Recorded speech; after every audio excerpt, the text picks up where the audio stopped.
Don't watch TV. Don't read magazines. Don't even listen to NPR. Create your own roadshow.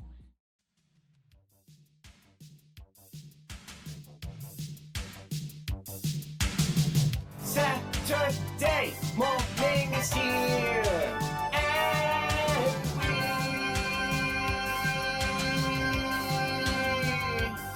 kiss off the show. Of Saturday Morning Cartoon MAXOUT!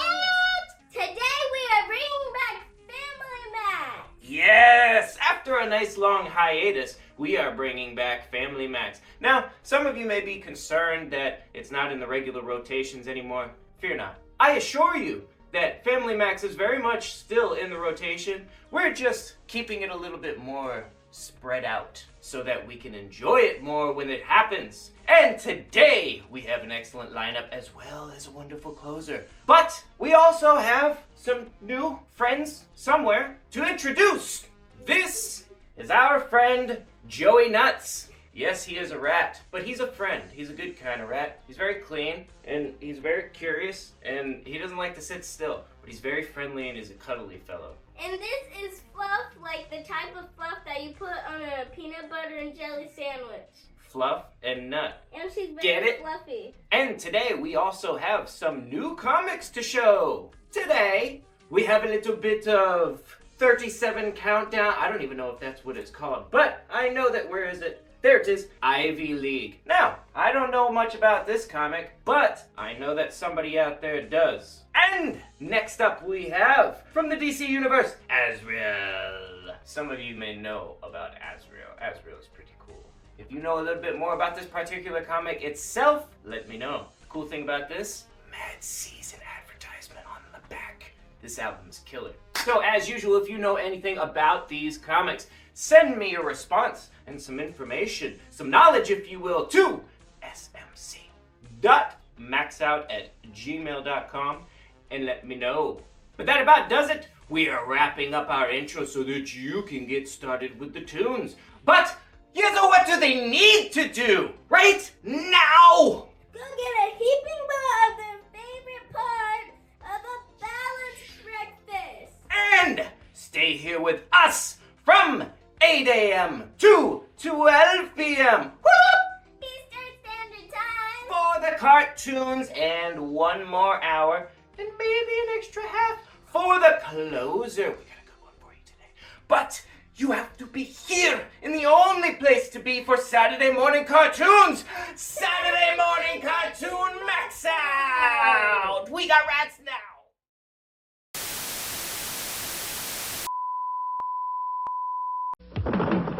Mysterious night, RUBIK appeared, bringing happiness. RUBIK has changed everything in our lives. He's colorful, magical, lovable. RUBIK, he's our friend. RUBIK, he'll make things cute. Hello, my name is RUBIK.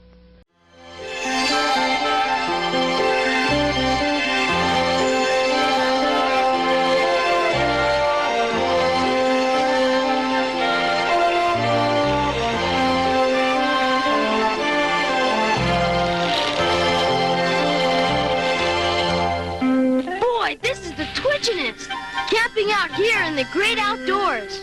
And there's nothing better than a roasted wiener on a campfire. I know I forgot something in the microwave.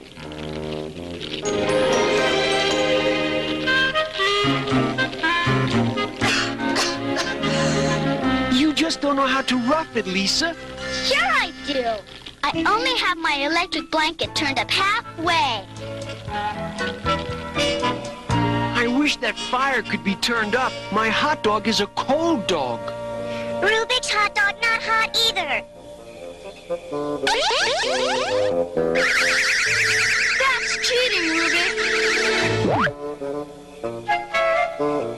It's not cheating. This good. Well, I'm tired. I have to get my beauty rest, you know. Amigo. How about telling ghost stories? No, thank you. It's scary enough out here with ferocious bears, deadly rattlesnakes, and wild fish. What about the Bigfoot legend? Aren't you guys scared of it? Of course not. That's just a myth. Well then, I'm not afraid either.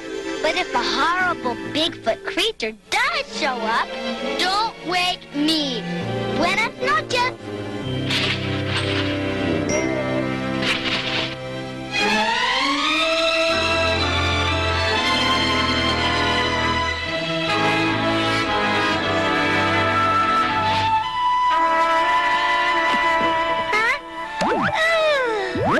What Carlos want?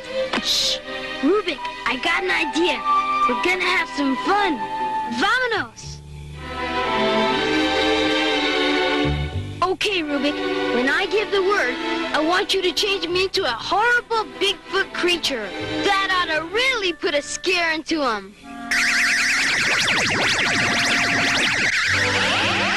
Doesn't feel quite right. Try again, Rubik. Nah, doesn't have that outdoors feel. I had something more in mind, like a wolf creature. Yeah, this feels right. Boy, we'll really scare Lisa and Ronaldo with... Rubik, did you hear that? Rubik here. Rubik not like. It's coming from over here. Rubik, that looks like some kind of an old graveyard. I think we've hit it, Jasper. I think we did, Dr. Joe. I think we did. I feel it. I feel it. After all these years, we've got it. Oh no, Rubik, those men are digging up a grave. Got to get a better look. You hear that, Jasper? I heard it. I did. I saw something spying on us. I think they're right behind us, Rubik.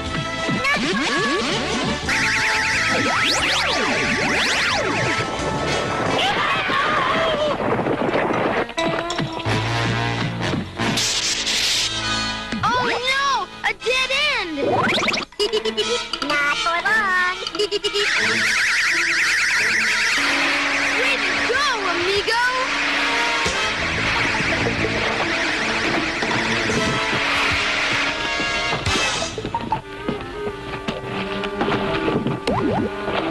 Time to close shop.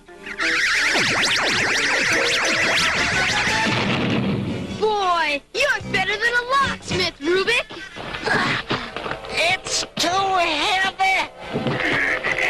How a guy that size move it? It was kind of dark, but he looks sort of only half human. You've been digging in that graveyard too long, Jasper. We needn't worry about that kid anyway. If he ever shows up around here again, we'll take care of him. Help! Hey, guys! Ah!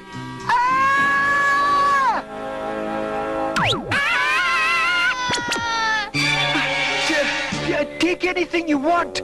Just don't hurt us. It's only me, guys. But your face!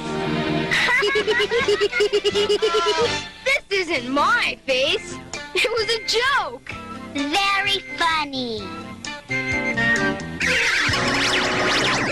Rubik and I were going to play a trick on you. But something scary happened. And we were chased by creepy grave diggers. Grave diggers? Come on, Carlos. You were probably having a nightmare. Nightmare or not, somebody was digging up a coffin and chased me and Rubik. I think Carlos has camping fever. Carlos not lie. Gee, if Rubik says it, Come on, we gotta check it out. I guess it is up to us. Everyone else is asleep. But let's leave a note.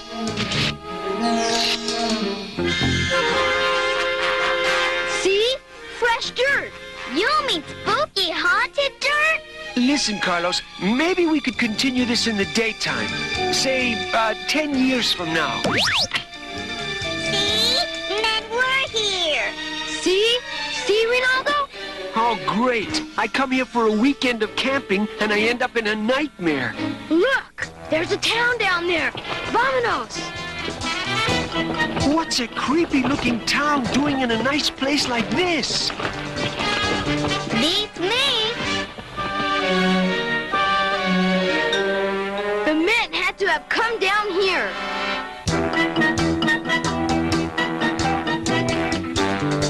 Why don't we start in there? Against my better judgment, but okay.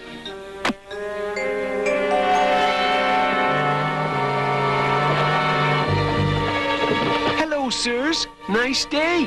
Yeah, like your town. Hi, nice boots.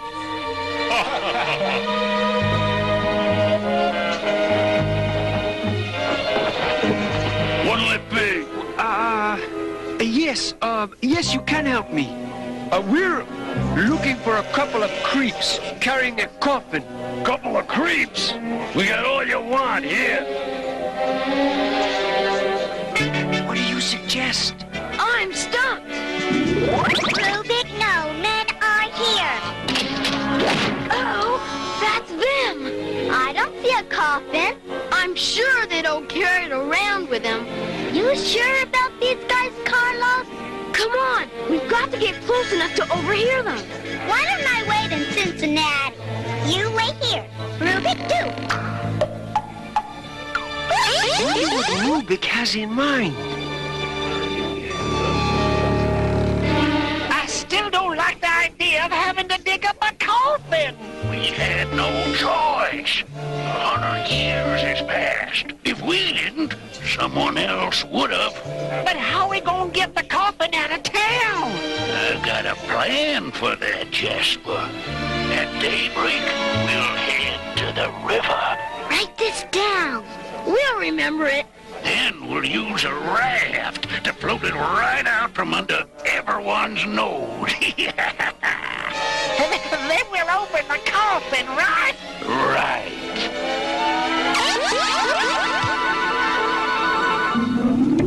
We heard it all, Rubik. Crystal clear. They're doing it at dawn. Good. Have fun, guys. I was only kidding. We just gotta find out what's in that coffin. I'll bet it's something horrible. Yeah, and they mentioned rivers and rafting, just what we came down here for. Well, come on. We gotta hurry if we're gonna get our gear and make it to the river in time. All laid out. Now all we need is to blow it up. Okay. Rubik, blow up rat. No, Rubik. We mean inflate it, not destroy it. Rubik, sorry.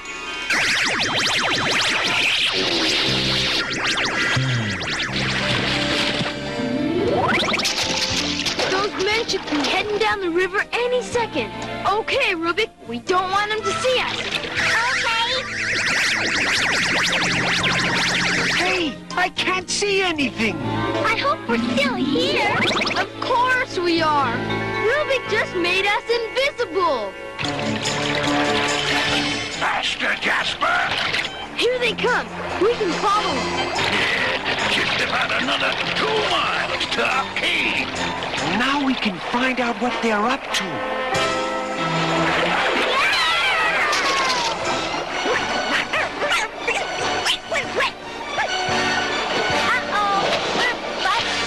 Kids! And they're following us. Well, that ought to keep them from following. Boy, this is Jam City. We're sinking, and Rubik is helpless. Yeah, what could be worse? How about that?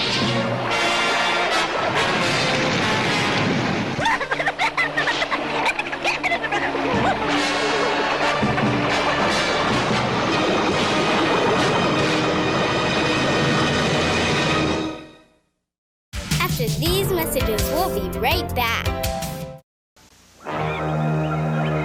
The bridge is out, and the natives are restless. They're called the crossboss. Nothing comes across like a crossboss. Crossboss. The two-fisted 4x4 that's not afraid to cross the danger line. Nothing comes across like a crossboss. Crossboss carries its own automatic bridge to climb and conquer anything. Nothing comes across like a crossboss. Crossboss. Crossboss, batteries not included. Another power machine from Galoo. I love these new baby ponies. When they wake up, they're so wide-eyed and frisky. But when they get sleepy, Bottle Teddy, they're so peaceful. My little pony, new baby ponies. Baby ponies have Betty by eyes. I love the way their eyes open wide when they wake up. And I love the way they close their eyes when they get sleepy. Sleep tight. New baby ponies with Betty by eyes. Comes with what you see here from Hasbro. Come on, Edmano. Try to grab Rubik. Try. I don't like this at all. I don't like it. I'm not too crazy about it myself.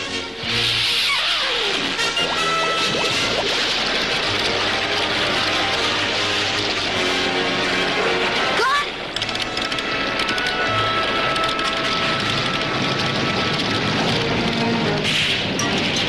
Hurry, Carlos.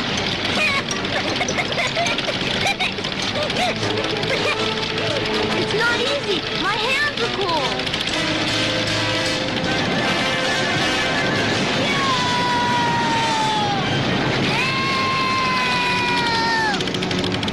I did it!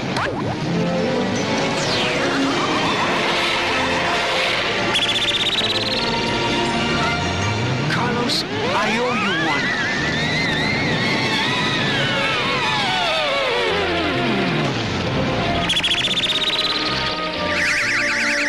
Right, we're safe, but those men got away. Maybe not. They said they were heading to some caves. Me fix run, then go after men.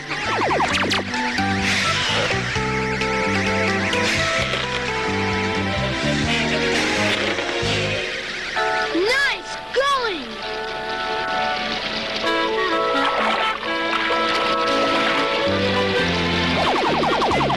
Rubik, help!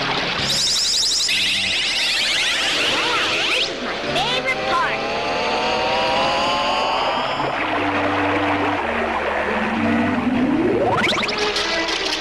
I hope this is the right place. With Rubik navigating, it's gotta be. I don't like this place. It gives me the creeps. We can't back out now, Lisa. I sure could. This way!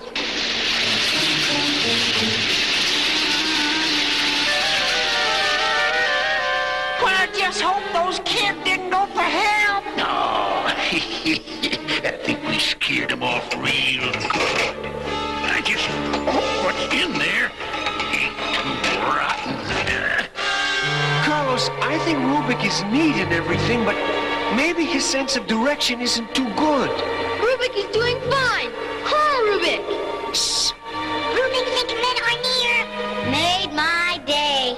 Come on, Lisa. With Rubik here, we've got nothing to worry about.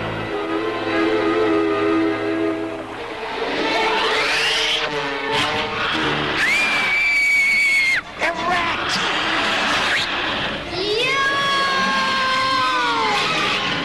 Uh-oh. There's only one thing I hate more than rats. And that's bigger rats. Oh, Rubik, old buddy. I hope you can do something.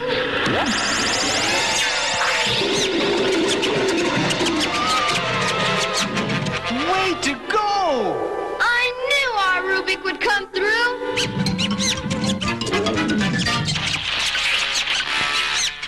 You hear that, Jasper? Yeah, let's check it out.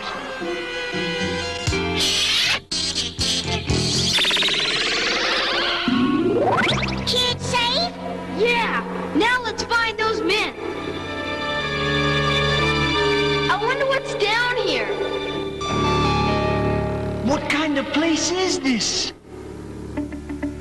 One with lots of pictures. In fact, they look like voodoo spirit pictures.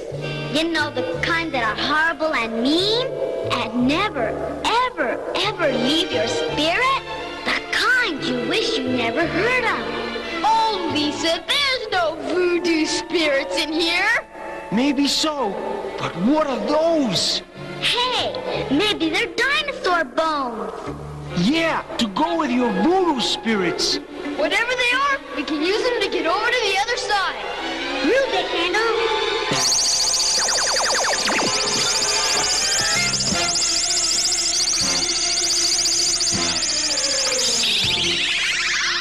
All right, Rubik. Yeah, this is great.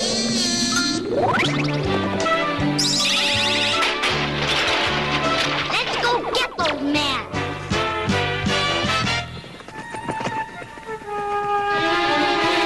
I wonder if we'll ever find those men now.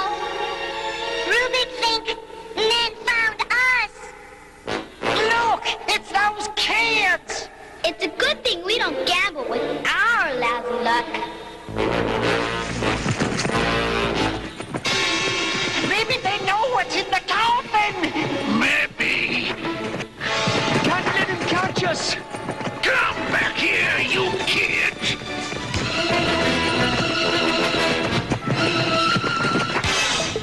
Yuck! Just keep running, Lisa.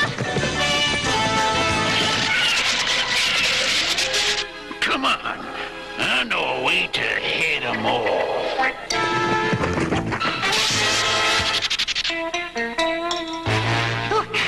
We got him trapped now, Bobby Joe. I think we're a little too late to reason with them. What are we waiting for?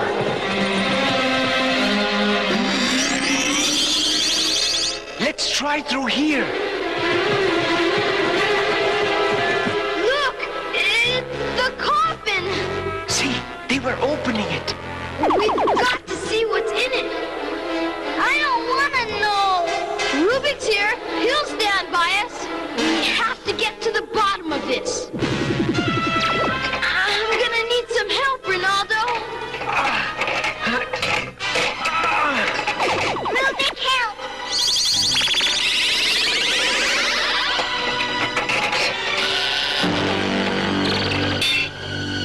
I can't look. I don't believe it. Me neither. Money! Hey, that's better than an old scary monster any day. But what's all this money doing buried in this coffin? What better place for my grandpappy to hide it in? My grandpappy robbed a train over 100 years ago. He figured no one would ever look inside a coffin to find it. But you had to meddle. Well, now you'll pay for it. I can't see.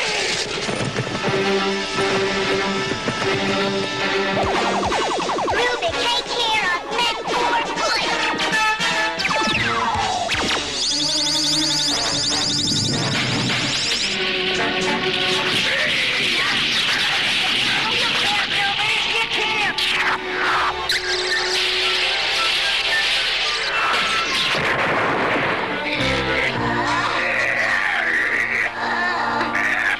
Well, looks like we've buried these two for good.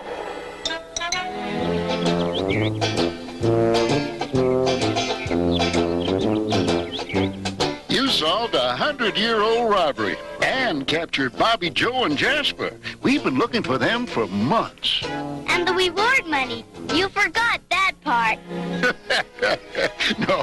No, I didn't forget. I'd just like to know how you kids did it all by yourselves. Well, let's just say we're lucky. Lucky to have Rubik as our friend.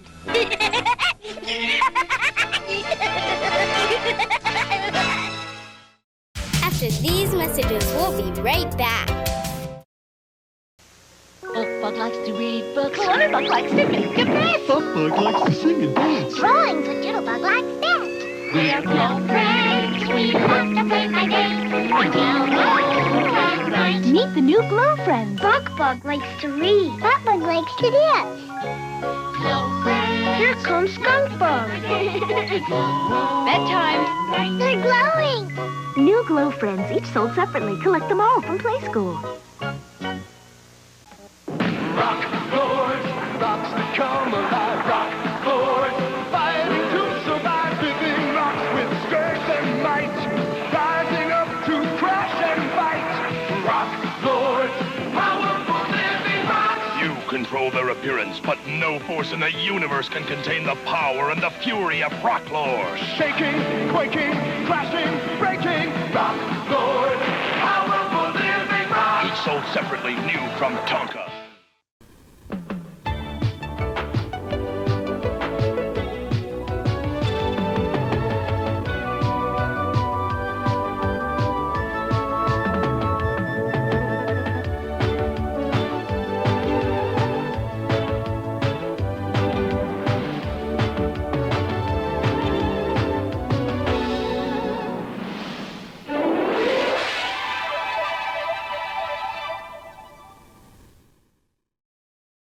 Stay tuned, another action-packed lineup of Saturday Morning Cartoon MAXOUT is coming your way.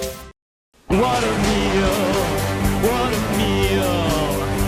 A whole bowl of cereal. What a meal, what a meal. A whole bowl of cereal.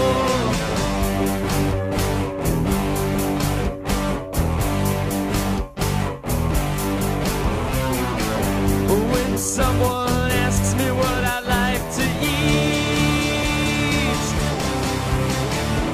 I tell them what makes my dinner time complete. I've stopped eating all other food. It's not uncivilized, it's not crude. Who needs the 4 food groups when you've got a big box of Fruit Loops? What a meal, what a meal. A whole bowl of cereal. What a meal, what a meal. A whole bowl of cereal.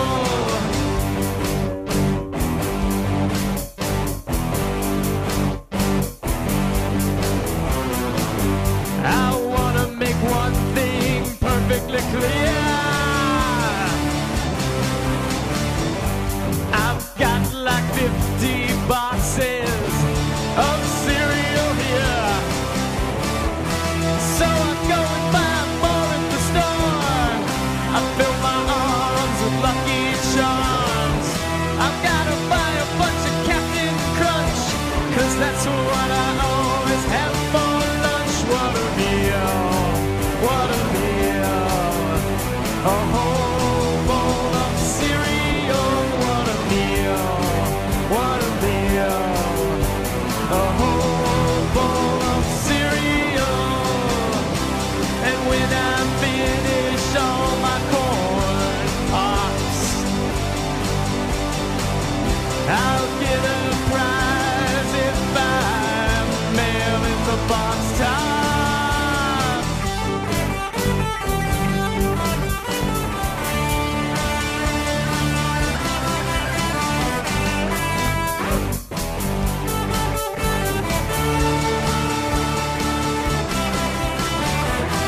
So I go and buy more at the store. I fill my arms with Lucky Charms.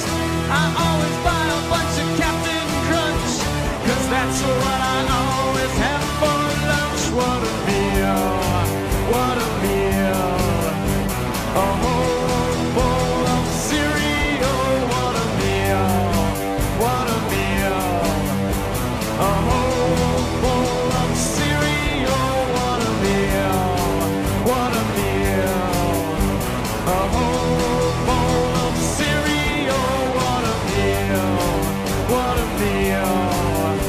A whole bowl of cereal. What a meal.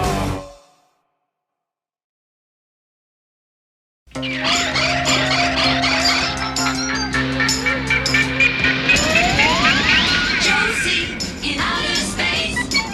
Pussycats are all in place. Off on another chase. Mars stars the Milky Way when they broken who can say. Put up your seatbelts. They could be in orbit in the stars. On a spooky planet, maybe Mars.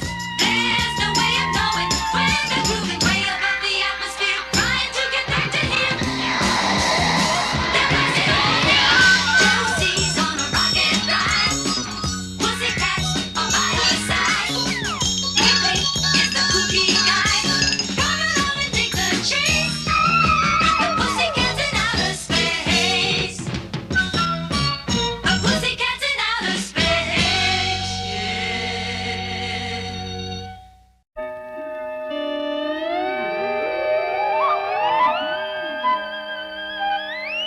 Gee, when I was back home, I used to think the stars were so romantic. And now they seem sort of dull and monotonous. We only knew which one of those millions and millions of little lights is home. We only had something to guide us. Like a sound wave or a light beam. Just any kind of a signal. You mean like the kind Sebastian's getting? Sebastian? What's he hearing? Whatever it is, he doesn't like it. It's probably the noises that bleep thing makes. Why doesn't it go back into outer space where it came from? Oh, I'm sure it wouldn't like that. The bleep likes us much better. Bleep, bleep, bleep, bleep, bleep, bleep, bleep. It says so. Wow, get a load of the action now. That's weird. What sort of a signal do you suppose he's getting? It's sure bugging him. He's pointing to something. Well, it's obviously something none of us can see or hear. There he goes again. Now that's ridiculous. A cat can't be a bird dog. Wonder what the signal is. Oh, I knew my homing signal would work. We can expect visitors very soon, and what a unique welcome will be waiting for them.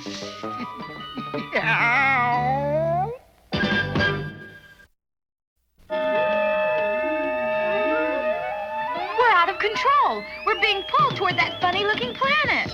Whee! This is fun. You know, a gal could get to like this. I know, I could. I hate to be a killjoy, but what's going to happen when we get to the ground floor? If you'll just give me a chance, I'll have us all right side up in just a minute. This would be a much easier way for me to brush my hair every evening. I'd like to accommodate you, Melody dear, but I'm afraid everyone else might object. Okay, get ready for the anti-gravity reverse. Hang on!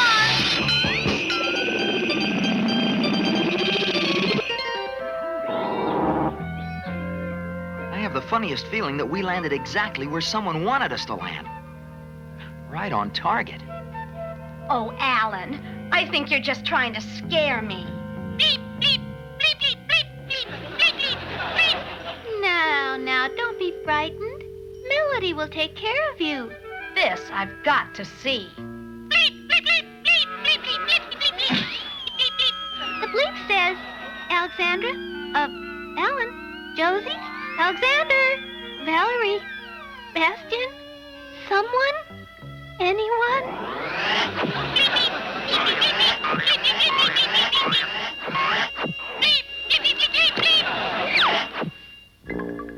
Aha, got them all.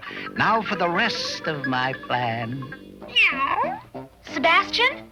Alan? Where are we? We're in a cage of some kind, but how? I fell. It was like slipping down a gigantic sliding board or down a tunnel. The ground just dropped out from under me, and I was sliding and sliding. And the next thing I knew, here I was, and the bleep rolled right into my lap. Bleep, bleep. Now look, gang, I don't know what's going on any more than anyone else, but I do know that we're not here by accident. I think we should try to get out of here before anything else happens.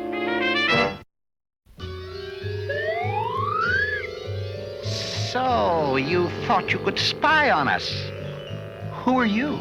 I am Kator, king of cat people, and I caught your spy ship. We know you used some sort of a signal that only our cat Sebastian could hear. That's how you lured us down to your planet and trapped us. But what's the big idea? Yes, you sure have a lot of nerve. And we demand you release us immediately, or else... Or else what? We'll think of something? Look, if you'll just take us back to our spaceship, we'll take off and you'll never see us again. Honest, Mr. Kator. Do you think I would allow you to return to serve that power-mad Menton? No. You will act as hostages for the return of our beloved Queen Felina. We don't know who you're talking about. We've never heard of anyone named Menton or Felina. We're from Earth. You better believe it. Just look at us and you can tell how different we are. True, you are different from Menton. He is the only one who looks as he does. As you can see. How about that? He doesn't look like a real living being. Of course he's not a living being. Not living? Then what is he? If I discover you're just another of that mechanical monster's tricks, you'll wish you'd remained in the city of Labor. Look, all we have to do is prove that we're from Earth. I know how we can do it. Of course we can prove we're from another planet called Earth. Because we can do something no one else around here can do. And all we need are our instruments. I don't trust Menton spies for one moment. What kind of instruments? Scientific, I suppose. No, musical instruments. We could get them from our spaceship. Right, gang? Know what I mean? Well, I see nothing wrong in that idea. And by coincidence, your spaceship happens to be right here. Well, that blows a good idea. Okay, Josie and the Pussycats, you're on. Hear the love song of the universe. It's a magical melody going round. It's the love song of the universe, bringing light to all the galaxy. Boom, sha-la-la, boom, boom, boom, going round. Boom, sha-la-la, boom, boom, boom, going round. Boom, sha-la-la, boom, boom, boom, going round. We have never heard anything like that sound. So what you say must be true. And we haven't any connection at all with Menton. I believe you. Let's get everything back on our spaceship and split. I'm for that. We're sorry we can't do anything about your queen. But like they say, that's the way the cat jumps. Let's scat, gang. Wait, maybe we can help. Perhaps you can. Particularly since you would never be mistaken for cat people. What can we do? How can we help? Find Queen Felina and bring her back to us. But we don't know anything about Menton and the city of Labor. Menton is a super robot that we built. He somehow programmed himself for conquest.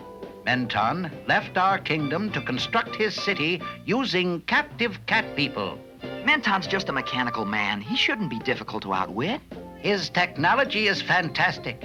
He has air and land warning systems. Then let's forget this whole thing and get out. Good idea. It seems like a hopeless task, Your Highness.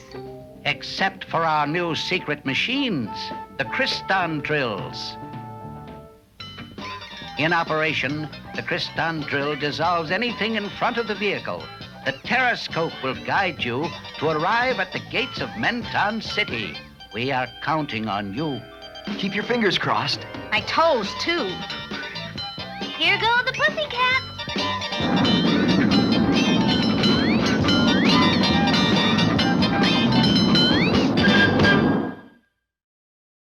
After these messages, we'll be right back. My baby sister's cute as can be, but I have a baby that's just for me. Sweet secret. Inside my locket, I discover a cute baby, and I love her. One is a swing, one is a horse. There's even a stroller to rescue, of course. Sweet secrets. Always something new hiding inside for you. Sweet Secrets Locket by Baby, each sold separately from Galoob. They came by land, by sea, and through the air. Super GoBots, guardians and renegades prepared for battle. Razor, Spy Eye, Throttle, and Super Duper, seeking Vamp, Night Fright, and Clutch. Mighty robots, mighty vehicles, robots. Get ready. Super GoBots, each sold separately, new from Tonka. Got a secret treasure to keep safe? You can keep it in a keeper. Keepers, keepers, what's inside those keepers? Fancy the snail, Tango the ladybug, and Sheldon the turtle are keepers. Fun friends with a secret hiding place, each sold separately. And each keeper comes with its own finder, Twist, Nightlight, and Footloose. Keepers, keepers, keeps it safe inside. Fancy and Footloose, Tango and Twist, Sheldon and Nightlight, each sold separately with Brush Key and Storybook, new from Tonka. This is it, the new G.I. Joe Devilfish on a high-speed recon mission. There's Hawk, the new Joe Commander. That's Beachhead, the Ranger. And that's Wetsuit. Devilfish has 2 torpedoes and twin guns on top, and they're gonna need it, because here comes Cobra. Cobra's got a new hydro sled, and that's real dangerous with G.I. Joe! G.I. Joe! Live the adventure of G.I. Joe. G.I. Joe Devilfish, Cobra Hydro Sled, and Cobra and Joe figures each sold separately. Joe! Oh, wow. Look. Now that's a city. It looks like a glass blowers convention. Let's go in.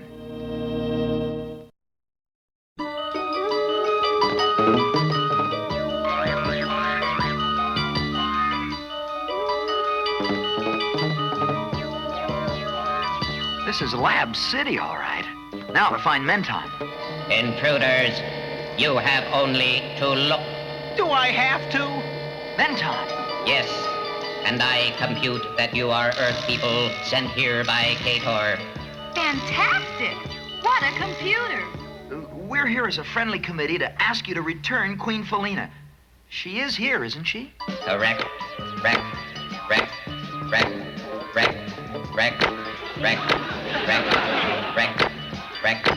Who are these?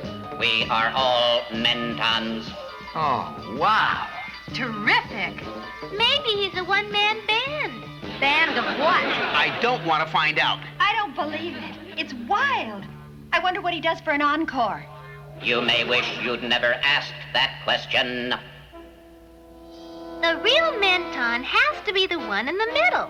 That's where he was when all this jazz started, I guess. Well, we're surrounded. Where do we go from here? You are going no place. I'm fusing the exit. You had to ask him, didn't you, Josie? No one will leave. Can you believe this place? All this glass? Well, one thing is for sure. People who live in Lab City shouldn't throw stones. Or rock groups, even. I'm just glad I don't have to do the cleaning around here. How are we ever going to find the Queen of the Cat people in this crazy place? Well, the first thing we have to do is to talk to Menton. The real Menton. Whichever one he is. Very well. You will meet the real Menton. Doing a single again. The secret is in this device.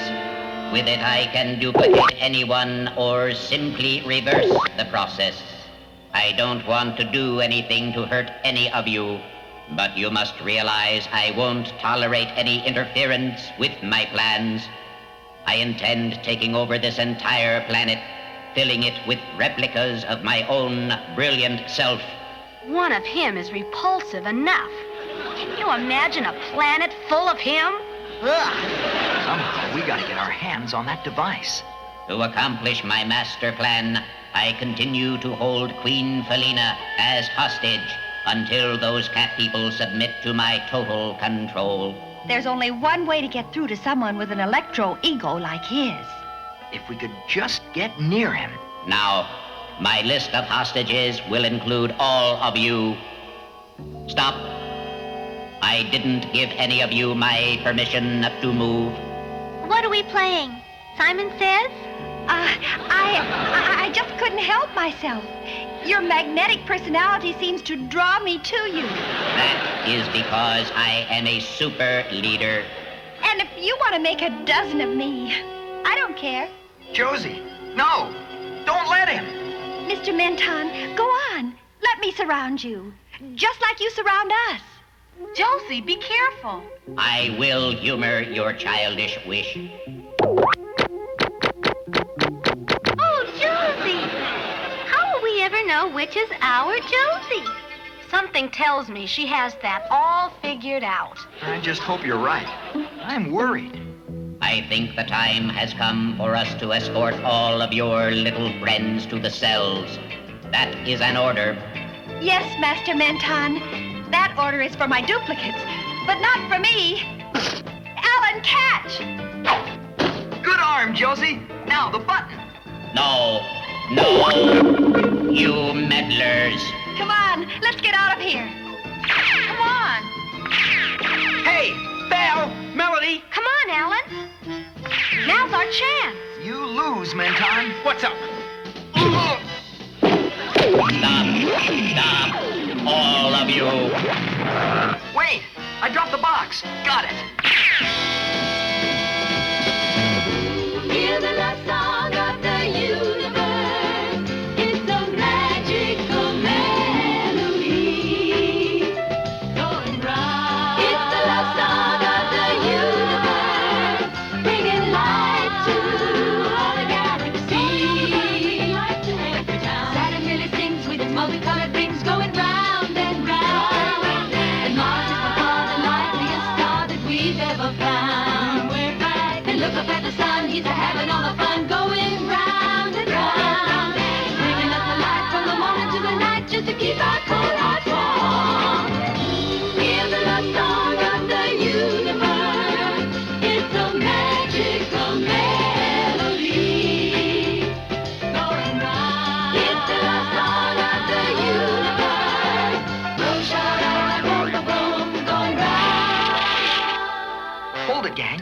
I've got an idea. It had better be a good one, 'cause I hear company coming. Okay, ready, gang. Fire!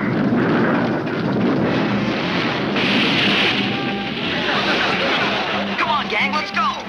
Yeah, that ought to hold them for a while. Wait for me. Look, those bell jars might be where Menton has Queen Felina. You're right. Here she is. We are your friends, Queen Felina. King Kator sent us to rescue you. Thank you, young friends. I am most grateful. Your Highness, we'll take you back to your people, but we must hurry. Please follow us.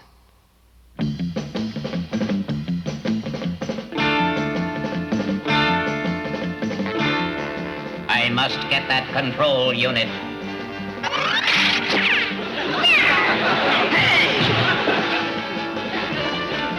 Got it. Safe in its master's hands. He's got that gizmo again. Come on, let's grab Menton and that invention of his and then split.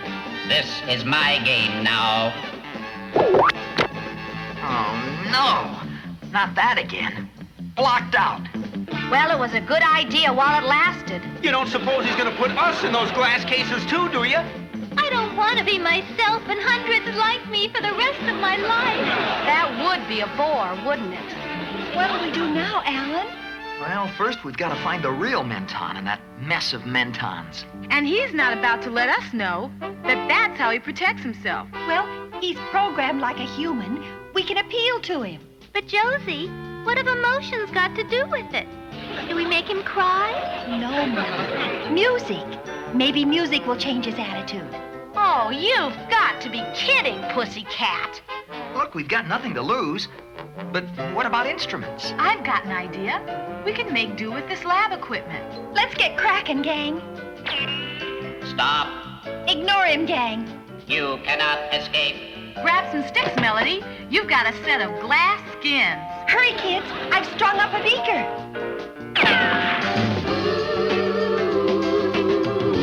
Keep your eye on the multi-man. Get ready to grab the one that acts any different. Stop the music. You don't know what you're doing. Louder, Josie. We're beginning to get to him. There, over there. Look, it's Menton moving out. That vibration. Stop. Just what I've been waiting for. Keep it up, Josie. My sensors are cracking. Stop that noise. Okay, wind it up, Josie, and let's head for the Kriston drills. The gate can't be far from here. What's that? The glass is cracking. I warned you not to play any music. You have created a chain vibration reaction. Boy, we brought down the house before, but this is ridiculous. Don't just stand there, gang. Split fast. This way out. I think we're seeing the last of Labor. Wow, we left just in time. My city, my beautiful city. After these messages, we'll be right back. Mom, your grandma. Twins. Yeah, they just arrived. Introducing Cabbage Patch Kids twins. It doesn't happen very often. Congratulations, Frank. We just heard. They're Okay, so cute. What's their names? This is Emma Lou, and this is Diana Marie. Emma Lou is a chubby one. That's Diana Marie. How is my Diana Marie? That's Emma Lou. Look what this one was in. Grown-ups. The Cabbage Patch Kids twins. They arrived together with special adoption papers. And Cool's teaming up with a good balanced breakfast. Teaming up with Mr. T cereal. It's getting on the team that knows how cool breakfast can be. You get a crispy corn taste with a touch of brown sugar. Teaming up with Mr. T. It's Cool. Teaming up with Mr. T. Golden sweet crispy teas. One bite and you're gonna be eating with a team that's teaming up with Mr. T. It's Cool. Teaming up with Mr. T. Bearing Cobra Commander no longer has the ability to leave, Destro and Dr. Mindbender comb the tombs of the most evil leaders in history, and from their genetic tissues produce a composite clone, the ultimate Cobra Emperor, Serpentor. Introducing Serpentor, the ultimate Cobra Emperor. Serpentor, the most evil foe of G.I. Joe. G.I. Joe. Cobra! Cobra Emperor comes. I'd love to sing with spray on my face. I'm a jazz bug now. I got no hair dryers, radios or curling irons in here with me. Hey there. Now you know you never touch anything electrical when you're wet, right? I do that. Smart kid. I'm back in the shower and there is no doubt. I always keep electrical things out. Queen Felina is safe, and our kingdom is no longer in danger. I'm only sorry I can't give you any help in finding your way back to your planet Earth. But we are grateful for everything you've done. We were happy to do it. I just wish I knew what to do with this. It's dangerous in the wrong hands. You mean that device actually duplicates? Sure. All you have to do is press the button, like so. Alexandra, watch out for the duplicating beam. Sorry about that. Guess I pressed the disappearing button by mistake. You made another mistake. You just missed Alexandra. Well, at least that's the end of Mr. Menton and his multi-men. Personally, I prefer my men in bunches of one. The only trouble is, Josie's got him. Darn it.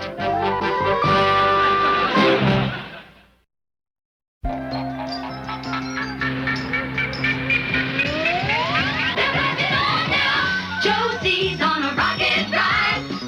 Pussycats are by her side. Lately is the kooky guy. Come along and dig the chase with the pussycats in outer space. The pussycats in outer space.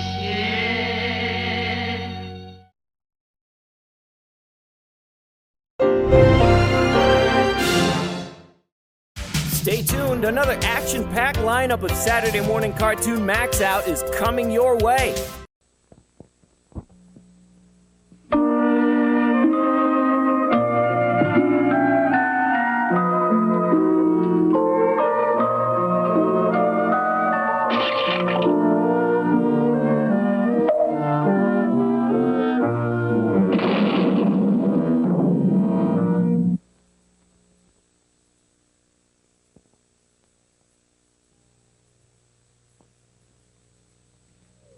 Once upon a time, there was a witch who, out of all the witches that ever lived, was the worst witch of all. She was a very ugly old hag, and because of that, she hated everything that was beautiful. Every time she came to a thing of beauty, How dare you sit there and smell good? she'd cast a spell upon it. Turn to seed, be a weed. Day after day, she would wander around the countryside casting her evil spells. Then one morning, as she was changing cute little white rabbits into bats, Wiggle your little pink nose at me, will you? How do you like those apples? La, la, la, la, la, la, la. Oh, that song. It's beautiful. Well, I'll fix that. following the sound of the voice, she soon came to a castle, and there, sitting in the garden, was a young princess, the most beautiful princess in the kingdom. La, la, la, la, la. No! A witch! Good heavens, where? Don't be silly. I meant you. Me? Oh, yes, me.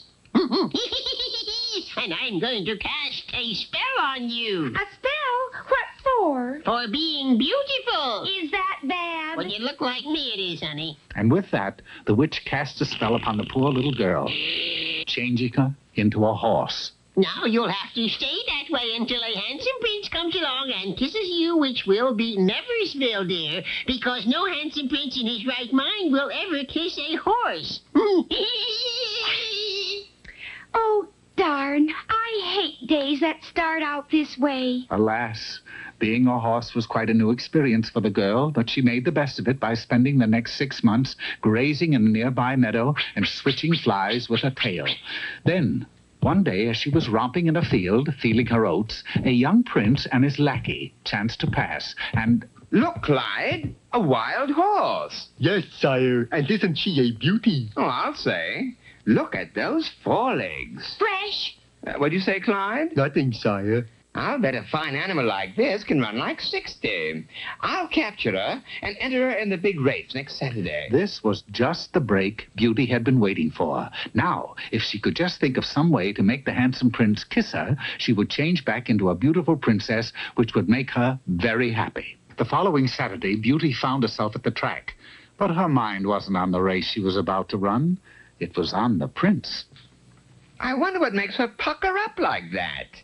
Must have eaten something sour, sire. And then it was time for the race to start.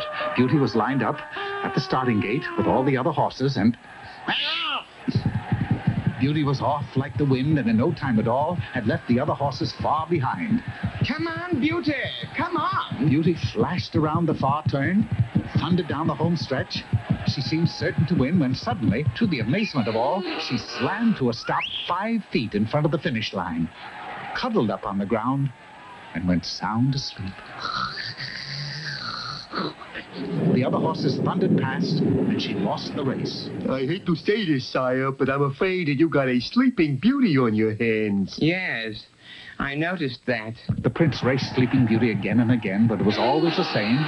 She would fall asleep just before crossing the finish line. I'll just have to take her to Merlin Leroy, the wise guy. He'll know what to do. Merlin Leroy was the wisest man in the kingdom, and when the prince explained the problem to him... Don't worry, young man. You just leave Beauty with me for a few days. I'm certain I can get to the bottom of this sleeping business. And Merlin went to work. Now then, just relax and think back as far as you can. Several days later, Merlin returned Beauty to the prince and assured him that he had solved the big problem. It's very simple, lad. Beauty has a kiss complex. What? Tomorrow is the last big race of the season. Enter Beauty, and if she goes to sleep again, just kind of, kiss her on the nose. Needless to say, the prince was quite confused, but he did as Merlin had instructed, and Beauty was in the big race the following day.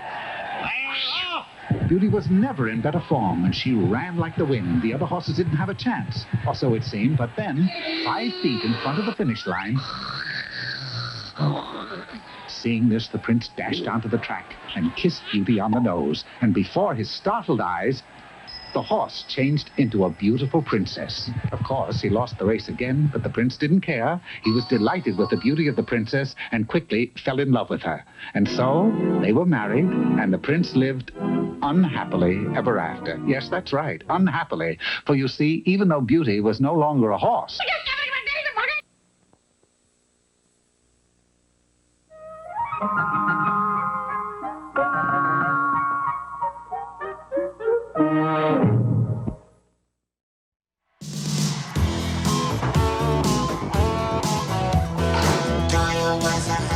star. Everybody thought he'd go real far, but he didn't get a thing from the classes he took. You know, he just wasn't interested in his books. Amy was the smartest girl at school. Not very popular, not very cool. 2 kids will be chosen from Earth to go to school at Galaxy High. Traveling millions of miles through space to go to school in a far-out place. Amy is the sweetheart. Doyle's got a lot to learn here at Galaxy High. Galaxy High. Galaxy High.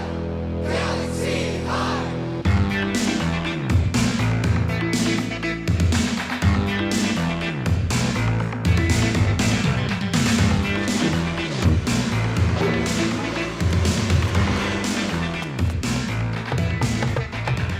Hurry up, Doyle. We'll be late for class. Doyle, what are you doing up there? One of Beef's practical jokes. He put an anti-gravity pill in my breakfast. Think you can give me a hand? I meant to class.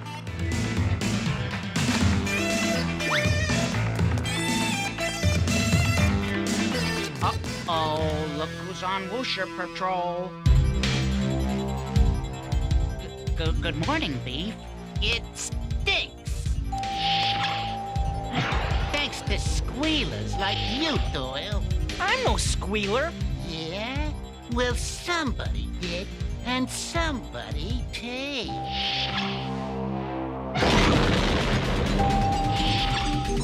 Hey! What's going on?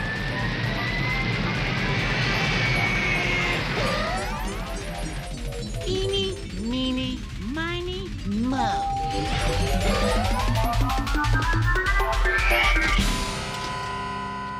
The garbage disposal? I'll get you for this, Beef!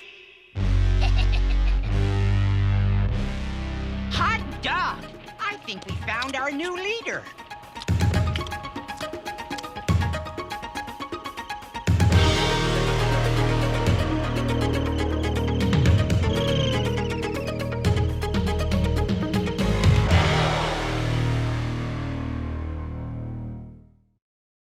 Stay right here. We'll be back after these messages.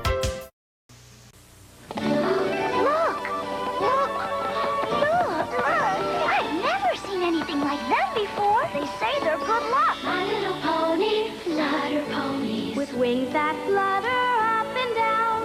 Beautiful. Magical. Fantastical. My little pony, flutter ponies. There's no one else like you around.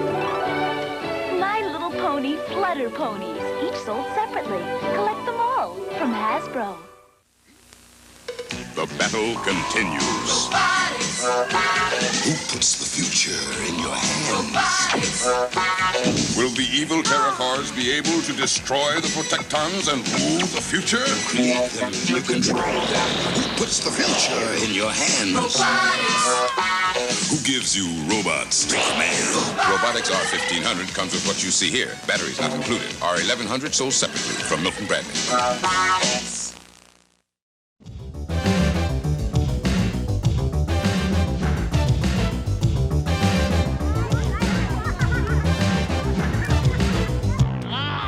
Grossky.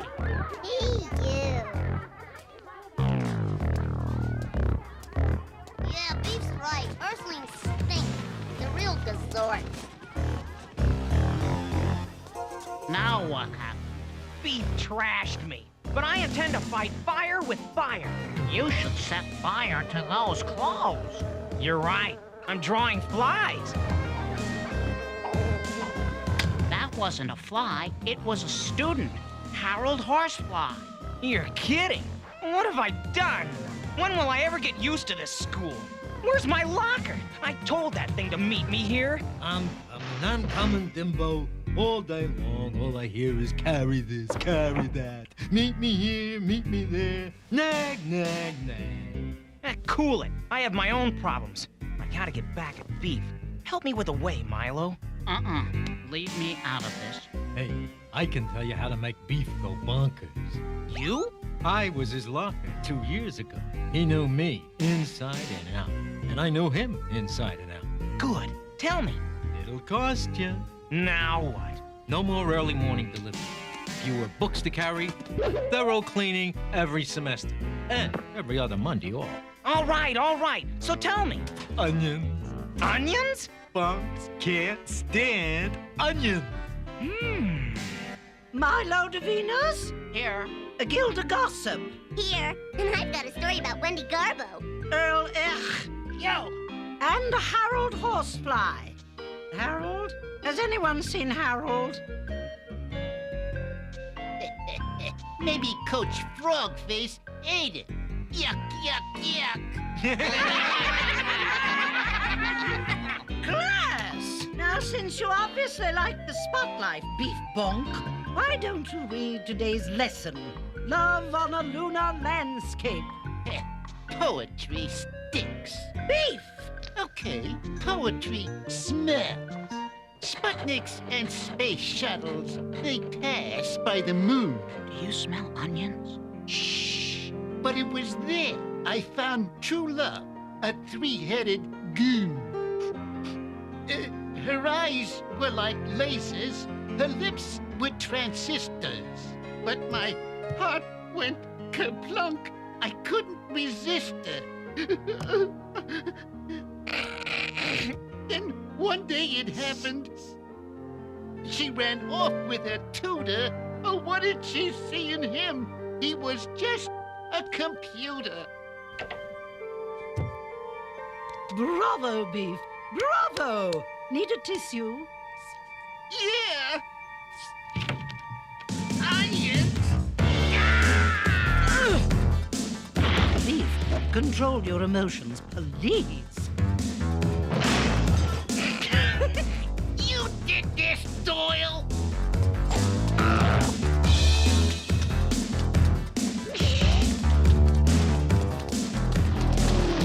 Students are so rude these days, those dimbos. All pass, please. Hey. Stop.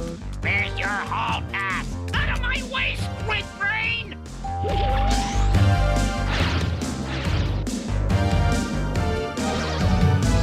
Rah-rah-ray! Stay out of our way! We're the best school in the Milky Way! Rah-rah-ray. My love is here to stay. Hey, I'm stuck on you. Hey, I like Zerber's I do. Yeah. Your history, Earth boy! Doyle!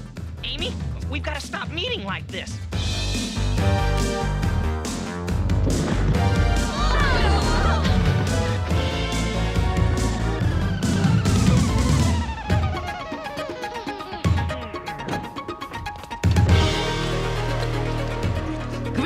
From the planet Cholesterol.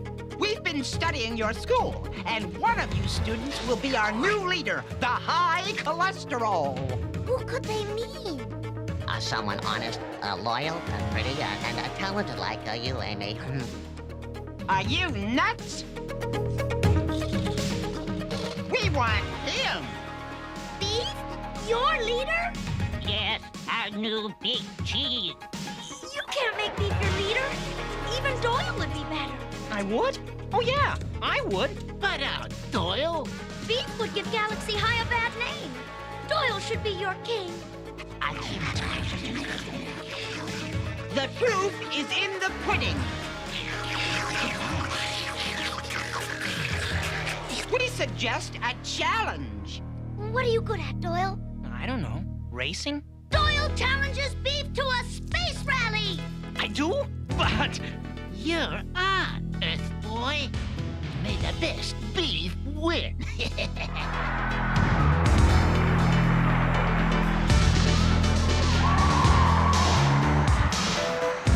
Come Come and get your pizza here. Hot mozzarella pizza. Yummers Pizza!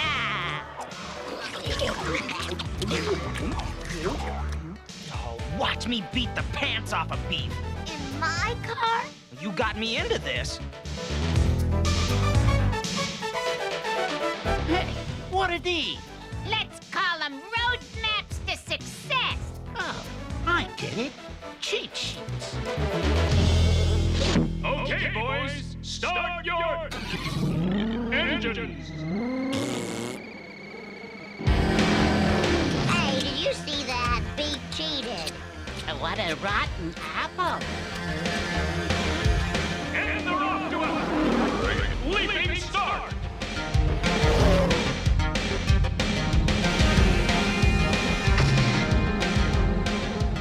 Stop that! You're pushing me into a time warp. You sticky winky. Get away, you old coot!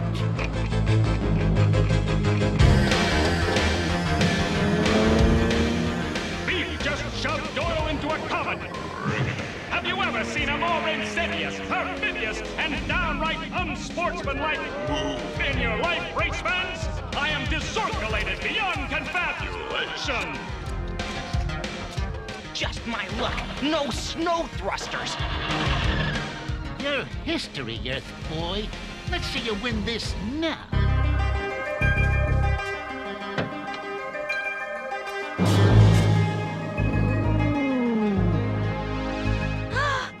What happened to my car?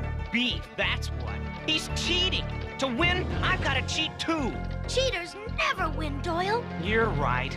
I'll just have to rely on my natural race driving talent.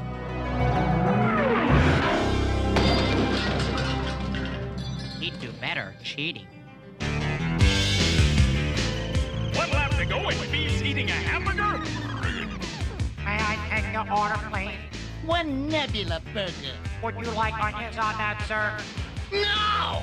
And there goes Doyle!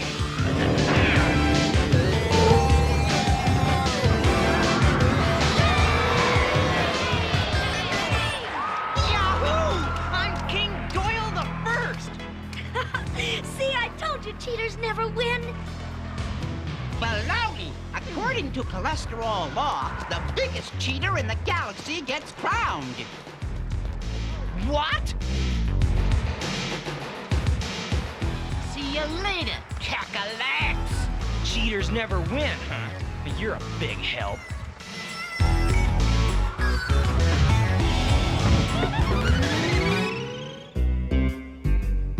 What do you want to see Professor Eisenstein about? I want to find out what kind of royal life I'm missing out on. Come on! Doyle, Milo, so good to see you. Pull up a block of ice and tell me what's on your mind. What do you know about the planet cholesterol? Cholesterol. The subject, please. Galactic cultures. Here it is. Cholesterol. Every year, the cholesterols crown someone high cholesterol. Someone mean, lazy, untrustworthy, of no value to galactic society.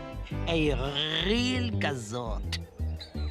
Why would they want someone like that? Why? So they can gain dietetic sustenance by digesting his metabolic calories and converting them into energetic substances for molecular propulsion. Is fine. Come again? They eat the guy. Phew! I'm glad I listened to Amy now. Yeah, Beef's goose is gonna be cooked.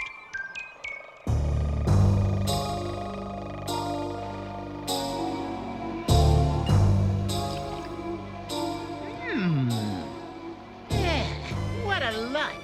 This job is a piece of cake.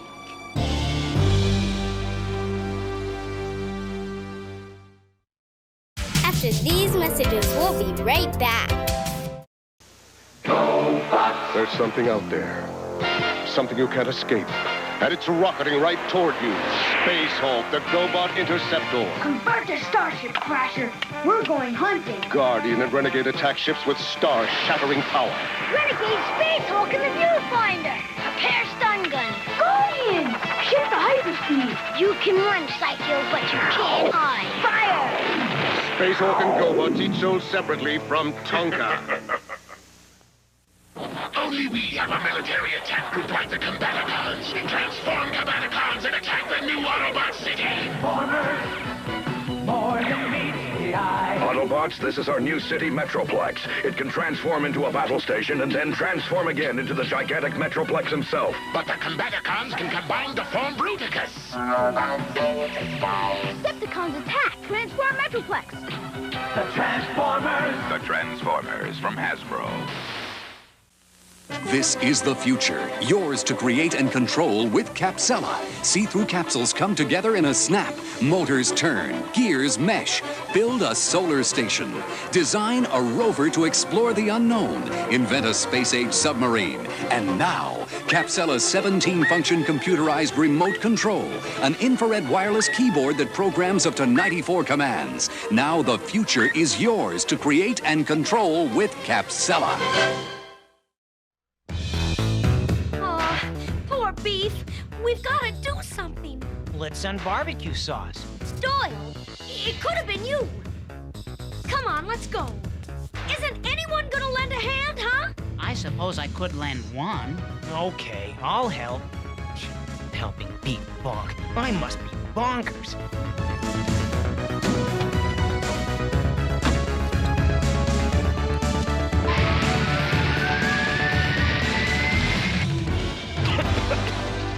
Wait, when was the last time you had your Mach 2 muffler checked?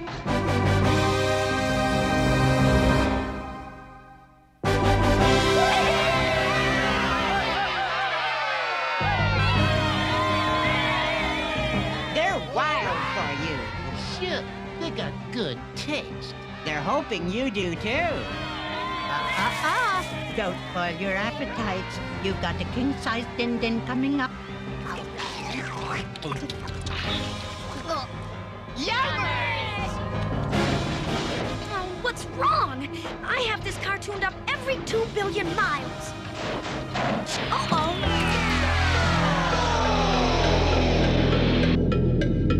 How far away is the next repair station? Not far. I'd say maybe 3, maybe 4 million light years. Your beef's only hope, Doyle. You'll have to go ahead on your spaceport. Are you sure it'll make it? Nothing stopped my trusty cosmic board yet.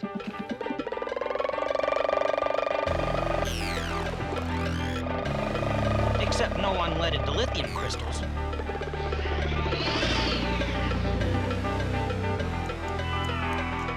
How long before the next bus? 10 minutes PST. Thanks. PST? Is that Pacific Standard Time? Plutonian Standard Time.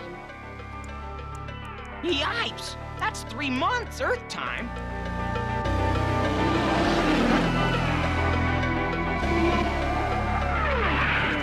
Need a lift? Yeah, thanks. Then find an elevator.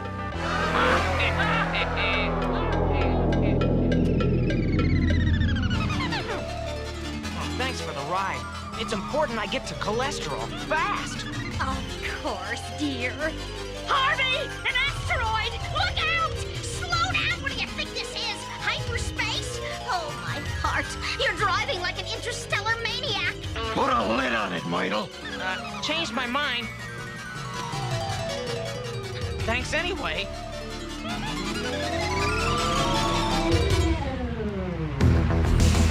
Need a ride?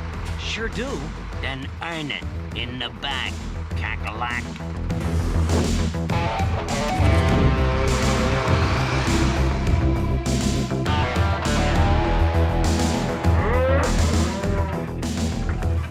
Doesn't anything come easy in this galaxy?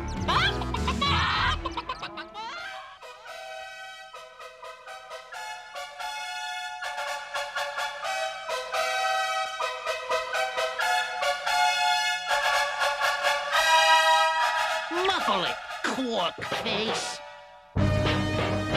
Thank you. Oh, high cholesterol.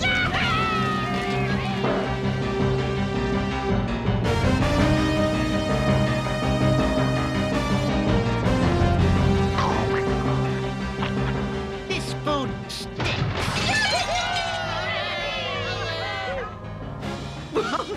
Say, what do you call an onion with whiplash? Now give up, what do you call it?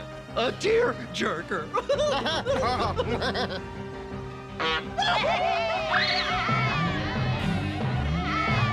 He's so mean. He really tickles my taste buds. I know. Finally, a high cholesterol we can sink our teeth into.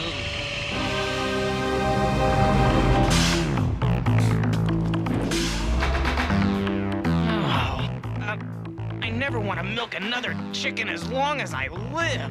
Now, to find beef. Take me to your leader? Hey, what gives? We prepare now for super supper. Radical, I could use some grub. But I've got to see him. It's important. It's life or death. Beef, you gotta leave. You're in danger here. What's the matter, nice boy? Jealous? Beef, you gotta believe me. They don't want Beef the King. They want Beef a la King. You're sick. Let the super supper begin! We want beef! We want beef! Oh, high cholesterol! Time to take your place on the royal rotisserie! The what? Doyle? Cholesterol stinks! Let me go! You guys stink! Come on, let's scram!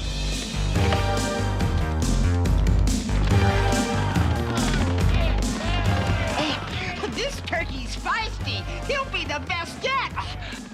Yeah, nothing like a good hunt to work up an appetite.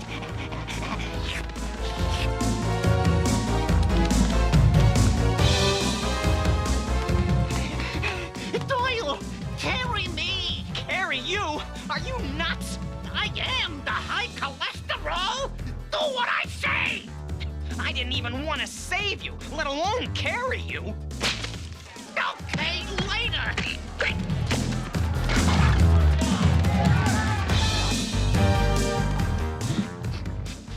Man, I got this sudden urge for mashed potatoes.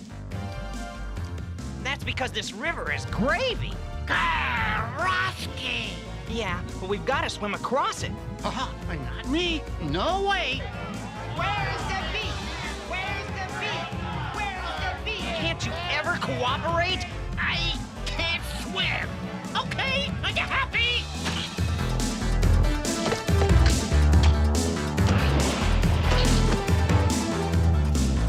Ow! I'm drowning! Gravy stinks! You've got that slop all over me! Next time, carry me!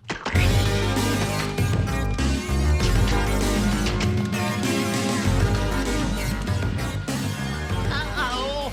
Something tells me this is Barbecue Canyon! Yeah, 'cause it's the pigs! How are we gonna get across? Think of something, Zip! This is all your fault, you know! My fault? Why don't you ever think of something? Hey, you just give me an idea! Thanks, suckle face!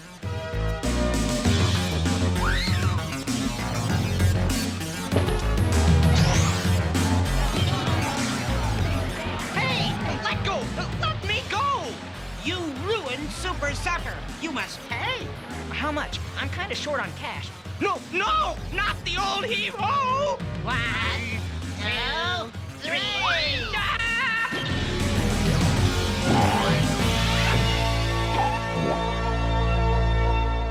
Beef! I can't believe it! You saved me! Everybody makes mistakes. Oh, fudge. Why'd you have to go and do something nice? Now you can't be our high cholesterol. Say what? Only the galaxy's most despicable bum gets to be top banana. Now we have to find another turkey for our super supper. What do you know? By saving you, I was saving me. Gee, thanks, Beef. You're not the selfish Dimbo I thought you were. What you call me? Thank heaven you're both safe. Hey, how'd you get here? We got a ride. Harvey, look, that nice young man. Come on, we'll give you a ride home. Oh. Ah, Harvey! The brakes! Swerve! Look out for that satellite! Quiet, Myrtle. Sheesh. Whoever said you were my better half?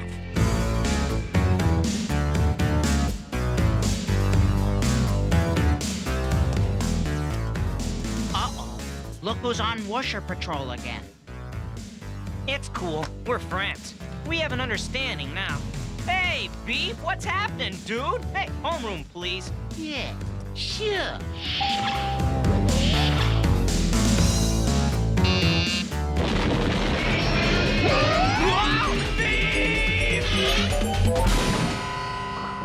Had a feeling I'd find you here. Beef, is this any way to treat a friend? Friend stick. Oh.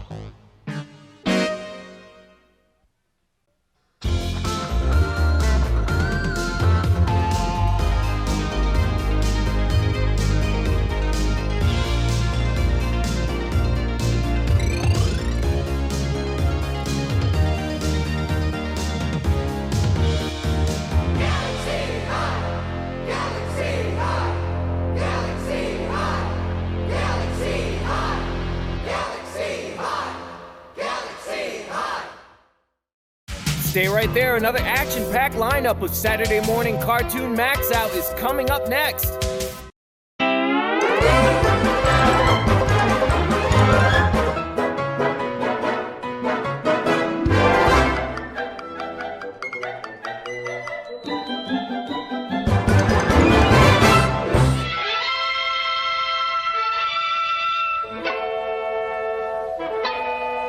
Meep, meep.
we're doomed. R2, I think those gangsters want their weapon satellites back. R2! They've sent a mercenary droid after us, and it's going to... It was you! Very, very clever. I knew it all along. Fall, can't 3PO and I come along? No, Kia. Those gangsters, the Froms, won't rest until they get the Trigon back. As I understand it, Mistress Kia, the fewer people who know where Master Thor and R2 hide the satellite, the safer it will be. Not to mention the safer you'll be if the Froms catch up with us. 3PO, take care of Kia. Oh, I shall, sir. Perhaps you could look after R2. He just can't manage without me. We'll be back soon.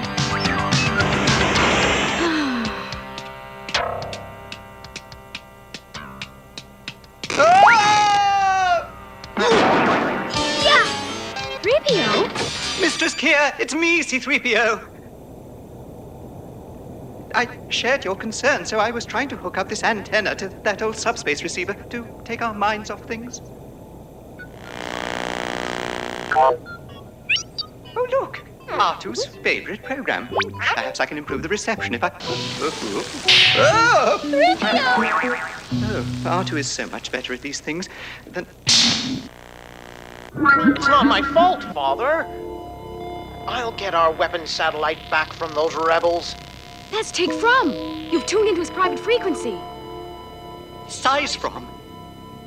You get it back, or I'll get another son. I should never have financed that hunk of tin. You and your super weapons. But Father, the Trigon one will make us the most powerful gang in the quadrant. Silence. Until we have it back, we're the most desperate gang in the quadrant. Where's Flix? He's about to capture the ones who took your satellite. Oh no! Master Thor and R2. He's got them surrounded at the old speeder shop. 3PO, wait! We can't let them walk into an ambush at the speeder shop. Speeder shop? Down! Whoa! You're the droid Tig was talking about. They're after us. We need a plan. If only R2 were here. He always has a plan. Or some ridiculous idea. We're on our own. What do you suggest? Well, we could surrender. I mean, it's one strategy.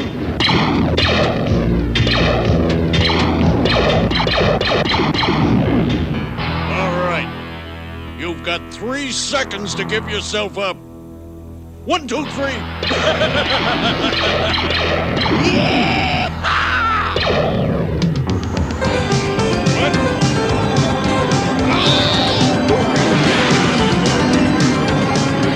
Let's go! Get him. Hurry, 3PO, hurry! I'm trying. Oh, my goodness.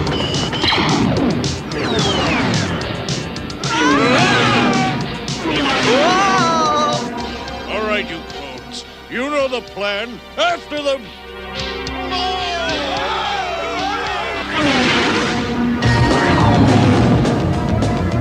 They'll never find us. I know these streets like the back of my hand.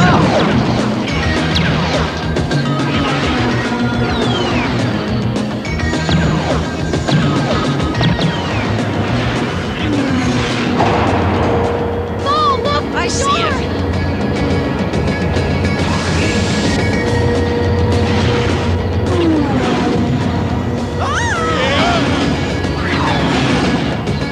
Well done, Master Thor. Oh, look! Whoa. I can't believe they're missing us at this range. Green's just fine with me. Sir, R2 believes that they're missing us intentionally. What's that supposed to mean? He believes we're being channeled into a... trap! Trap? Not if I can help it!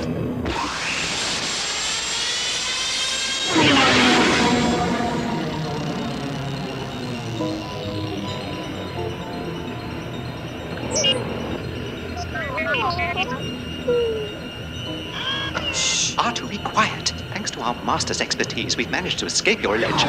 Trap! Trap! I believe you have something that belongs to Mr. From. You'll never get it back. Maybe you'd like to tell that to him yourself.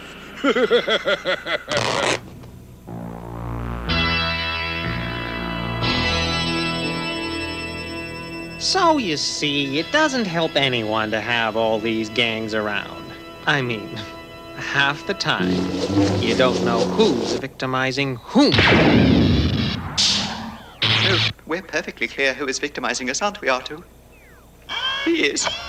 With my weapon satellite, we'll just eliminate the other gangs, and things will be a lot simpler. Tiggy. Where is my Trigon 1? Don't worry, Tig. It's in a safe place. Lex!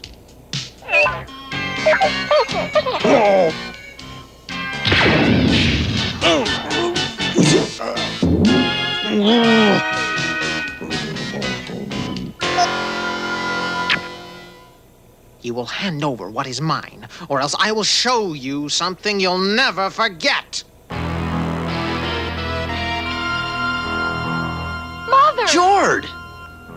Where's my weapon satellite? Tell him to push start a turbo engine. From behind. Don't tell them anything, Kia. The choice is yours. Oh dear. Stay right here. We'll be back after these messages.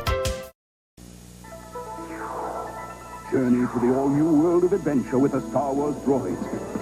The race is on. R2-D2 and C-3PO get Thal Jobin ready, set, and gone. Thal's a sure winner, but villain Size and T-Throne want to stop him from the side gunner Teague attacks. Thal races for his life, but here comes Jord Dusat in his A-Wing. He fires, hits his mark, and sends Teague sailing. Who says good guys finish last?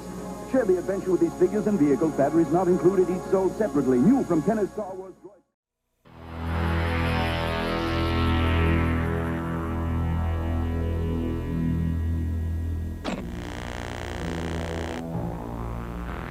Either tell me what I want to know, or... You reptile! Kia, no! Oh dear! You! Why?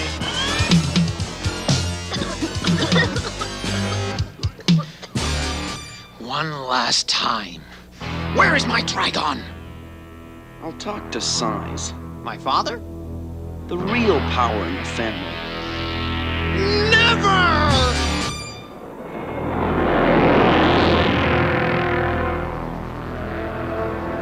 And so I thought you would like the pleasure of interrogating them yourself, Father.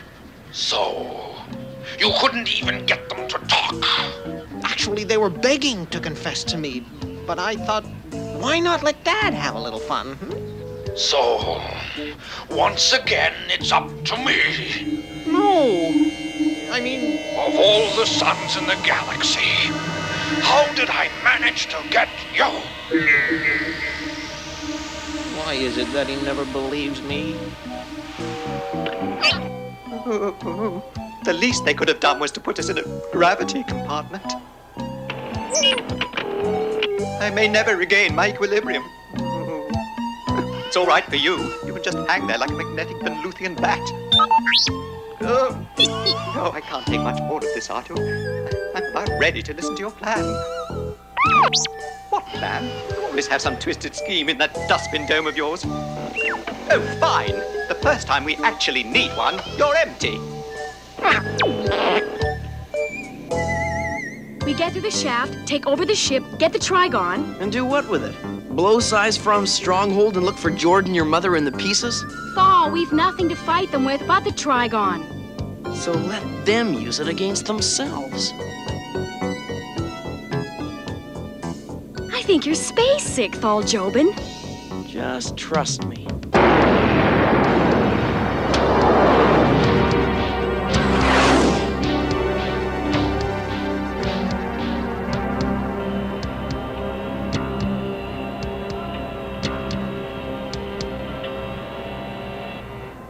can put your arms down, 3PO.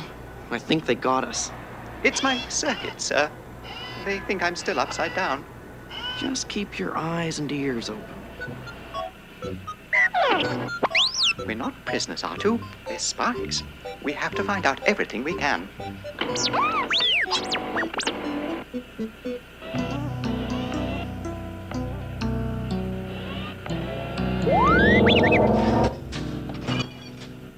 Excuse me, sir, but what is in that room? That's where the droids that spy on us go. Oh! We're not spies, R2. We're prisoners. Prisoners, R2. Perfect model prisoners. Eat.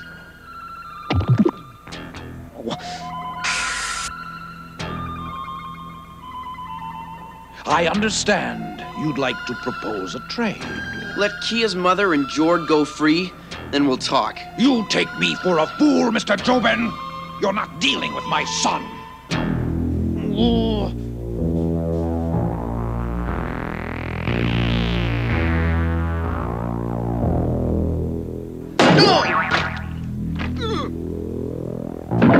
It's only my circuit balance shifting back.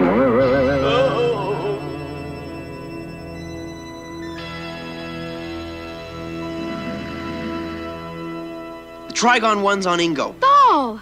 In the Jarl Forest, near the Bantha-shaped rock formation. I know the spot. Where do you think you're going? Please, Father. It's mine. I mean, it's yours. But I built it. All right, all right. Blix, go with him. And make sure he brings it back this time. Oh. What about my mother? She stays right where she is. You're not surprised. I didn't think you'd be. Lock them up until I figure out what our young friend's game is. Well, I hope this place of confinement will at least have gravity. Oh, dear. And then they threw me in here and took Demma to an interrogation cell. You shouldn't have come. No, R2, it's too late. You should have had a plan when we first needed it. Well, what's his idea? A ridiculous plan. We'll try anything. If you insist, sir, this had better work. I certainly hope you hid our master's jewels, R2. They're worth more than we are. Jewels? What jewels? Where? Oh, please, sir, don't do that. My circuits are out of balance as it is. Oh! Ooh. All right. The jewels are in the R2 unit's panel. Well, let's have them. Now, R2, now!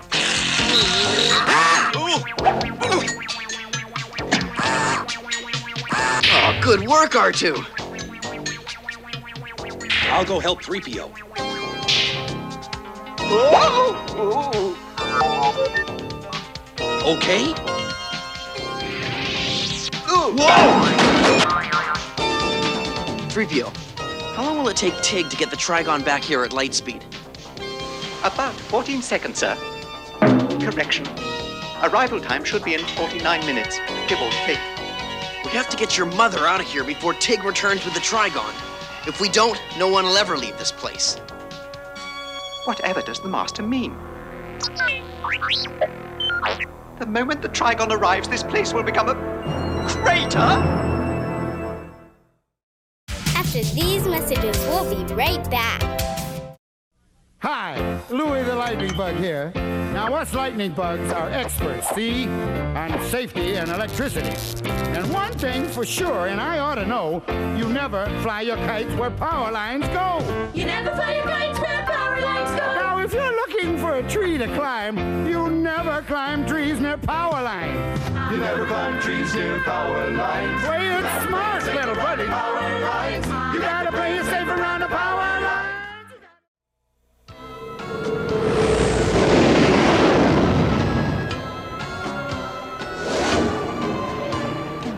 That's just half power. With full power transferred to the laser cannons, this baby could take out a whole planet. At long last, you have proven yourself worthy of the From name. I am proud of you, Tig. Son. Just slow down, Tiggy. I can't keep up with you. Oh, don't call him Tiggy.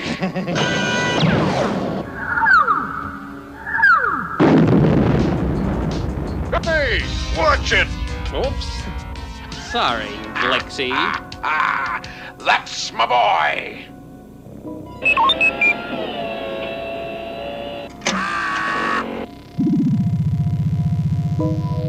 Okay, Thal. Interrogation cell's one level up. We can get there through this service tube. Sir, we don't have much time. Commandeer the fastest ship you can find. If I'm not back in time... Leave without us. But Kia... She's my mother. I'm going with him. Oh, you heard her. Let's go. You heard him. Let's go. That Strato driver's the fastest crate here.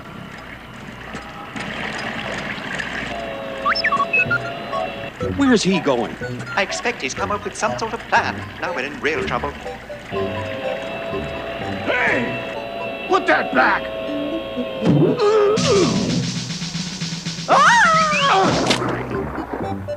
Quick, in there!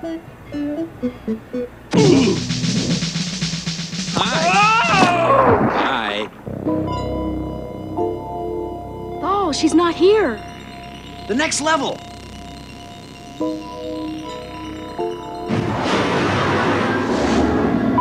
Okay, altering guidance systems. Ready to lock in landing coordinates. Huh? Tig, what's wrong? I don't know. The guidance systems, the docking sequence, it's not responding. What does that mean? Father, I'm on a collision course with a stronghold. Tiggy! You mean R2 and Thal sabotaged the Trigon when they hit it? According to R2, it's set on a collision course with this stronghold. It'll be here any minute. Well, don't just stand there. Go and help Thal. I hoped you'd say that, sir. But how? Cargo sled? R2, wait for me.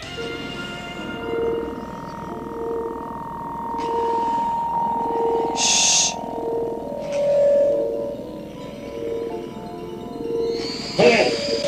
Stop it. Tiggy, you blundering idiot. Turn it around. Do something. Anything. I'm trying. Slow down, R2. Be careful.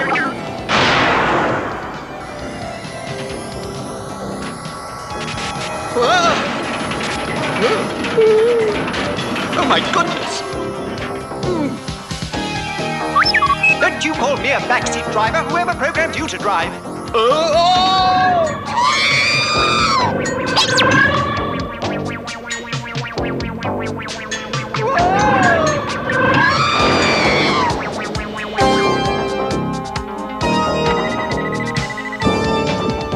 What?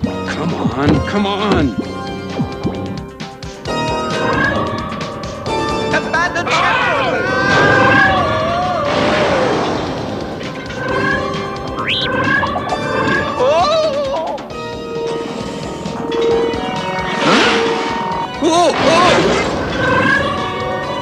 Look out!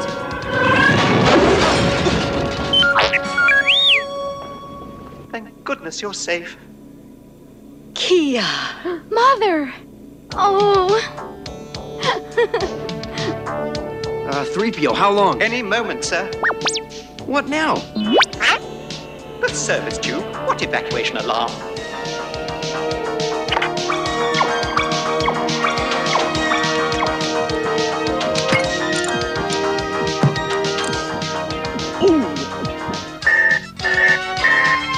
Blix, where's Tig? I'm on Blix's ship. You'd better evacuate, Father. And you'd better have a big head start, because when I catch you...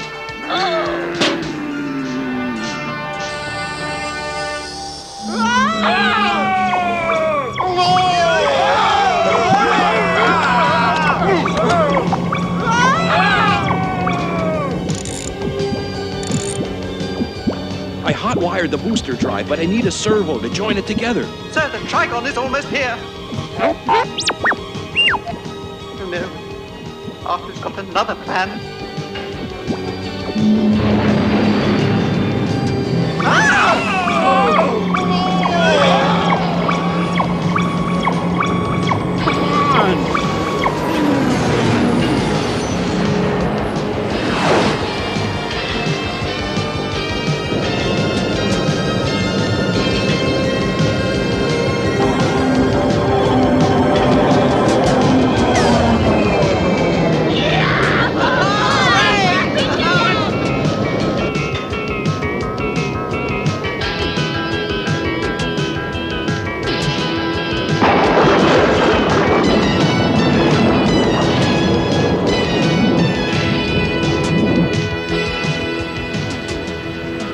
You mess things up, Tiggy.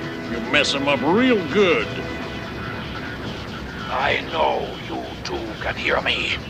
I hope you have something better than light speed in that bucket, because I'm coming after you. And when I catch you...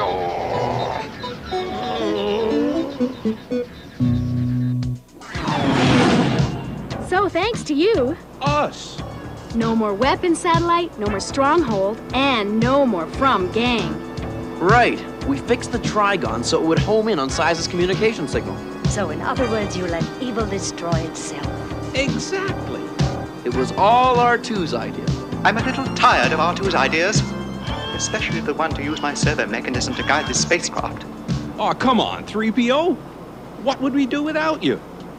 I really don't know, sir. But, well, I'm afraid you would be left to the mercy of R2's plans. They may be R2's plans, 3PO, but you're the one who sees them through. You two are a terrific team. Well, when you put it that way, I really can't disagree.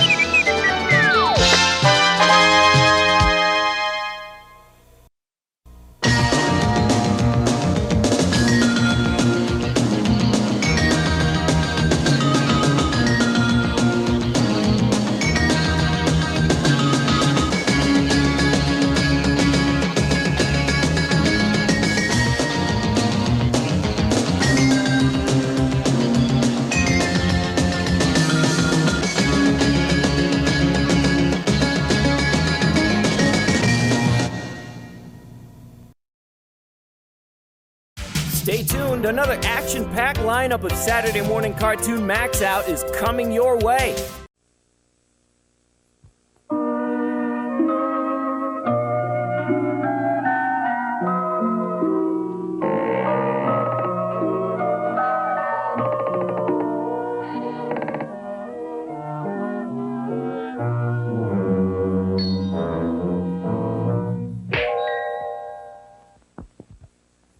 Back in the days when everyone was on the Snow White kick, scallywags and roustabouts had an easy time of it. Your money or your life?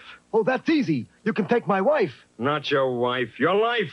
It's funnier my way, but take my purse. Statistics showed that crime was rampant, especially in a tiny kingdom known as Easy Pickens. The people there used to set their watches by the number of robberies that occurred. What time do you have? Let me see. The blacksmith is being held up, so it must be 11:15. This might have gone on indefinitely had it not been for the arrival of a jolly gentleman on a black donkey whose name was Mule. Mule! His name was Schuyler Sugg, and his hobby was preventing crime. Your money or your wife? Lady appeared as if by magic, and the robber was thwarted. What's more, Mr. Sugg spent the next 7 days in wielding his shillelagh in the cause of justice. Citizens of Easy Pickens, we owe a great deal to Schuyler Sugg. It comes to $43.12. He has not only cleaned out the town, but he's cleaned out the town treasury. Sugg opened a tiny but adequate detective agency and proceeded to solve any and all mysteries. I lost my pet cow, Mr. Sugg. You'll find him inside the counter at the butcher store at 89 cents a pound. He's on special, too. Somebody's been stealing eggs from our chicken house, Mr. Sugg. Oh, sorry, I didn't see you eating your breakfast. Be with you as soon as I finish these coddled eggs. And there's no doubt of it, fellow villagers. Schuyler Sugg is our man of the year. Yay! I don't know what to say, Mr. Mayor. Yay! That's when the trouble started. It was one of the coldest winters on record.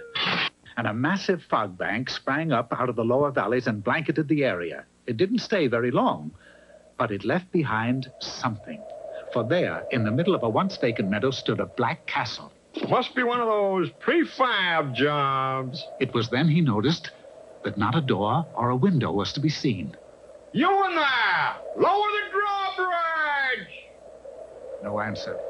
Just the cold, clammy wind whistling through the turrets. Better send a wire to Alfred Hitchcock. The news spread through the town like wildfire, and by noon, everyone was standing before the huge castle. It's black magic, that's what it is. Nonsense, Mr. Mayor.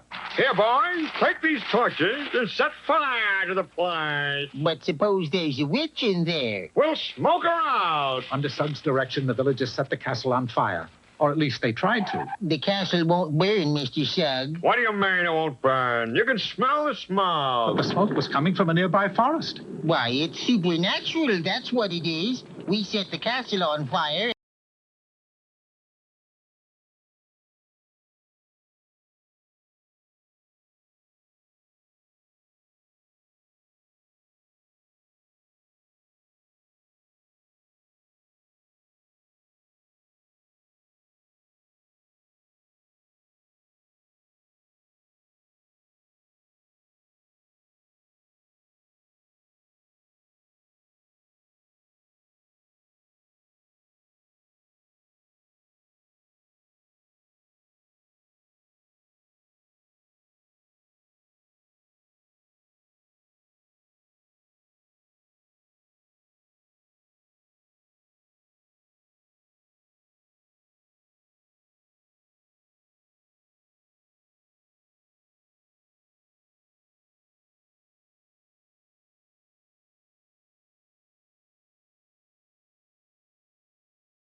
Oh, go on, Mr. Sugg. We'll be right behind you. Go ahead. Now, open the door. Surprise! Surprise! Happy birthday, Skylar! Them's my kind of people. Concern 'em.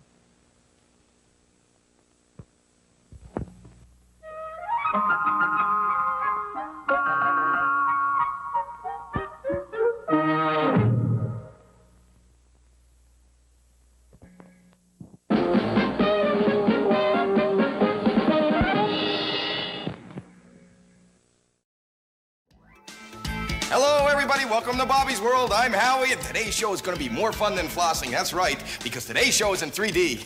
Except that, okay, the guys at the TV station forgot to send you glasses. So what you're going to have to do is you're going to have to get up every so often, whenever you want, and run toward the TV like that, so it'll seem like we're coming toward you. But it's going to be a lot of fun, like building a fort. Building a fort is fun because, well, it's good because it causes peace throughout the world, and it's fun because, well, you tell him, Bobby, because I'm just going to go change into a cartoon. Okay, Dad. I like forts because you can be in a secret place where nothing can find you.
right back.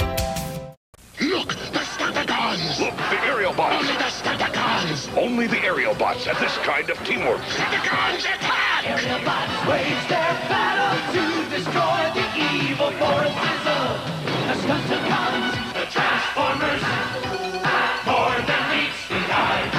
The Transformers, robots in disguise. Nobody can stop Minosaur except Superion. The Transformers, sold separately from Hasbro. Who goes there? Spike and friends! Shine a light on them! They're wearing transform reflected patches! Okay! the Transformers, robots in disguise. In the Transformers Prizes in Disguise game, everyone's a winner. I got a free reflective patch. Superion, Omega Supreme. And 8 more, and your patch may disguise an instant prize, like a party with life-size Transformers or electronic voice changers. Robots in disguise. Or Transformer action cards. Get Transformer reflective patches and game details free in specially marked packages from Hasbro.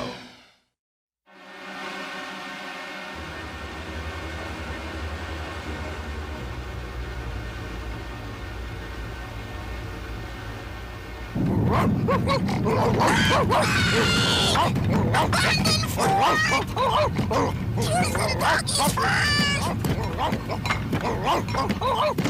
and cover! Duck and cover! Hey, it's me! Ha! It's Uncle Ted! Uncle Ted! Good move, Bobby! You passed the earthquake test. You didn't panic, and you headed for the doorway. Good boy! I did? Sure looked like I panicked to me. I absolutely love your fort. But next time, I'd nail the blankets to the furniture. Ted? Well, so they won't fall down. Ted, now don't put those gee-golly ideas into his head. Huh?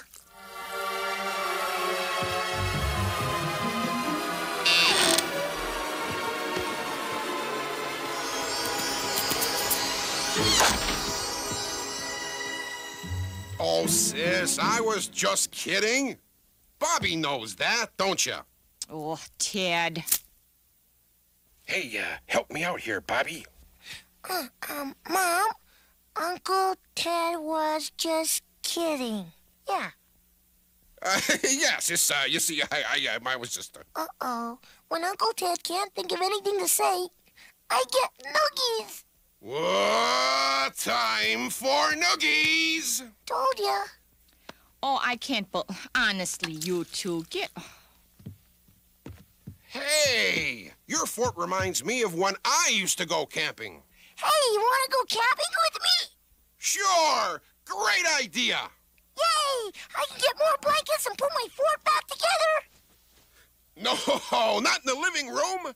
Let's do it like real men, isolated from civilization.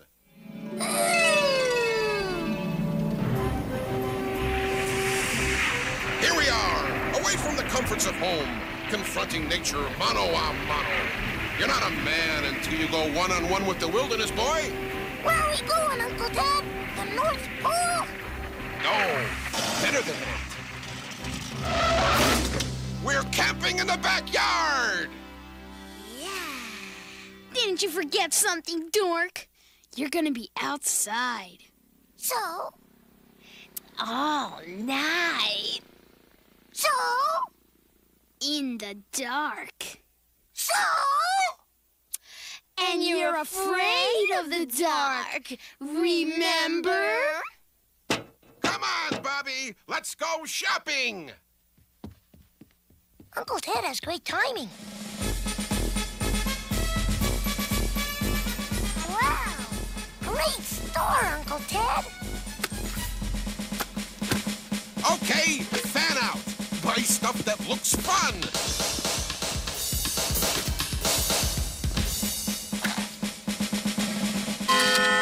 Well, you got your tent, sleeping bags, camouflage gear, survival kit. Anything else? Oh, boy, socks in a can. Man, I've been looking all over for these. They make great wedding gifts. Hey, Uncle Ted! Can I get one of these?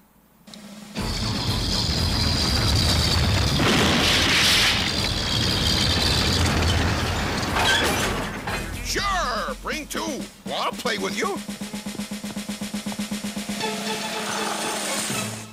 many weeks you going out for? 1 whole night in my backyard. Backyard, huh? Then you'll need one of these. A Super Terminator 9000 Bug Zapper. You know. We'll take it.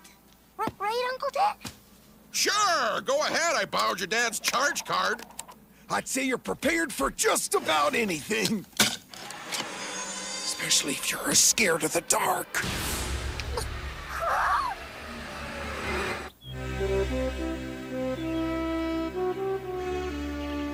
Ready for my first camp out? Just stick to the trail, Bobby, and you'll be all right.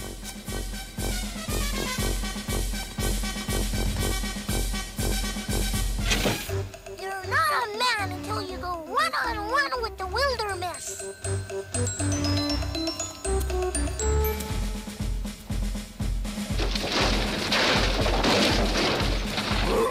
Yeah, who needs civilization?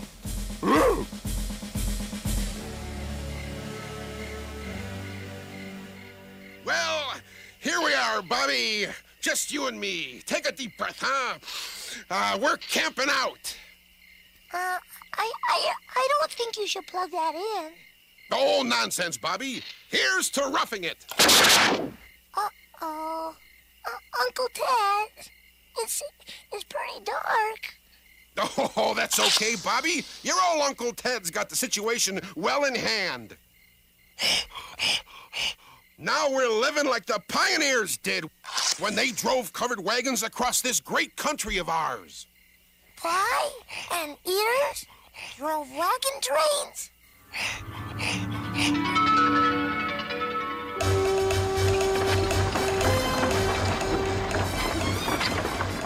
Those ears must have had really big Q-tips.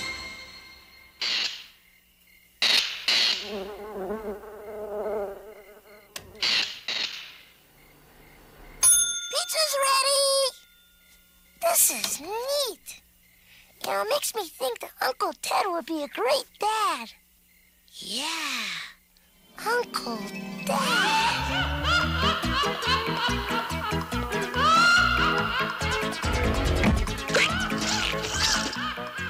Uncle Dad, I'm home.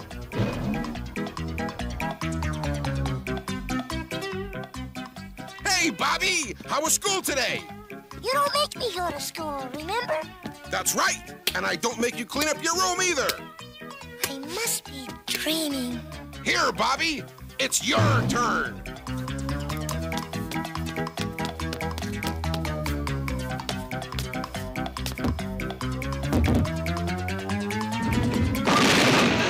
Ha-ha, Bobby. Perfect game. I love bowling on TV. Makes me hungry for pizza.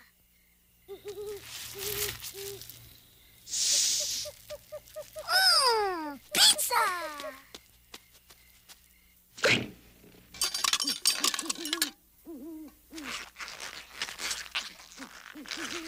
Uncle Dad, the cheese is so gooey I can't cut it.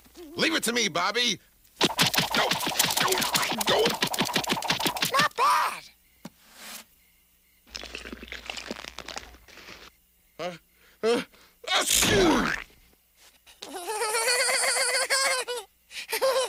Look, little booger cheese.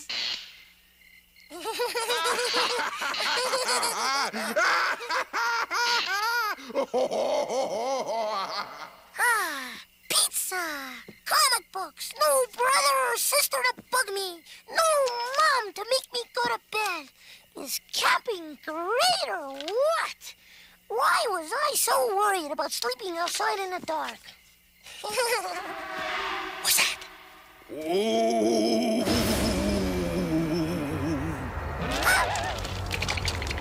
Hey, it's me, Uncle Ted. I knew that. Can somebody tell me why it's fun for big people to scare little kids?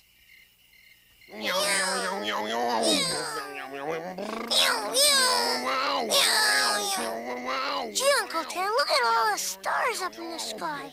They kind of look like the sprinkles on a big donut. I've been hit! I've been hit! I'm going down! Uncle Ted, you're not paying attention. I'm talking about the stars. Aren't they amazing?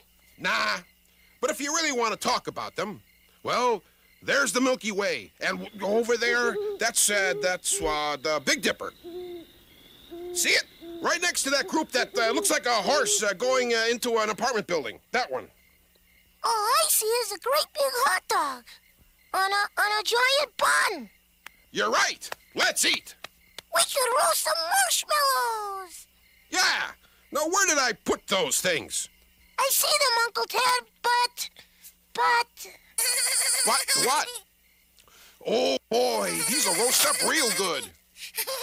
Boom, boom, boom, boom. Yeah, Bobby, the Pioneers sat on their marshmallows, too. Hey, Bobby, did I ever tell you the story about the green fog? The green fog? No. Well, Bobby, a long, long time ago, way before there were real estate salesmen to sell houses around here, this whole area was inhabited by strange monsters. It was? Oh, yeah. They'd roam by night looking for parking. And ever since then, people say that late at night, whenever the green fog comes rolling in, you can see the huge blood-sucking monster and the swamp creature holding hands and skipping through the night. Bobby? Bobby? Wow! Uncle Ted, are you afraid of the dark like me? Oh, Bobby, being afraid of the dark is really only the fear of the unknown. What's the unknown? Your Aunt Ruth's age. Just kidding, Bobby. Come on, don't be afraid of the dark. It's just daytime with the lights out. Well, then I shouldn't be afraid of a burning tent, right? Huh? Holy smokers! Oh, call 911! I'll get the garden hose! Uncle Ted, you can't put out a fire with a snake. Shakers!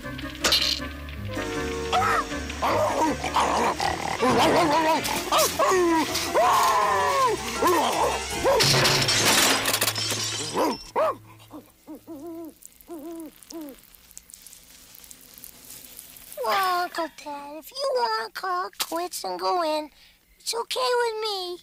Going in? Going in? We're not quitters. All we need are some sheets to cover those holes. And some blankets to sleep on. That's the spirit. I'll straighten up out here. Now, Bobby, you go to the house and get the sheets and blankets. You mean me? Go all the way to the house in the dark? After these messages, we'll be right back. Yes, Mr. LaFoot, this is the crunchiest mixture ever made. Good. Hello, Captain Crunch. Ow! I, Jean Lafoot, challenge you to a crunching contest. But LaFoot, nothing's crunchier than Captain Crunch cereal. It's sweet and delicious, made of corn and oats with 2 kinds of sugar, and it's made crunchy to stay crunchy even after you pour on the milk. What can possibly match it? My own cereal, Food Seeds. All right, gentlemen, take 3 paces, turn, and crunch. 1, 2, 3, turn. The winner is Captain Crunch cereal. Yay! And this stuff tastes awful. It is crunchy, though. What's it made of? Eggshells, celery sticks, and just a pinch of blackboard chalk. Sorry, LaFoot. What I can't stand is this crunchier than thou attitude. Get Captain Crunch cereal from Quaker.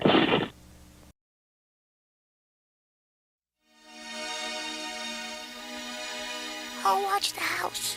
You watch for Uncle Ted's green fog.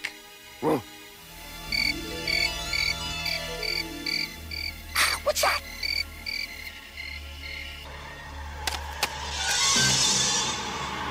Oh no, a swamp creature! A creepy thing!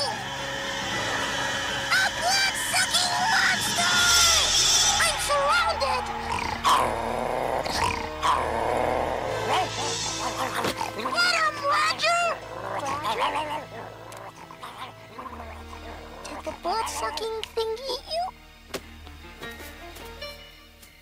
Hey, wait a minute! That's not a blood-sucking thing! It's just Dad's brand new shirt! And that's not a swamp creature! It's an umbrella! And that's not a creepy thing! Yes, it is! Just kidding. You know, Roger, there's really nothing to be afraid of out here in the dark. It's just my backyard. And for you, straw man, for being fire retardant, I give you the housekeeper's seal of approval.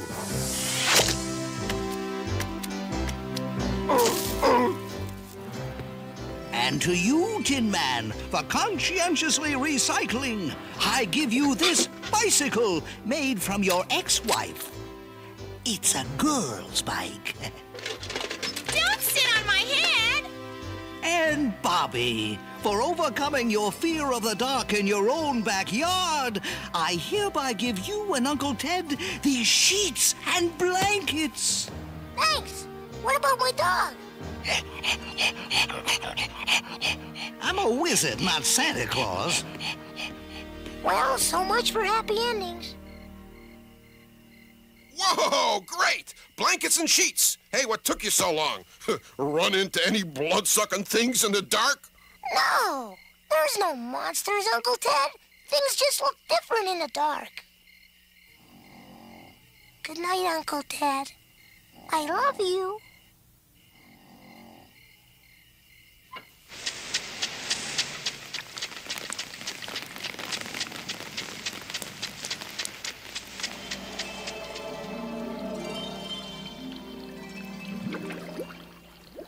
Oh, gosh darn things. Morning, Uncle Ted Fish. Morning, Bobby Fish. It sure is neat camping underwater, huh? I don't know. I don't think this aquatic living is all it's cracked up to be. I mean, what's so great about it? I'd like to hear one good reason. Uh-oh, I shouldn't have said that. Now underwater, nothing smells bad. That's why underwater is the best time you'll have. No matter how deep down in the water you sink, the beautiful thing is those fish don't stink. Rockin' where the fish don't stink, yeah. Fish don't stink. Underwater, the fish don't stink. Oh, come on, not even 10-year-old gym socks? No. Even garbage trucks or broccoli? Not even that. So down here, mommies can't have fish, because they just can't smell stinky armpits. But up above, I don't care if you're friend or foe, a day in the sun and you got me, oh. Jumping where the fish don't stink, yeah. Fish don't stink. Way down under, the fish don't stink. Bobby, you smell something? Not down here. Maybe it's just me. You mean nothing smells? Shark, squid, a nice smelly... No, hold up. Bobby, get busy. Now, Roger's breath is a terrible odor. Oh, yeah. Especially now that he's getting older. But underwater, he can come right up to your face. Go ahead. I'm telling you, that's the beauty of this place. It don't stink. Yeah. Fish don't stink. Yeah. Sorry I didn't sing sooner. Oh, that's okay, because you're singing out of tuna. You get it? You don't get the whole tuna thing, do you? Thank you, boys. Wonderful, wonderful.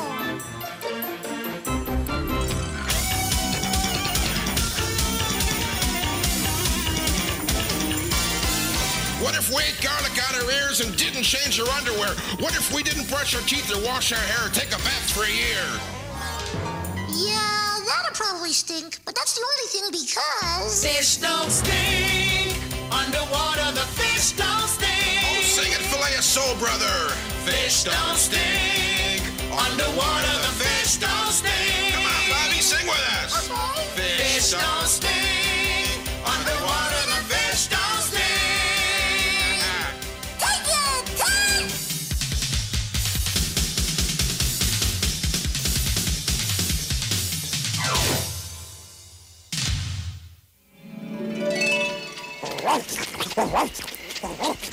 Hockey shockers, look out! The pioneers never had automatic sprinklers. Whoa! Sorry, I forgot to tell you about the automatic sprinklers, Ted. No problem. Stuff happens. No problem, Uncle Ted. Hey, I know where we can camp out. Hey, I thought I'd come out and join you.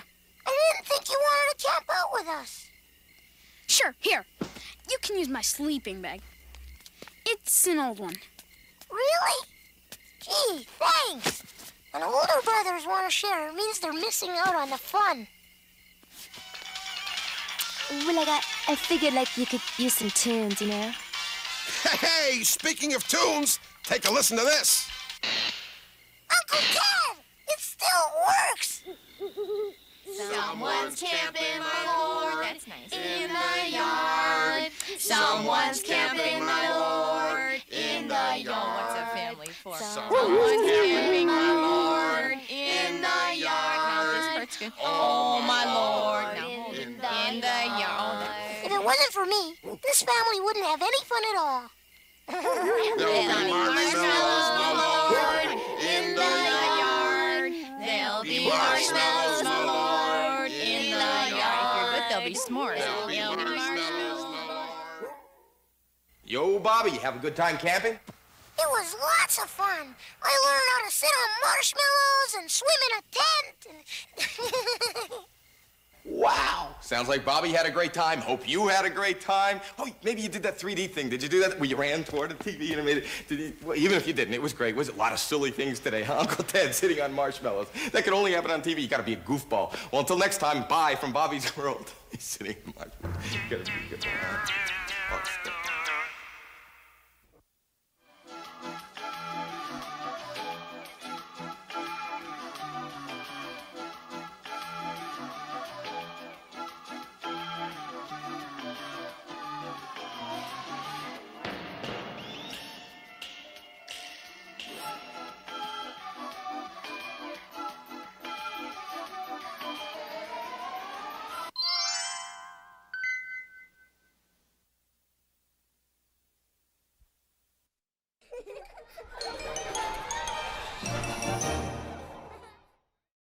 Stay tuned, another action-packed lineup of Saturday Morning Cartoon Max Out is coming your way.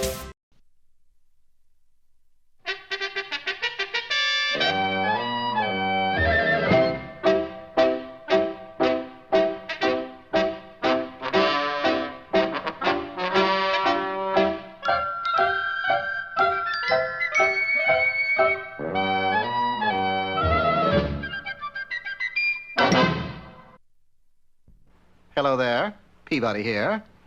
And this is the Wayback Machine for traveling through time. And this is my boy, Sherman. Speak, Sherman. Hello. Good boy. And today we visit Napoleon. No kidding, Mr. Peabody? I never kid, Sherman. Time? About 1810. Place? Paris. The Wayback was working beautifully. We were teleported right into Napoleon's chambers. He wasn't exactly dressed to receive visitors. Who is there? Oh, you are from the Secret Service? Why, sire, is something amiss? Of course, they are gone. What are gone? The Imperial braces. Huh? The Emperor means his suspenders are missing. Oui. But why are they so important? Because they hold up my pants up. Crushing logic, sire. You can't be an emperor without suspenders? Of course not. If I try to draw my sword, see? I cannot order the troops forward. I cannot even salute. And as for making a speech, impossible. Well, why don't you get another pair? Because I am the emperor. I must wear only the imperial suspenders. Sire, who besides you has access to your wardrobe? Only my ever-faithful servant, Pierre Lecomo. And where is he? Come to think of it, I haven't seen him lately. Find Pierre and you'll find the missing suspenders. But where? There! Yes, through the palace window, Sherman had spotted a skulking figure moving toward the gate. Come on, Mr. Peabody. My dear boy, I'm a genius, not a track star. He went this way, toward the docks. In a trice, we were on the docks. Look, that ship's leaving. We'll lose them. I doubt that. With the ship pulled to a stop, Sherman and I made our way to a porthole. Inside was Pierre Lecomo and his conspirators. On the table between them were the royal suspenders. You have done your work well, Pierre. Nothing. When our generals see this, they will know Napoleon is helpless. And they will attack. Then France will fall. Like Napoleon's pains. But Pierre, the table is moving. How come? It's simply the rolling of the ship, gentlemen. Yes, it's the rolling of... What? After them! Well, we got the suspenders. Let's run. Unfortunately, we ran in opposite directions, but it was just as well. Quickly! Unless we get those suspenders, our plot is doomed. I have got this one cornered. Peekaboo. Ooh, give me back my sword, you. Oh, very well. How's everything, Sherman? Just fine, Mr. Peabody. That's nice. It's not sporting, you know. Who cares? I'm going to get you if it's the last thing I do. What do you know? It was the last thing. You little pest, I'm going to feed you to the sharks. Be calm, Sherman. My guidebook says there are no sharks in these waters. Goodbye, you brat. Monsieur Lecomo, you seem to have cut the hawser. But when I go, he goes. Not necessarily. And as the rope parted, Sherman dangled at one end of the Emperor's braces, while Pierre Lecomo fell into the murky water. My, seems the guidebook was wrong about those sharks. Well, now to return these to Napoleon and receive the thanks of the happy populace. They don't look happy. Something the matter? Please, Monsieur Peabody, don't take the Emperor's suspenders back. Why not? Because it is the first day in 33 years there has been peace and quiet in France. The first day the cannons have been silent. No boom, boom, boom. For years, our people have had to go around with their fingers in their ears. It's the first time I've seen my daddy in 33 years, too. And who is your daddy? Napoleon. Well, we had kept the suspenders from falling into the hands of France's enemies, but there really didn't seem to be any reason for returning them to Napoleon either. And so we didn't. There they are. That's why in all the pictures of Napoleon, his hand is inside his coat. He's really holding up the imperial pants.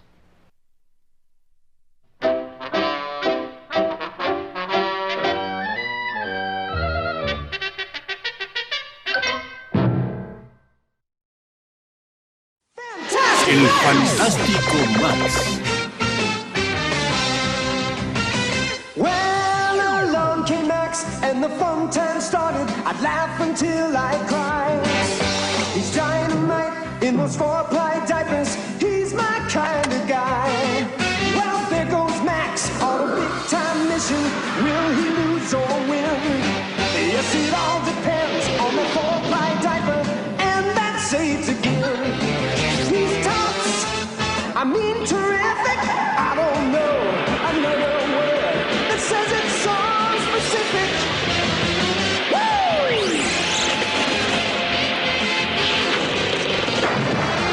Well, here comes Max and his fun time heroes. It's victory again. They owe it all to that 4-ply diaper, and that's safe to pin. El Fantástico Max.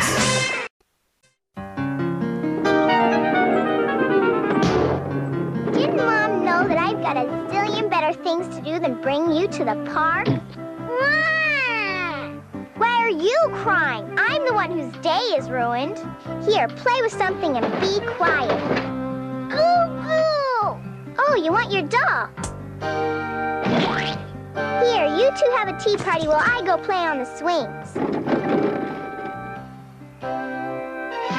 Brother, I thought she'd never leave. Okay, FX, up periscope.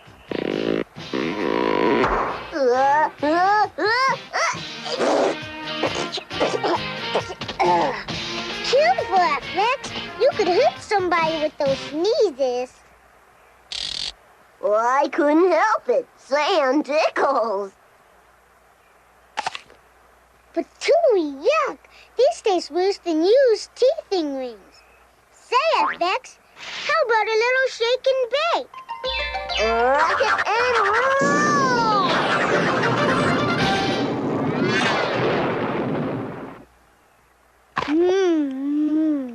Now these are yum, yum, yummy.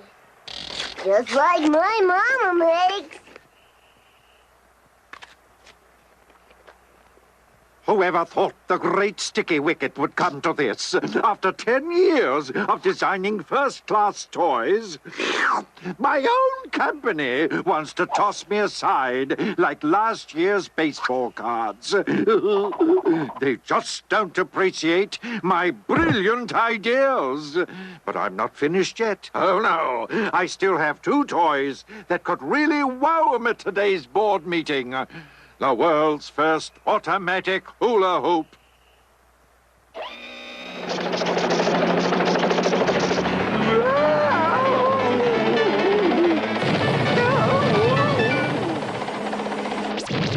I've gone round and round with this thing, and it still doesn't work. But I'm a genius. I am.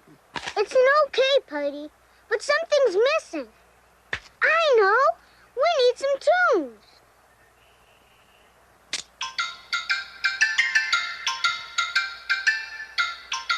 Why is all baby music so boring?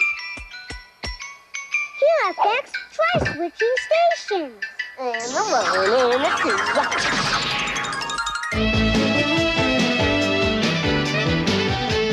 Let's boogie. These pogo boots could be a giant leap in toy technology. 3, 2, 1, blast off. Whoa! This is a drag. There's nothing exciting going on. Oh, whoa! They'll let anyone in the park these days. Forget it. These things will never get off the ground with the Toy Safety Commission. It's no use. I'm ruined. No, some days nothing goes right. That sounds like a toy I could have invented. Come on, FX. Why don't you join me?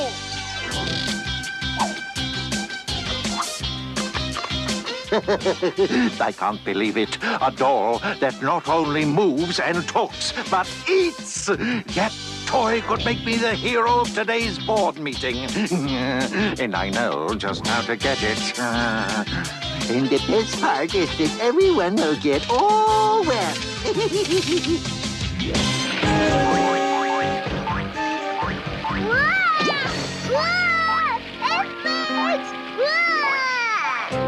Max, this is no time to play around. Oh boy, Mom's gonna take one look at you and lock me up for life.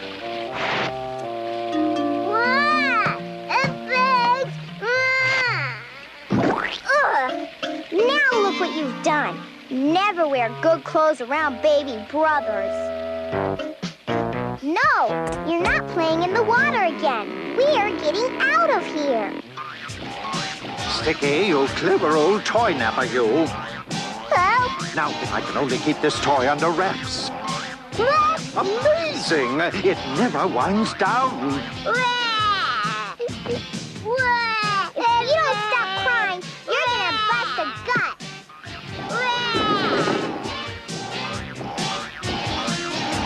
Sticky Wicket's back, and he has a great idea up his sleeve.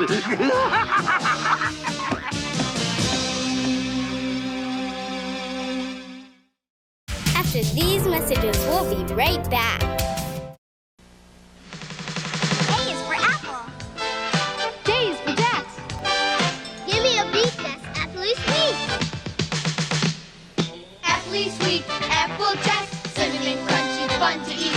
A can't stop dancing breakfast treat. Kellogg's Apple Jacks made with real apples. An appley sweet part of this complete breakfast. Apple Jack is the name. Aptly sweet taste its claim to fame. Fun to eat and aptly sweet, Kellogg's Apple Jacks.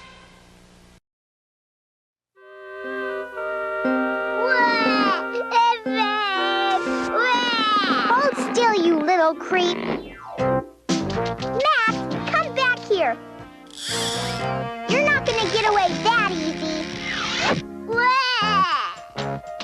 Zoe? Uh-oh. What are you doing to your brother? And why is he soaking wet? Would you believe we were playing Go Fish? No. I was afraid of that. You can go fish in your room. You're grounded for the next 4 weeks. Poor Max. I just hope you don't catch a chill. Now you go Betty bye. Good. Coast's clear. A.B., where are you? You really shouldn't throw your toys around, Max. It's so untidy. Never mind that, A.B. We've got to find FX. Ooh, that's cool. He got swiped by some clown in bouncing boots.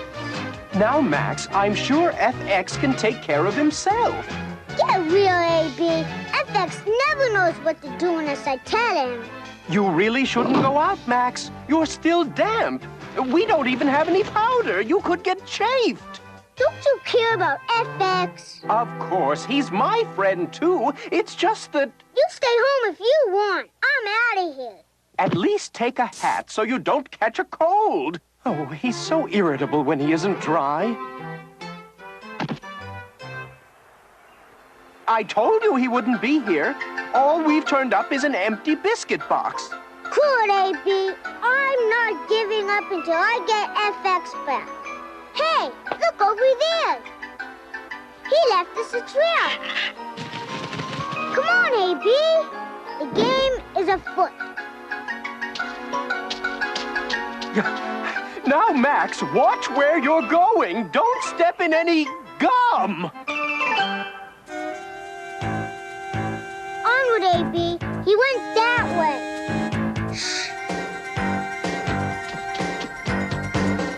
Dirty diapers! We've lost the scent. It sounds like someone else may have picked it up. I'm sorry. Is this yours? Max, never go near a strange dog. Let's keep going. Wait for the light and always look both ways before you cross the street. Look! He's trapped in our trail. We've no time to lose.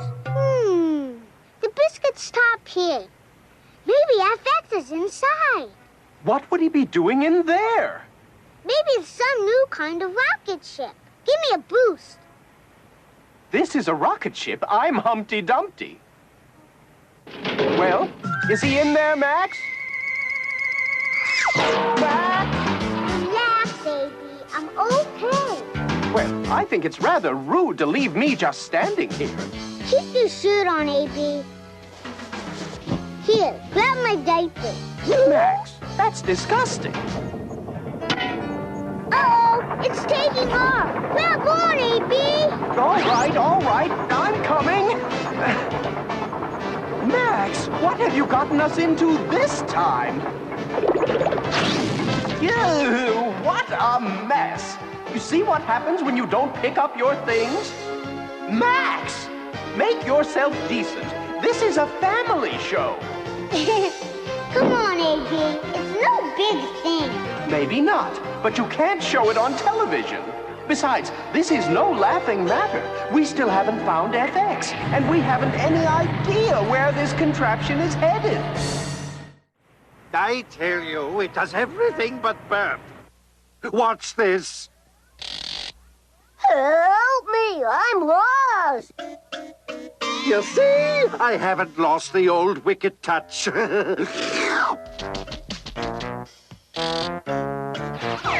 I want to go home. Isn't that cute? I made it up myself.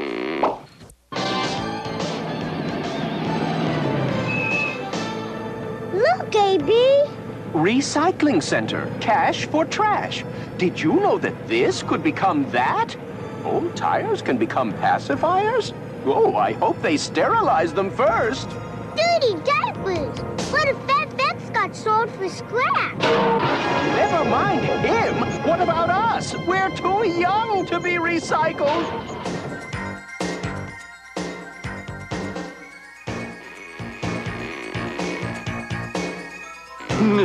You're sure, Slitherspoon, you've searched the toy archives, and there's nothing like it, eh?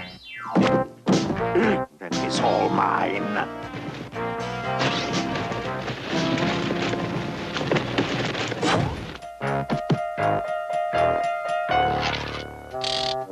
He didn't make me. I'm imported. I taught him to say that. Imported toys are all the rage. Don't listen to him. He's a big liar. Oh, isn't he full of surprises? Shut up. You'll never know what he's going to say next. There must be a steering wheel here somewhere. Margaret, try to find some seatbelts. It's getting a bit bumpy. Now this will sell. The Japanese market will go wild. The next time you decide to take a ride in an unidentified flying object, I'm staying home. Stay cool, AB. We're coming in for a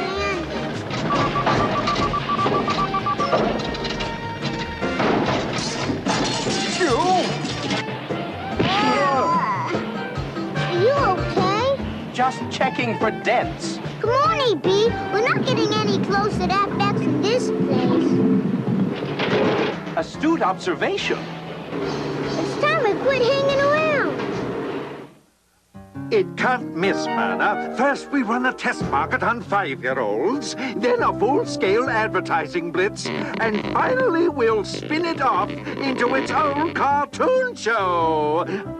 Now, all we need is a name. I know. We'll call it Little Sticky. That's not my name. Yes, it is. No, it's not. Yes, it is. Yes, it is. Yes, it is. Yes, it is. No, it's not. 3 o'clock. The board meeting is starting. We'll discuss this later. Hang in there, AB. I see light at the end of the tunnel. Dirty diapers. If they weren't before, they are now. Yow! Whoa!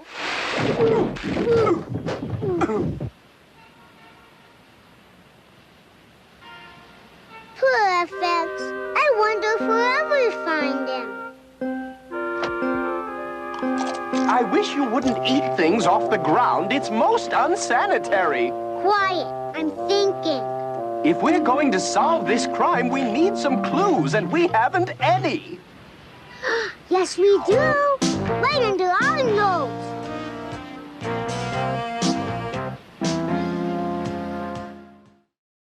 Stay right here. We'll be back after these messages. After many years, Captain Crunch has returned to mysterious Crunch Island to search for... the Crunch Island treasure! Wow! So we gotta find it before the sun sets over Mount Crunchmore. But let's hurry. Welcome home, Captain Crunch. Captain Crunch. We really missed you.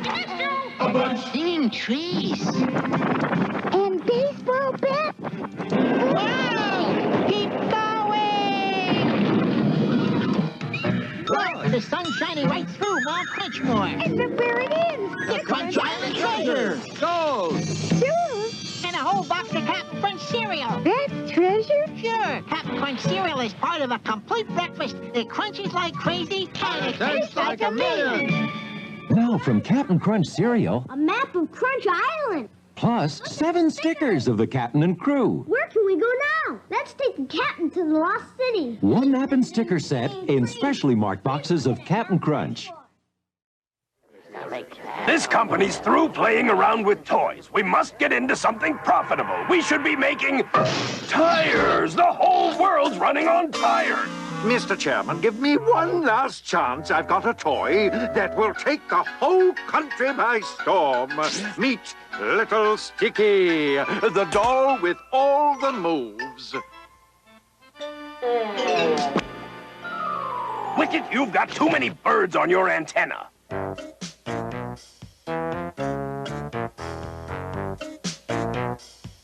We're getting close. This biscuit was eaten within the last 15 minutes. Oh, you lazy old toy, you get a move on.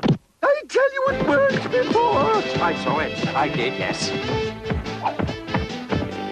Wicket, pull yourself together. Your behavior is disgraceful. It's no use. We've looked almost everywhere.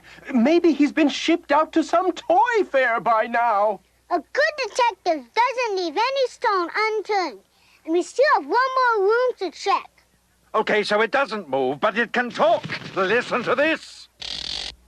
Don't buy me. I'm defective. He never did have a very high opinion of himself. No, he's trying to fake it so he can get away. Of course it's defective. It's a wicked original. No, wait. I love you. Give me kisses. This doll is disgusting. Dumb toy, you've betrayed me. Max, see what can happen when you talk to strangers? Come on, that was our chance to grab FX. What? Come on, FX, bring rubber. Look at him now. You'll see, he works. See? What have I told you about picking a fight with someone bigger than you? This way, guys.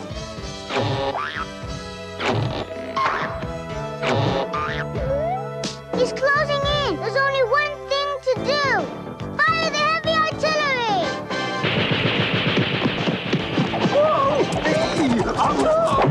Whoa! Stop playing with my toys. Gentlemen, start your engine.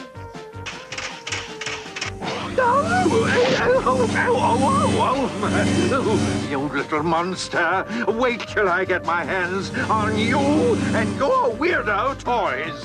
Let's go, guys. Help! Someone forgot to install the brakes.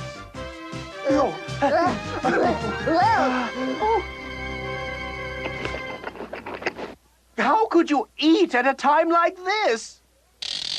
I can't help it. I get hungry when I'm scared. I think we're safe, FX. Ah, there you are. You see, Max, never count your rubber duckies until they're hatched. So you thought you could get away from me?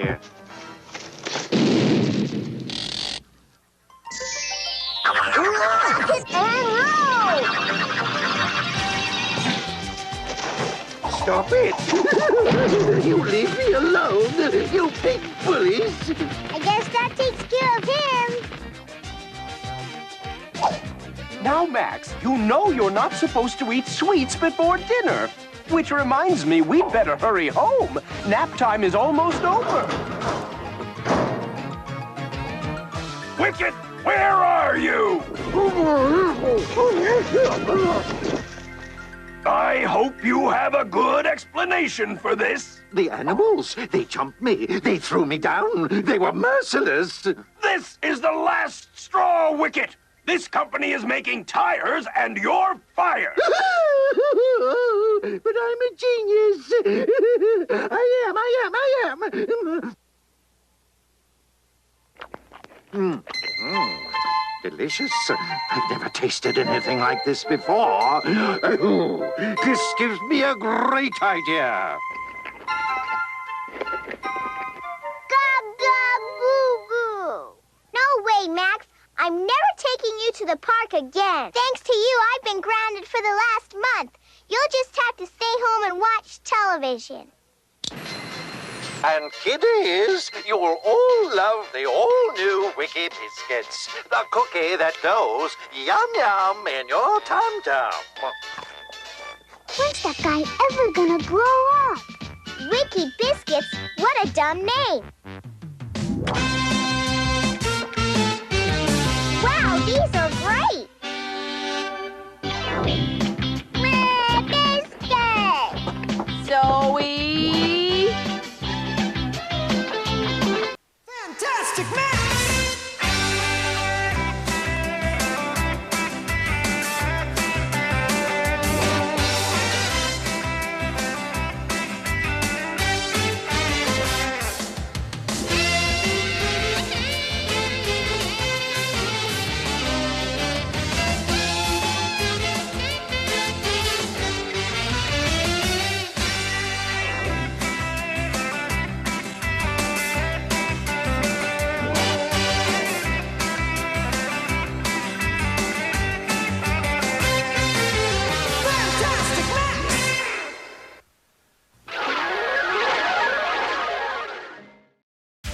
Stay tuned. Another action-packed lineup of Saturday Morning Cartoon MAXOUT is coming your way.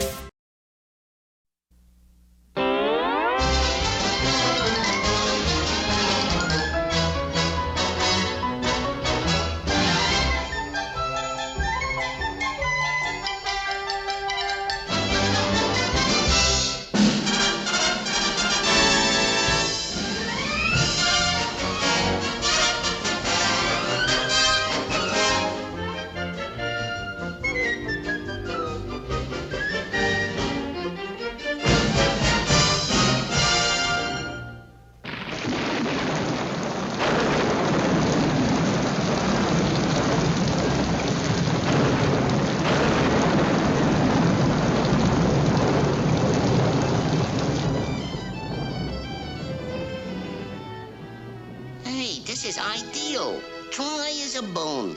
What more could a rabbit want? Hey, what's that?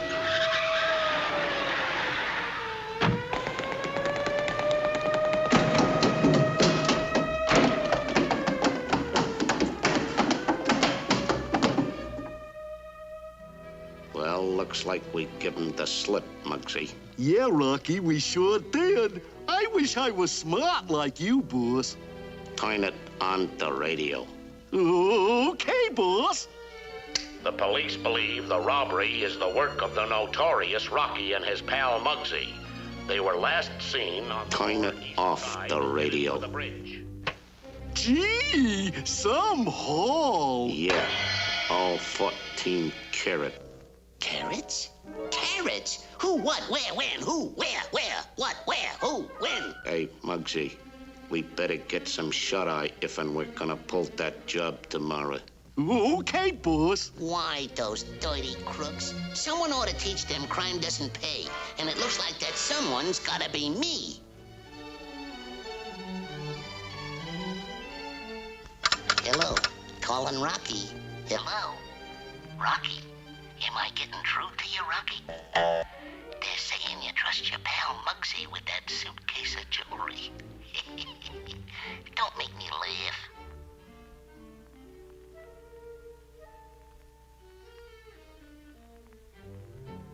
Look at Muggsy laying over there pretending he's asleep. And all the time he's thinking, getting ideas.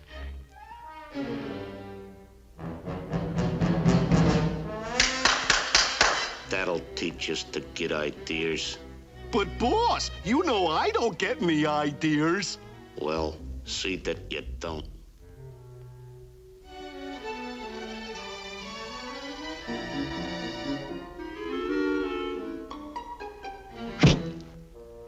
Listen, Rocky, you're not gonna be fooled by that smooth talk, are you? They don't call him the Detroit Butcher for nothing. He's probably waiting for you to fall asleep. And then...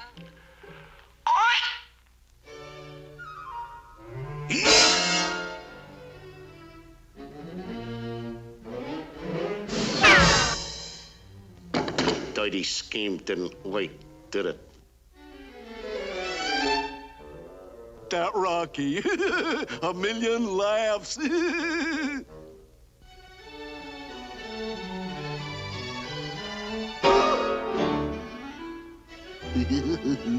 That Rocky.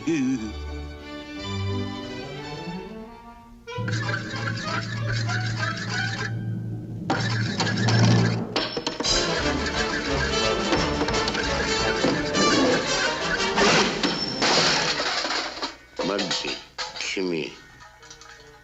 But, boss, I... Maybe that'll teach us. Now get back on a couch and go to sleep.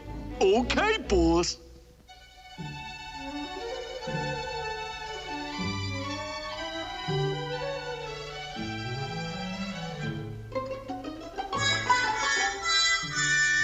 Hey, Muggsy, come here. Give me a light. Okay, boss. Yeah, boss. Yeah. Gee, I'm glad you're not mad at me no more. Oh, now you're mad at me again. But, boss, I... Now get into our room. Now go to sleep!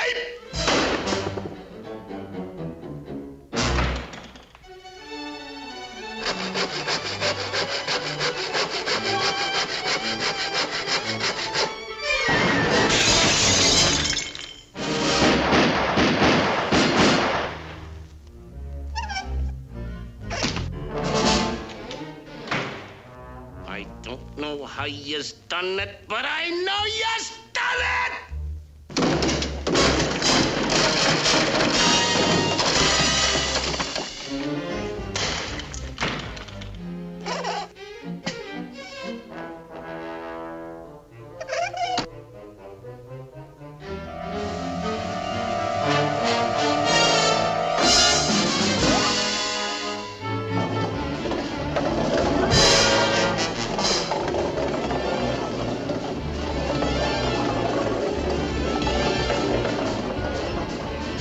Muggsy, get off those skates. So you want a showdown, eh?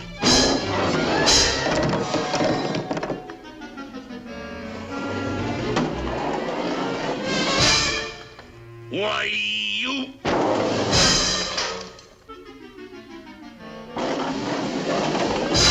Why, you dirty...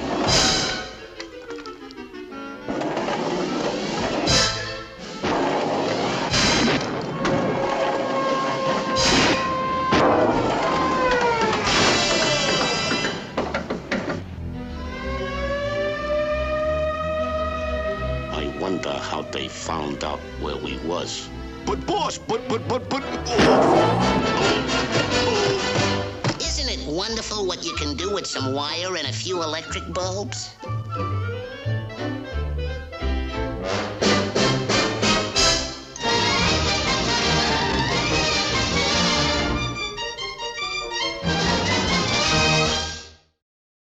Yo, baby!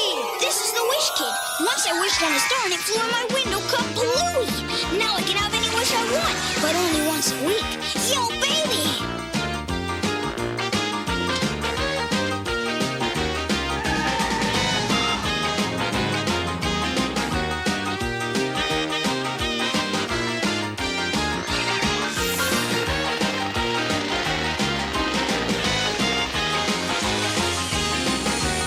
yo, baby, which is what I like.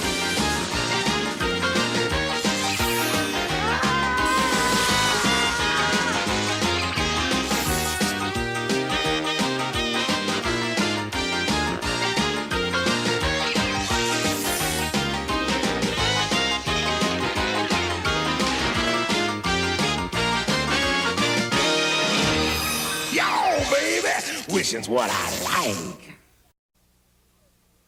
Have you ever been blamed for something you didn't do?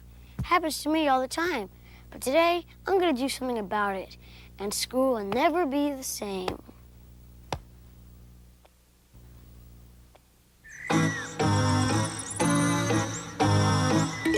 Help! I'm the victim of an elementary school chemistry experiment gone mad. Nicholas McClary, you're going to be the victim of an elementary school teacher getting mad if you don't stop clowning around. Sorry, Mrs. Kimberly. All right, class, form into groups and see if you can repeat the experiment I just showed you. Let's see. First, we take some hydrogen peroxide. I know a much better experiment. Instead of making ordinary bubbles, we can make super bubble gum. Super trouble is more like it. Why do you always have to do this crazy stuff while you're standing next to me? Because you're my best friend. Don't worry, I know exactly what I'm doing. Looks like McClary is cooking up one of his bozo experiments again. Only this time, it's gonna backfire. Hey, McClary, your shoes are on backwards. They're not. Hey, you're right. It's your head that's on backwards. What a jerk. Never mind him. One more chemical in my super gum, we'll be ready for some monster bubble blowing.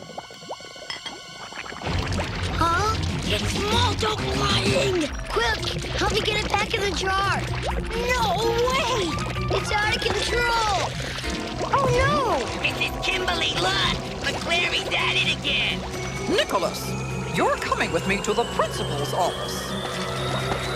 No! It's not my fault. I've been slimed by that slime bag.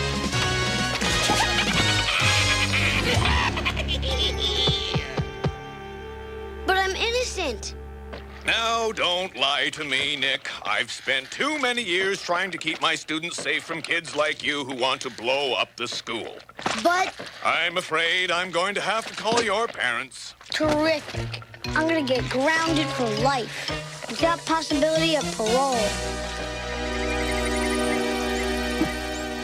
Francis Detweiler goose up my experiment, and I get in trouble. Isn't there any justice? Guess not. Boy, if I was principal, I'd sure run things differently. Wait a minute. Why not? It'll solve all my problems.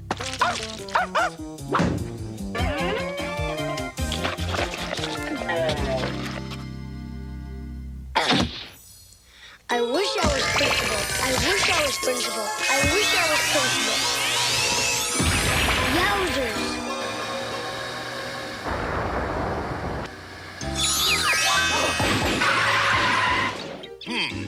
4 flat tires? Hello, Miss Mancuso? Yes, sir? I'm not going to make it to school on time. You'll have to call in a substitute principal. Whoa! I want Nick McClary to take over for the day. Nick McClary? There's something wrong with my mouth.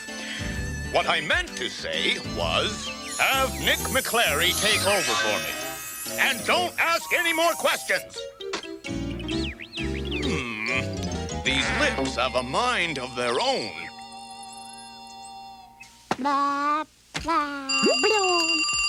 Hello? This is Miss Mancuso. Can I speak to Principal McClary, please? I'm afraid you've got the wrong number, Miss Mancuso. I'll take it. Hello? Nicholas McClary, please come to school immediately. You're to be principal for the day. We're on schedule. Outstanding. Nick, what are you all dressed up for? I've learned my lesson.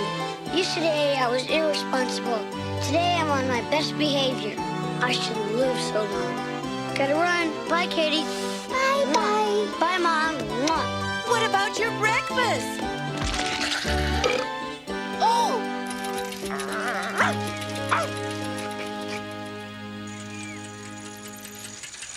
What's the rush, Bert? You got all day to get picked on by me.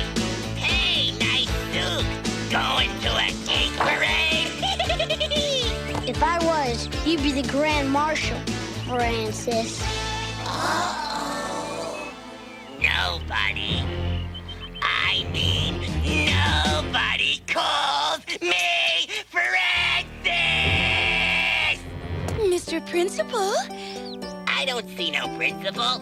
You're wanted in the staff meeting, Mr. Principal. I'll be right there, Miss Mancuso. You're on my list, Francis.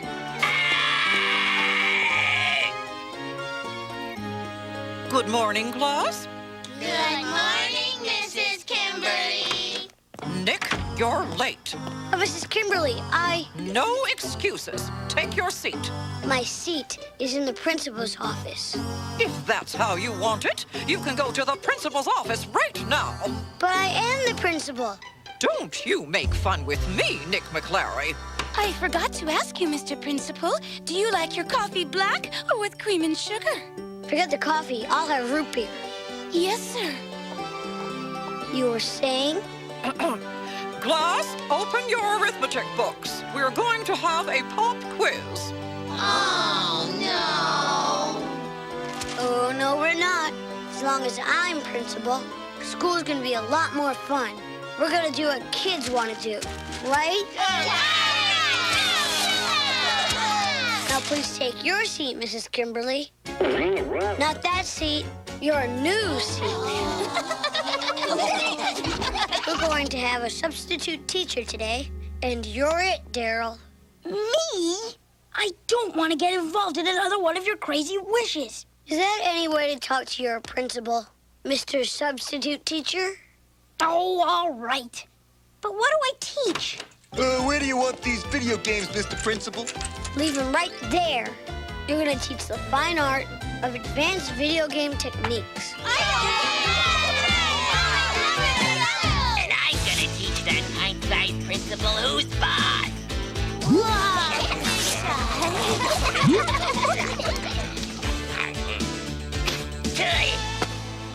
Mr. McClory! Mr. McClory! Frankie shot a spitwad at me. What? Is this yours? Yeah! Now how about taking me to the principal's office so I can paddle you? Shooting spitwads is against the rules, Mr. Duttweiler. I'm afraid I'm gonna have to discipline you. This I gotta see. Class, I want you to write Mr. Duttweiler's name on the blackboard 100 times. Hey, Burrito Brain! I think you got this punishment stuff backwards. I don't think so. Francis! Francis! Francis! And if you bounce on the turtle's back 3 times, he'll spit out the key to the dungeon treasure chamber. Mr. Principal, we've got an emergency. What is it? See for yourself. There's a dog in the school. Bad dog, Slobber. You're not supposed to be in school. Go home. You're right, Miss Mancuso. This is a problem, and I know just what to do. Take Slobber and round up all the stray dogs in the neighborhood and bring them to school. What for? To give them an obedience class, so they'll learn not to come to school anymore. Whatever you say, Mr. Principal. Slobber? Slobber! Slobber, Why do I always have to run out in the middle of my writing to find that stupid mutt? wow. Huh? What? What in the world is that woman doing with Slobber? There might be a news story here. Come on, Katie. We've got some detective work to do. Dogs in school? This is getting weirder all the time.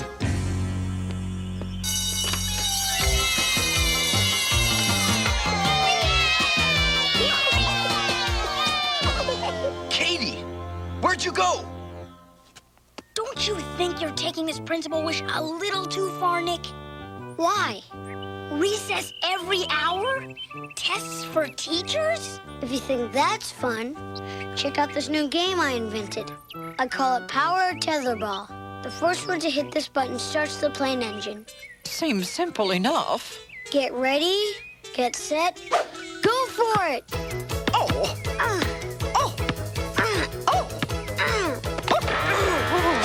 Dear. I win! Katie? What's she doing here? She wouldn't be here without... After these messages, we'll be right back.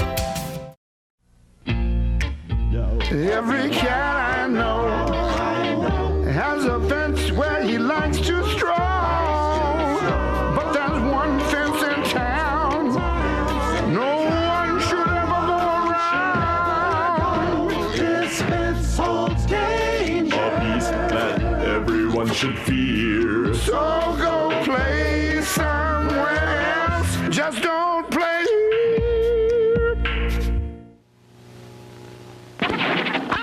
Time for Timer, your roving reporter. I'm talking to you from inside a fantastic factory, your digestive system. You know what we build here? You! Not out of wood or metal, but out of food.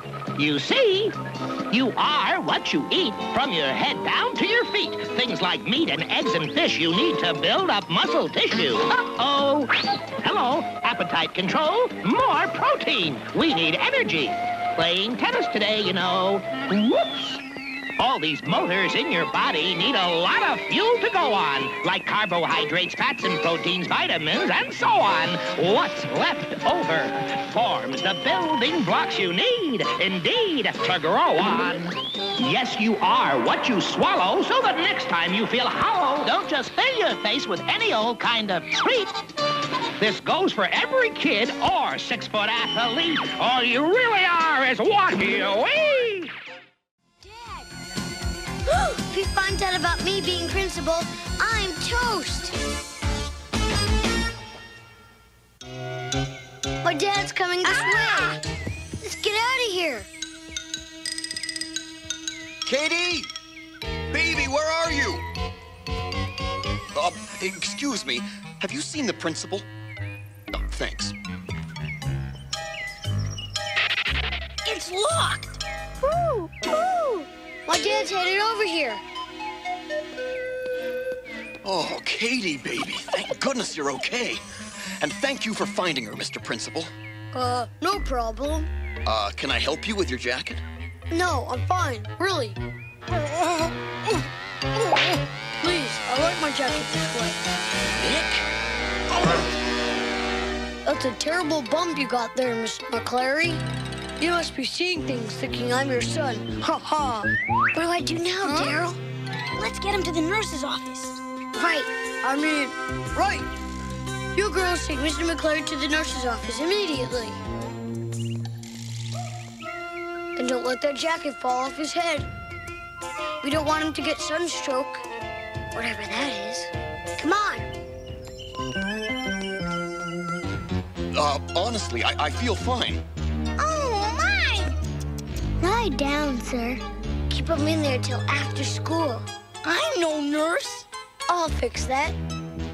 As principal of Jefferson Elementary, I hereby dub thee substitute nurse. But I thought I was substitute teacher. I'll double your pay. Yeah, and triple my trouble. All right. Assistant nurses, let's bandage this patient. Where's my baby? Hey, what's going on? Mr. McClary, you've got to stay in bed. Principal's orders. What am I going to do with you, Katie? No, they don't teach potty training here. What? Bad dog, Rover. Sit. How many times have I told you not to speak out of turn?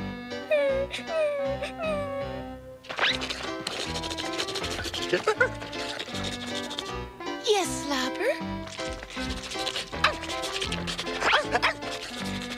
Of course you may go to the bathroom.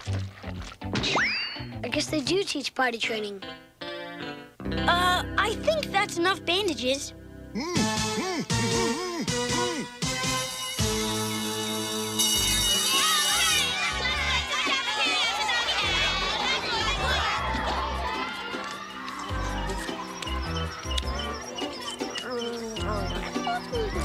Oh, soggy spinach again. Yuck.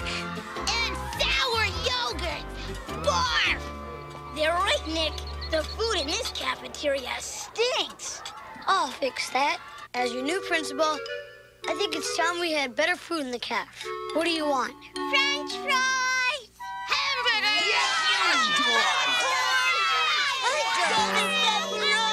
And a popsicle sandwich for me.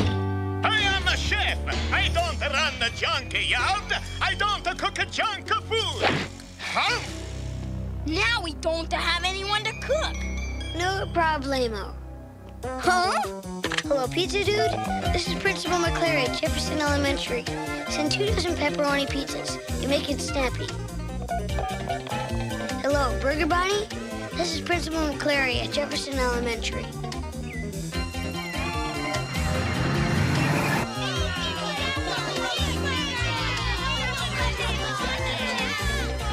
Boy, this is too cool. Ah! And too hot. Better throw away the stinky stuff. Whatever you say, Mr. Principal. Yikes! Oh, yeah? Well, how'd you like a tossed salad?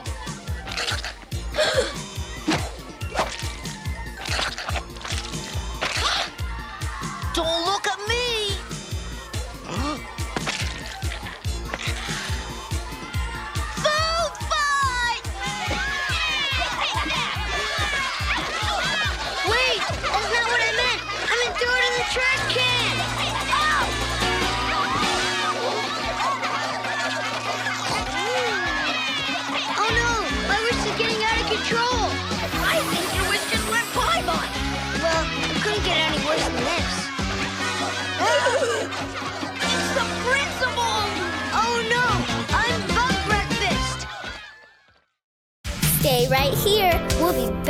after these messages.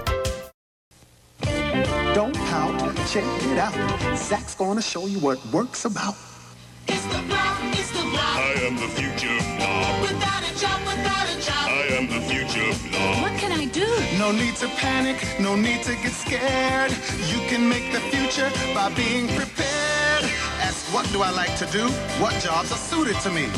I like to skate. I like to go bowling. But my favorite hobby is cutting and sewing. You can get going, plan a business sewing. It's your job, your future job. There are many jobs you can train for. Seamstress tailor, costume designer, alterations, pattern maker. I am the blob, the future blob. It's no blob when you plan for a job. Don't be afraid, make a career and get paid. Do your job, plan for a future job, and you won't fear the mean old future blob. Captain, we're under attack. No, we're under a new cereal. I took Captain Crunch cereal and added chocolatey crunch pieces for our great chocolatey taste.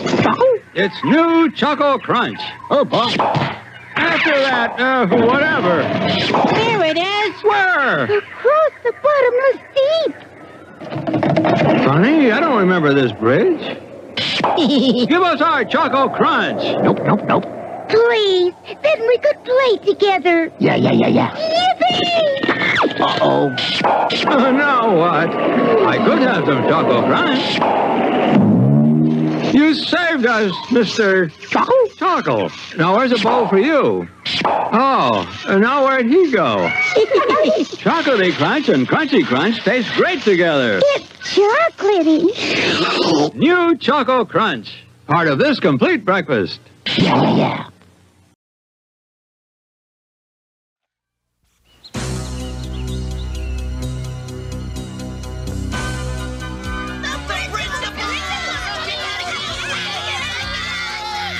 Oh, brother, why did I ever want this stupid principal job? It's one disaster after another. And the next one's gonna be my report card. See if you can clean up this place, Daryl. I'll try to slow down the principal. He must be kidding. It would take an army to clean this mess. Or would it? This should keep him on his toes for a while. Huh? Cuckoo? What's this baby doing in school? Please help me find my dada. Miss Mancuso can take care of this. Go for it, Slobber.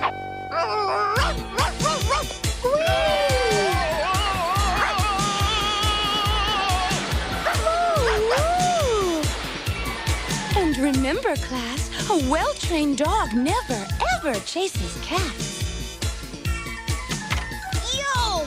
Shout time! I didn't excuse you.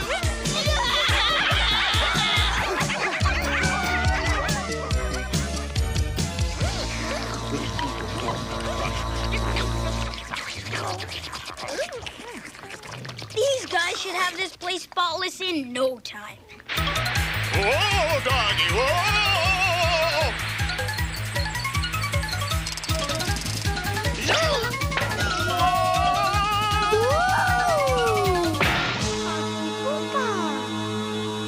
Yeah, I thought he was a better skier, too. Come on, Slobber. We gotta get my dad out of the nurse's office. So, McClary isn't principal after all.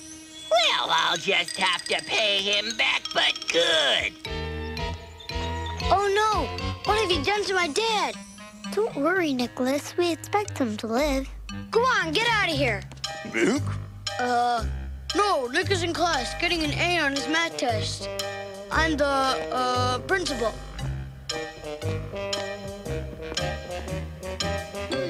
There's something funny going on here. That's a fine boy you have there, Mr. McClary. He does a wonderful job at school. Whoa! What happened? Where am I? Katie? Slobber? Oh, no. I must have sunstroke. Quick, the principal's on his way. Hey, look what I got. A doggy's breakfast. Geronimo! Wait for me! Someone's hiding something from me. With all my love, Nick McClary. When this super stink formula blows up, McClary is gonna get suspended for life. Frankie's trying to get you in trouble. We'll just have to catch the rat in his own trap. Are you coming with that pulley, Daryl? All set, Nick. We're ready for some serious justice. This McClary, sir. I want to talk to you, son. McClary's in big trouble now. It's about your playing principal while I was gone. Go on, McClary. Tell him about all the cool things you did. Well, you did give me permission, sir. Yes, but I'm still not sure why. I only did what I thought would be fun. Fun? Being principal has nothing to do with fun. I know. There's one thing I learned from you making me principal, is that we kids don't realize how hard your job really is. Really? You know, Nick, I think you've got something here. Maybe I ought to make one of the students principal for a day more often. How about coming to my office and discussing this over a cup of hot cocoa? Cool. Thanks for telling the principal, Francis.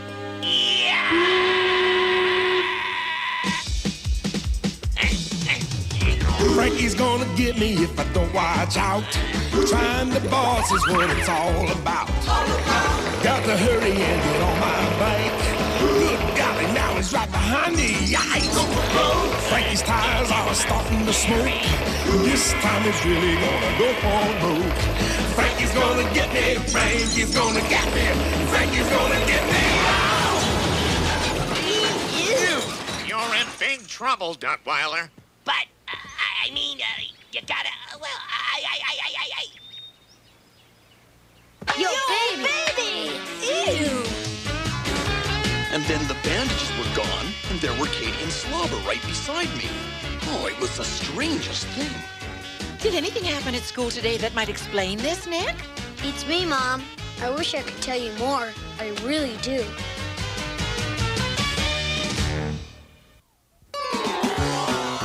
Yo, baby! This is what I like.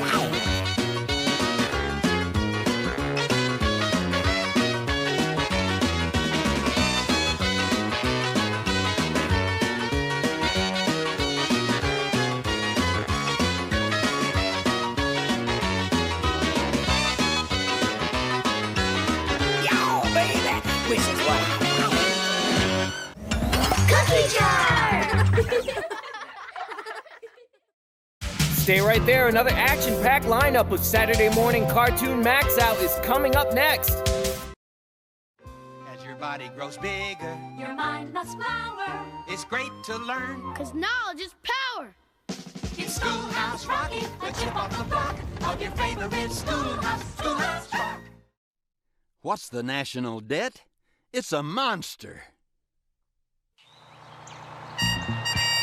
To your left, folks, is the Washington Monument. To your right, the White House. And over there, just beyond the Capitol, is the national debt.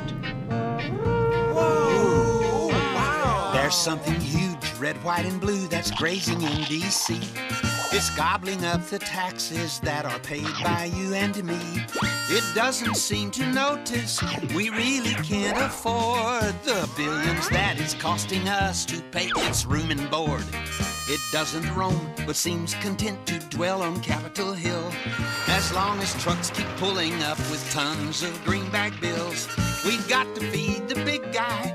We really can't forget.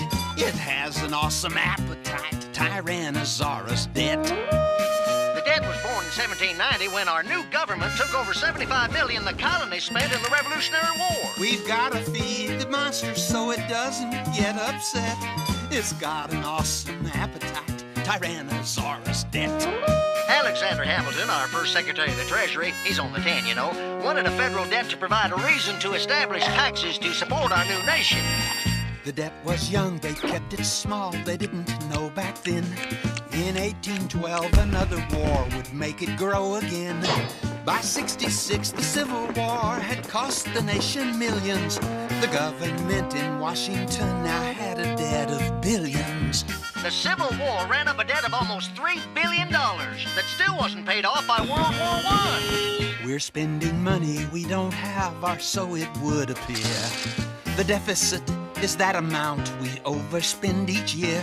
Though congressmen and senators make vows to cut its size, despite their honest efforts, the debt just seems to rise. Now the debt's over $5 trillion and still growing. A balanced budget would be great to spend within our means and stop the monster in its tracks before we bust our seams. It feeds on just the interest. Its appetite is whet. It never ever stops to rest. Tyrannosaurus debt. And this is the U.S. Treasury. It sells treasury bonds, bills and notes, and savings bonds to finance the debt. The U.S. government promises to pay the owner interest plus the value of each bond at a future date. We've got to try to tame the debt and bring it down to size. To let it grow unchecked like this is certainly unwise. The debt's a monster problem that we really can't ignore. I guess we should be grateful that it's not a carnivore. We got to keep on servicing our $1 trillion pet. It's got a monster appetite, Tyrannosaurus debt. A fiscal misadventure with $1 trillion dentures, Tyrannosaurus debt. Feeding time is all the time.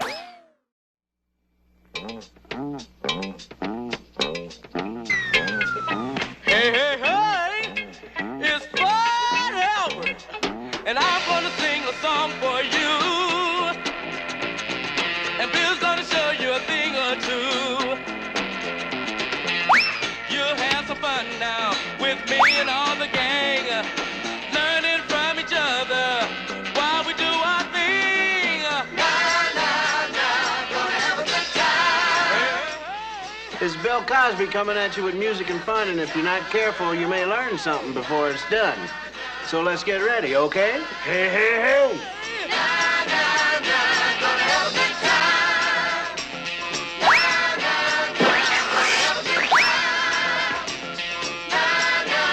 Gonna have a good time.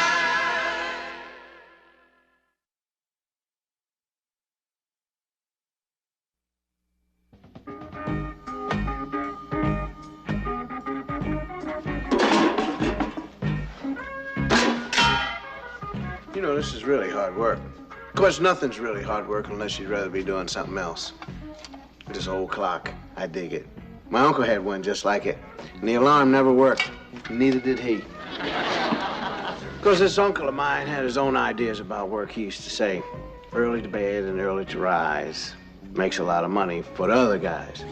A lot of dudes still have that idea about work. Like Fat Albert and the gang. They got the idea that unless a job is real glamorous, like a sports hero or an actor, it just isn't worth doing. But I think their ideas about jobs are going to be reworked. Well, class, I know everyone is prepared with the special project I assigned you. And you're all anxious to report on your father's occupations, aren't you? Yay! Yeah, that's right. Right. Now, who wants to be first? I want to go. I'm going first. Hey, Minnie. No, I'm first. Come on, let me go first. Now. Well, Donald. What Donald's dad does. By Donald. No class. My father is the world's greatest animal trainer. He trains lions and tigers and hippopotamuses and polo bears. One day, my father was training a vicious alligator. And the alligator leaped over my father's head, and he got away. And he went through the city, scaring everybody.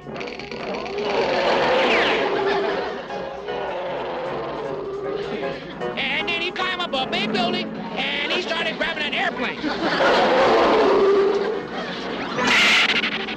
But my too smart for him. He bought himself a helicopter and flew over the building and he threw a net over and he caught him. And that's what my father does. Yours truly, Donald. Thank you, Donald. Well, Bucky, tell us about your father. My father's a big business typhoon. Typhoon? My father travels everywhere in his private limousine making big business deals. My father hauls in so much money, he can't even count it.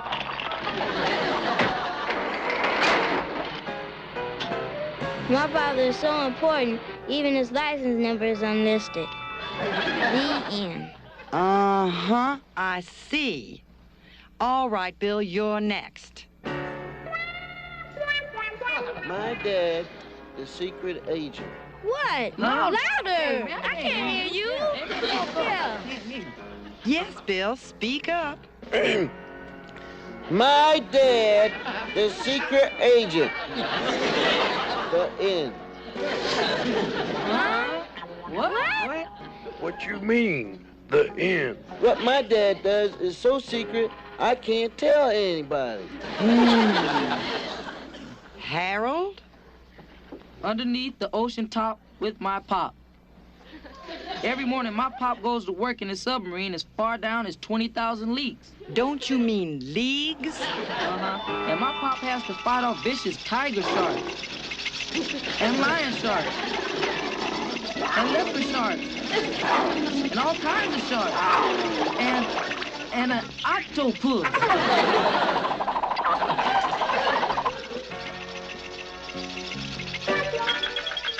But my pop's real job is to pick up sucking treasure chests and to give all the money to charity like the old pirates' home.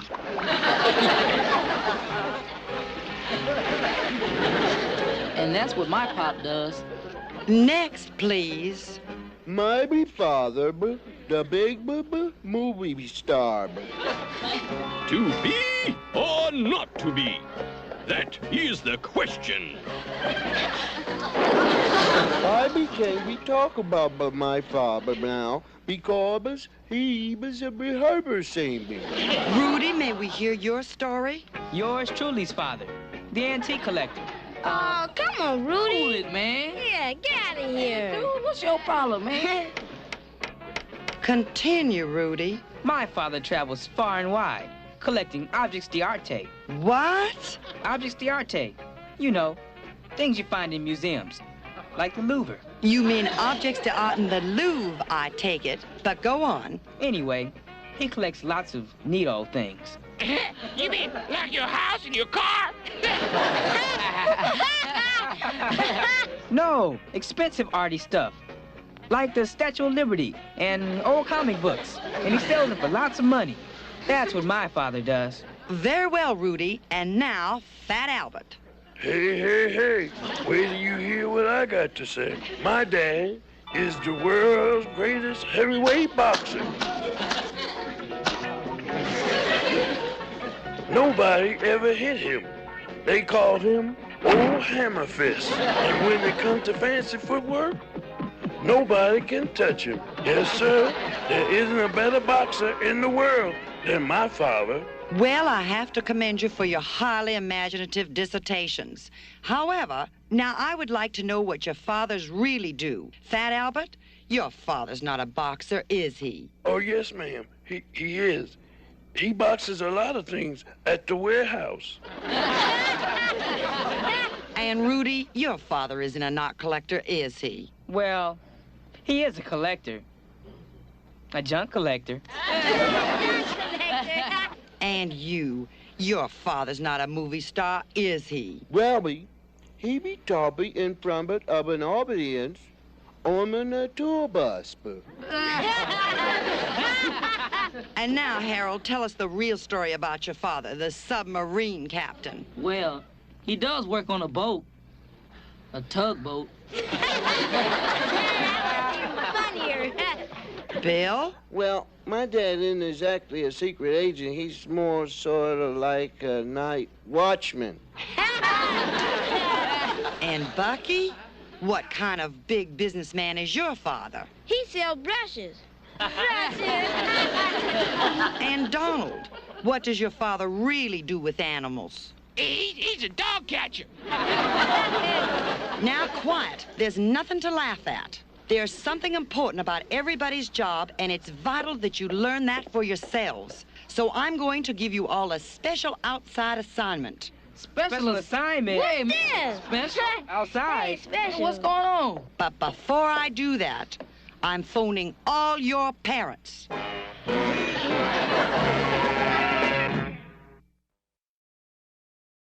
Stay right here. We'll be back after these messages. It's fantastic. The Fantastic Prizes Sweepstakes for new Dinky Donuts cereal. You can win an Atari video game, a video cassette recorder to use on your own TV, a widescreen TV, or up to $1,000 cash.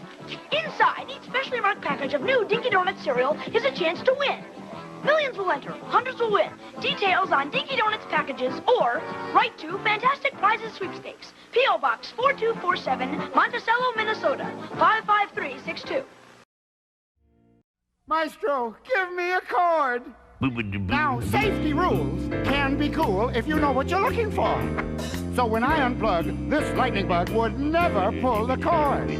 When wires are frayed, I get away and head on down the road. 'Cause I change the scene, if you know what I mean, and lighten this heavy load. You got to be cool with cords, my friend. You got to be cool with cords. If you ask me, you got to be. You got to be cool with cords. Yeah.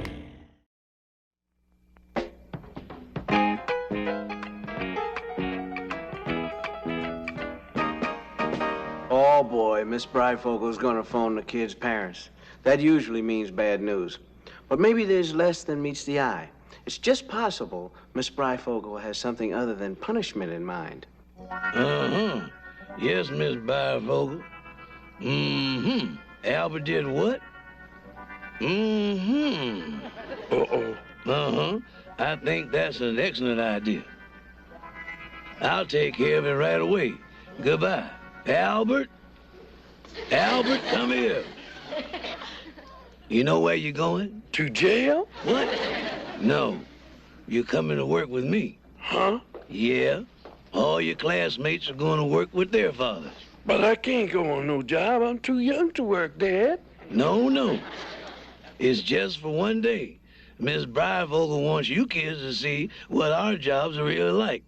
And I think it's a great idea. You mean we don't have to go to school? That's right. Hey, let's be on our way.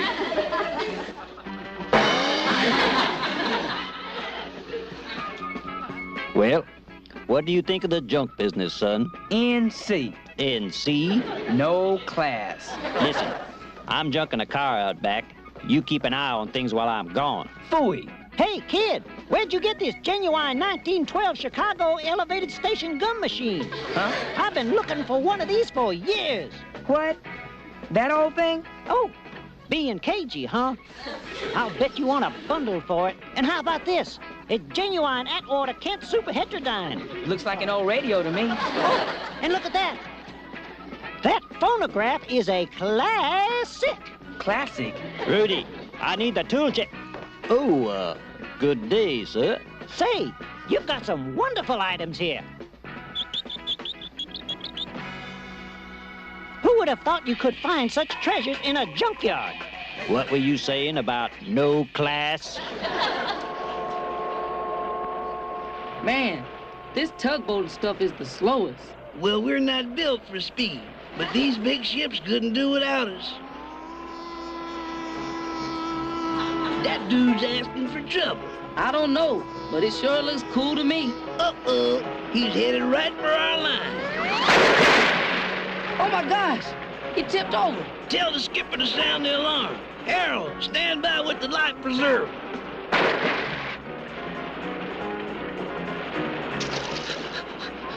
Throw me the life preserver.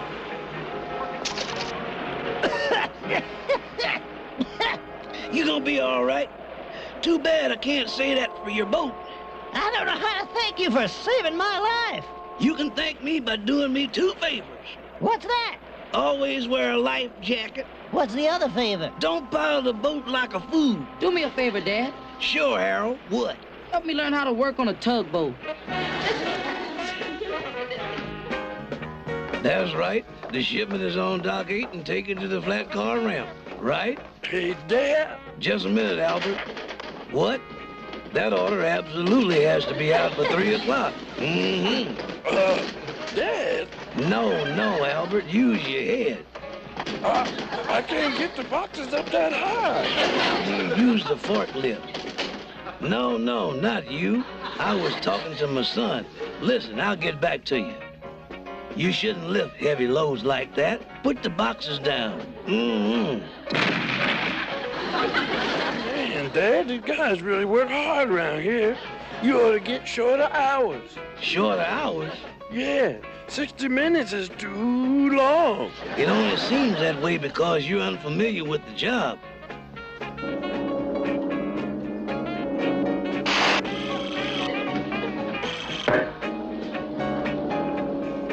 And you know the old saying, Albert, if at first you don't succeed, you're about average. Mm-hmm. Okay, Albert, get up in the seat here, and I'll show you how to run this thing.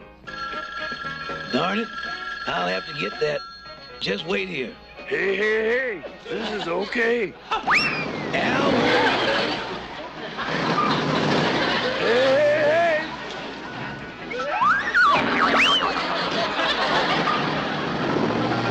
Albert, hit the brake!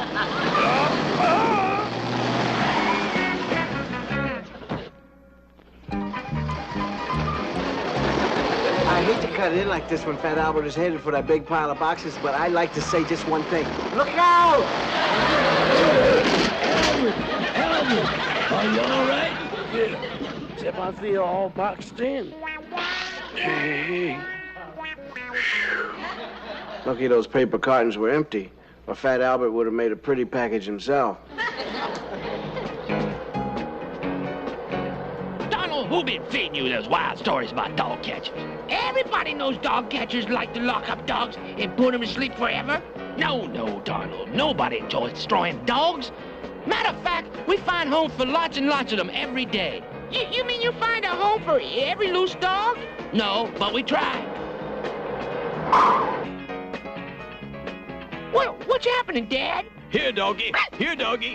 Come on out of there. Come on, Donald. We got work to do. Look out, officer. That's not such a good idea. Man, am I ever glad you're here. You take over. Quick, Donald, run back to the truck and get my rescue kit. Stop, thief! He's kidnapping my Broderick. There, Broderick. Mama's here. The bad old dog catcher won't hurt you now. Gee, Dad, I never knew how tough your job really was. Officer, arrest that man. No, I won't arrest him. But I have a citation for you. What's this? There's a leash law in this town. And also, your dog has no license tag. What? This is an outrage. I'll have your badge for this. Gosh! The things we public servants had to put up with.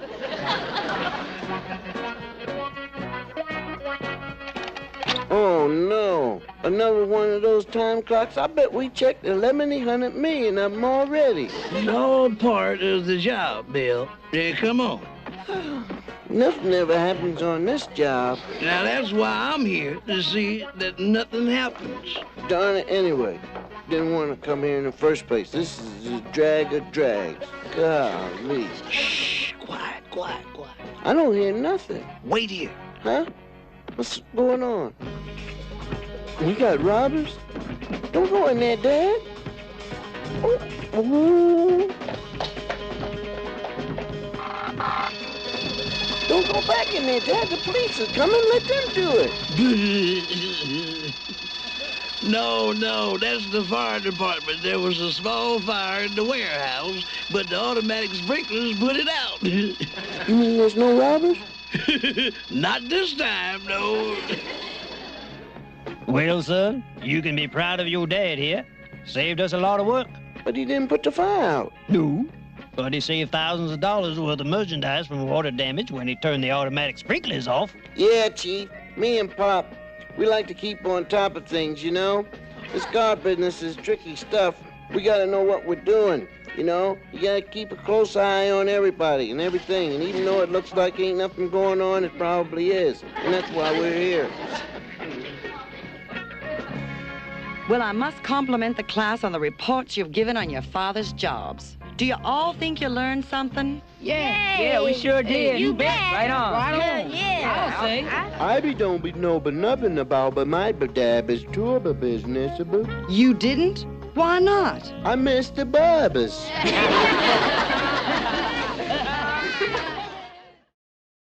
Stay right here. We'll be back after these messages.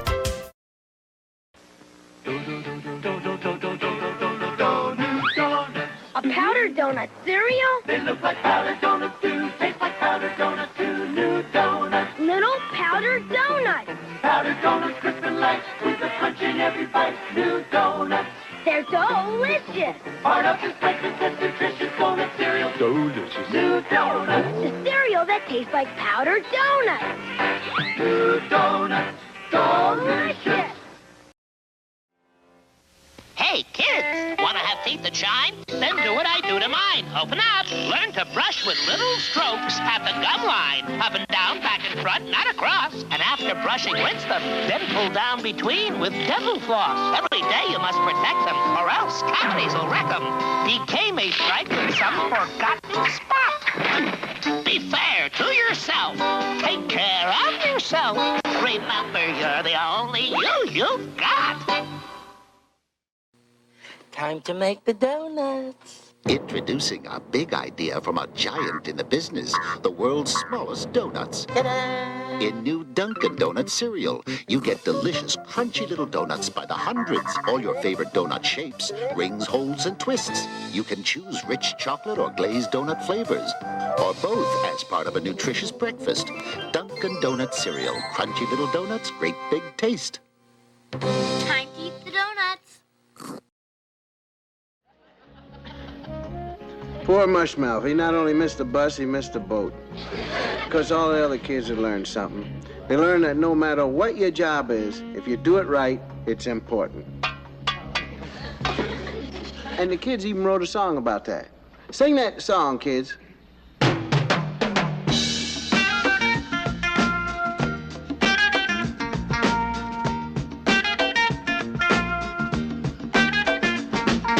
Everybody's job is important. Each and every one a necessity. Everybody's job is important. And in helping everybody, you and me.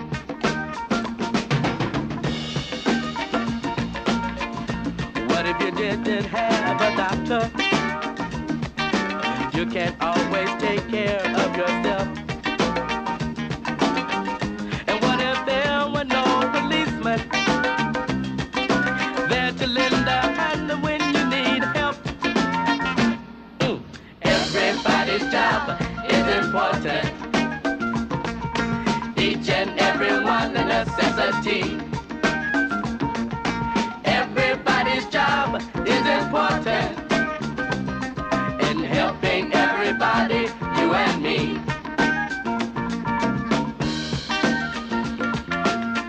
What if we didn't have a trash man picking up your garbage all the time? And what about the good old sign maker? Why you get lost without all his signs? Everybody's job is important. Each and every one a necessity. Everybody's job is important. In helping everybody, you and me. Everybody's job is important.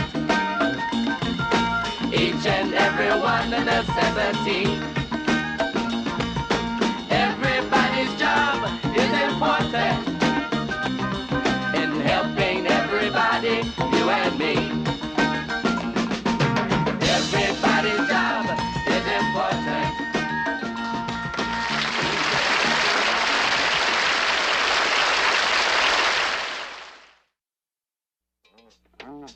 Hey, hey, hey! It's Fred Albert! Gonna have a good time! Hey, hey, hey! Gonna have a good time! Hey, hey, hey! Gonna have a good time!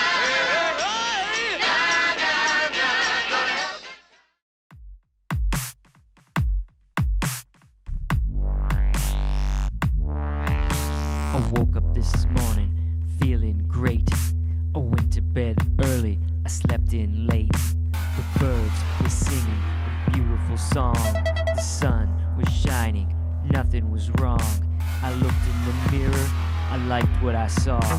This day was perfect without any flaw. I skipped down the stairs so happily.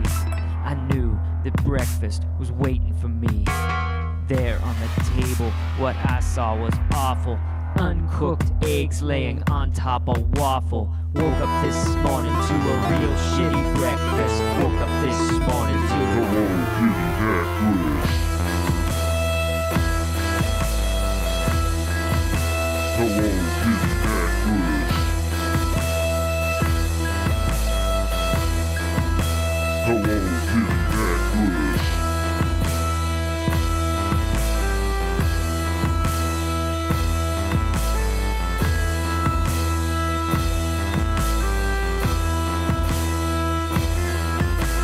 got in my whip, as I sometimes will do. It's 11 years old, but the hubcaps are new. I started it up, it sounded superb.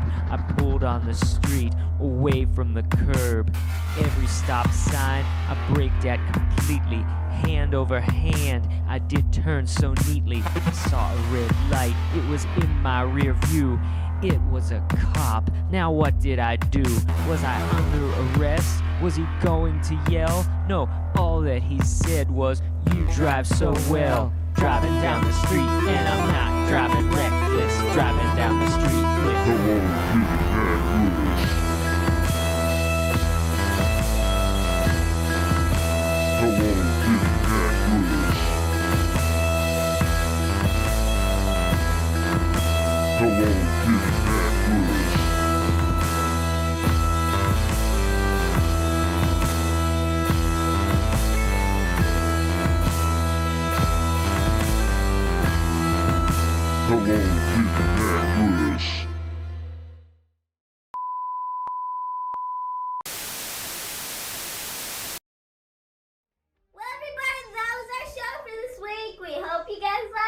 I know that you did. And as usual, we have some art to share, but this time it's not of ours. We have 2 pieces from 2 different resident MAXSQUAD artists that we are going to show off to the world today. This is the MAXSQUAD gallery. You should send your stuff in so that you can have it alongside one of your peers and have your other peers check it out. So, here they are. 1 and 2 pieces from Rob and Jason.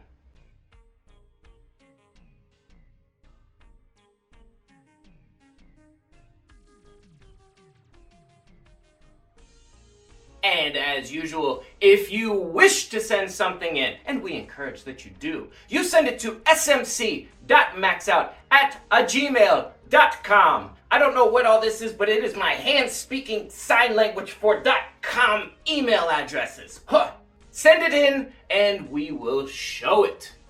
And make sure you never Wow! push that like button. And ding on that subscribe, and next week, ding on that notifications, why don't you? And make sure you go check us out over in KJ and the Yizzle and give us a subscribe too.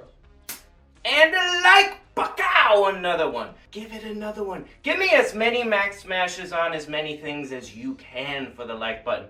But you can only subscribe one time. I wish you could do it more, but you can't. And make sure, if you have not, check me out on Friday nights on Friday Night Sucks. It is a brand new show just for the adults. So make sure you check us out. Friday Night Sucks from 8 p.m. to 10 p.m. We're showing MTV animation. Who's we? I must have a turd in my pocket. I am showing MTV Animation. I'm showing MTV Sketch Comedy. I'm showing HBO and Fox, and we're gonna expand beyond that. But you gotta come hang out with me. You gotta give me incentive to create awesome lineups. So be there with me, and we shall have a good time. But that is all for right now. We are going to put you in the capable hands of our lovely closer today. I found a gem, a diamond in the rough, if you will, and I think a good number of you will remember this one, The Lion, the Witch, and the Wardrobe. That's right, the lovely cartoon. I used to love that cartoon when I was a kid. Well, guess what? We have the whole movie for our closer, so sit back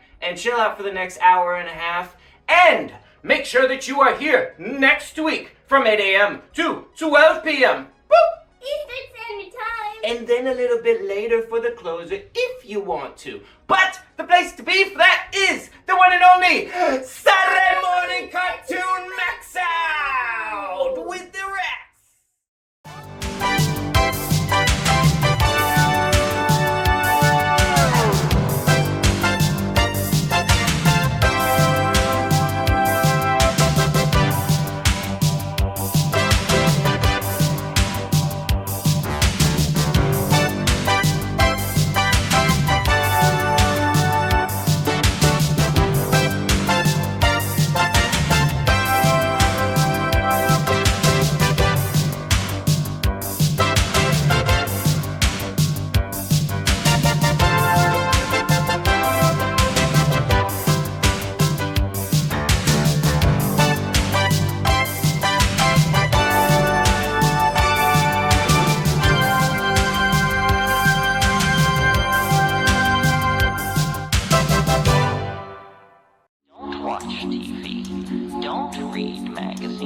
Don't even listen to NPR. Create your own road show.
I'm here.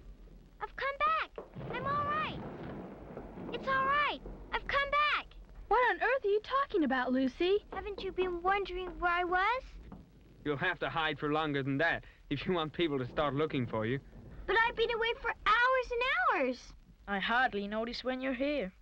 Now, Lucy's having fun, Edmund. No, I'm not. I mean, I was, but I... What do you mean, Lucy? Exactly what I said. I went into the wardrobe and was gone for hours. Don't be silly, Lucy. We've only just come out of that room a moment ago. Hold on, Susan. Let her have her fun. That's all it is. Right, Lucy? Wrong. It's a magic wardrobe. Come, I'll show you.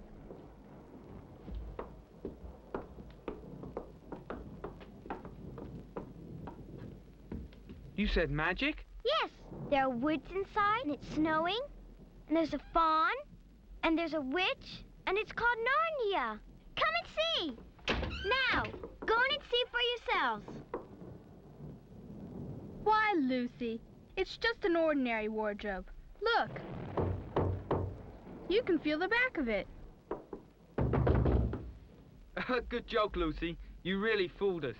I must admit, we almost believed you. But it wasn't a joke at all, really. It was different a moment ago. Honest it was. I promise. Come, Lucy. You're going a bit too far.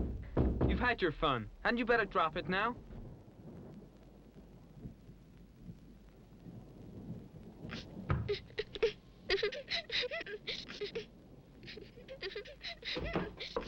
Snow, woods, witch. She's got a real problem. I don't care what they say. It may be just full of coats now, but it was Narnia then. It's only been 1 week since we came to visit with the professor, and if it hadn't rained that day, the whole thing never would have happened.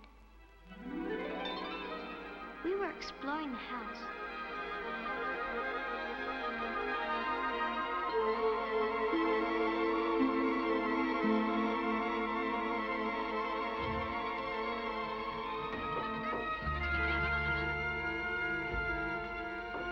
I'll just leave the door open a little.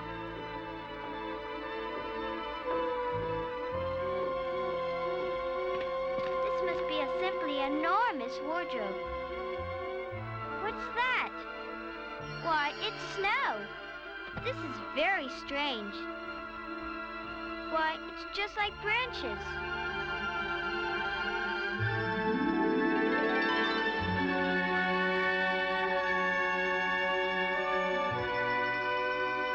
I can always get back if anything goes wrong.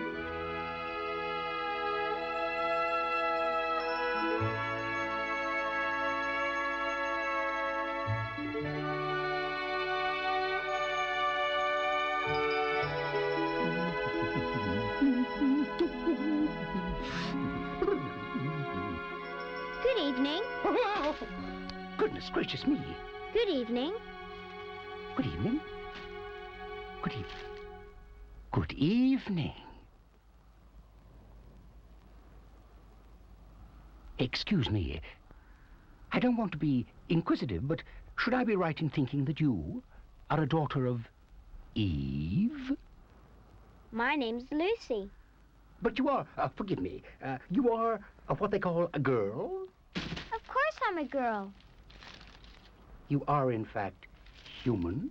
Of course I'm human. To be sure, to be sure. How stupid of me. But I've never seen a son of Adam or a daughter of Eve before. I'm delighted to meet, that is to say, absolutely delighted. Allow me to introduce myself. My name is Tumnus. I'm very pleased to meet you, Mr. Tumnus. Oh! And may I ask, oh Lucy, daughter of Eve, how you have come into Narnia? Narnia? What's that? Well, this is the land of Narnia, where we are now. All that lies between the lamppost and the great castle Cair Paravel on the Eastern Sea. And you have come from the wild woods of the West. Well, I got in through the wardrobe in the spare room. Ah, if I'd only worked harder at geography when I was a little fawn, I should no doubt know all about those strange countries. It's too late now. But they aren't countries at all. It's only just back there. At least, I'm not sure. It's summer there. Really?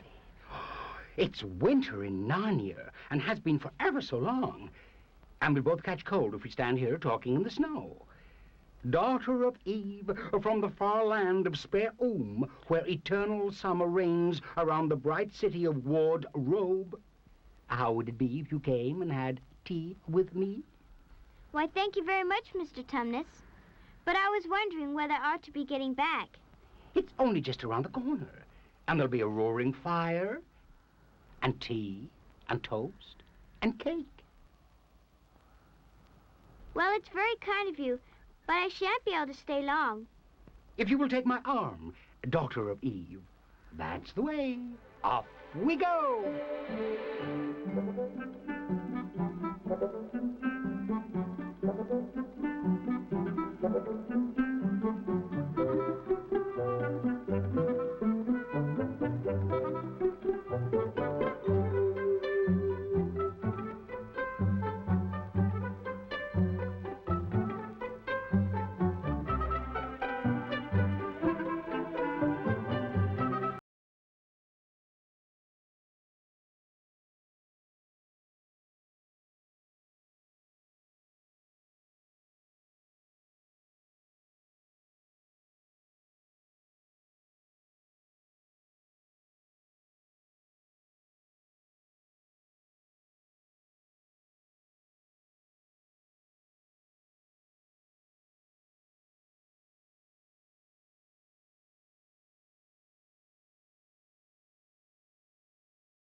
Tumnus, I'm so sorry to stop you, but I really must go home. I only meant to stay for a few minutes. It's no good now, you know. What do you mean? I've got to go home at once. The others will be wondering where I am. Mr. Tumnus, whatever is the matter? Mr. Tumnus, what is the matter? Dear Mr. Tumnus, tell me what's wrong. Mr. Tumnus, stop it at once. You ought to be ashamed of yourself. Why are you crying? I'm crying because I'm such a bad fawn. I don't think you're a bad fawn. I think you're a good fawn. You're the nicest fawn I've ever met. Oh, you wouldn't say that if you knew. What have you done? I'm in the pay of the White Witch. The White Witch? Who is she? Why, it is she that has Narnia under her icy thumb. It's she that makes it always winter and never Christmas. How awful. But what does she pay you for? Oh, that's the worst of it. I am a kidnapper for her. I mean, look at me. Would you believe that I am the sort of fawn to meet a poor innocent child in the woods and pretend to be friendly with it and invite it home to my cave, all for the sake of lulling it to sleep and then handing it over to the White Witch? No, I'm sure you wouldn't do anything of the sort. But I have. But you're sorry, and I'm sure you'll never do it again. Don't you understand? I'm doing it now. This very moment. What do you mean? I had orders from the White Witch that if ever I saw a human, I was to catch it and hand it over to her. And you were the first I ever met. I pretended to be your friend and asked you to tea. And all the time I've been meaning to wait until you were asleep and then go and tell her. Oh, but you won't, Mr. Tumnus. You won't, will you? And if I don't, she'll find out. And have my tail cut off and my horns sawn off and my beard plucked out. And if she's specially angry, she'll turn me into stone. And I shall be only a statue in her horrible house. Oh, I'm sorry, Mr. Tumnus, but please let me go home. Of course I will. I've got to. I hadn't known what humans were like before I met you. Of course I can't give you up to the witch, but we must be off at once.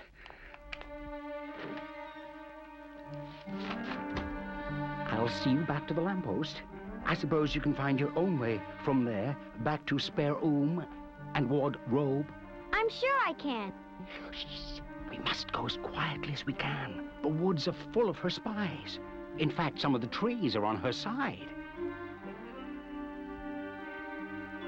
Do you know your way from here, Daughter of Eve? Yes, I can see the wardrobe door. Then be off home, as quick as you can. I do hope you won't get into trouble on my account. Farewell, Daughter of Eve. Perhaps I may keep the handkerchief? Of course, dear Mr. Tumnus.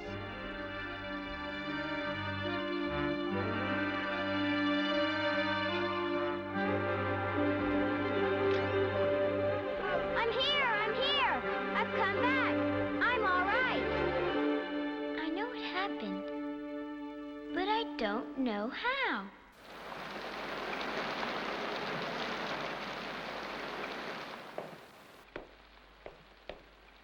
Ha ha ha! Why didn't you lock in all the closets in the house, Lucy? Ha ha ha! Maybe you'll find other new countries. Cut it out, Edmund. Lucy's had enough of your teasing.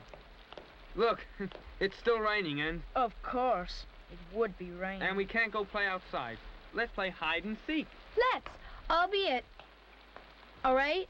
1, 2, 3, 4, 5, 6, 7, 8, 9...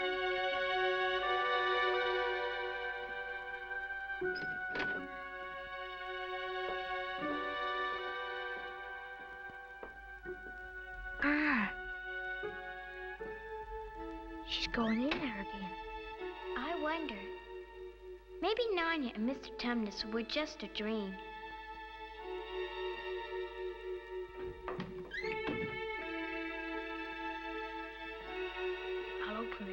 and scare her. Aha! Lucy! Where are you? I know you're here. Lucy?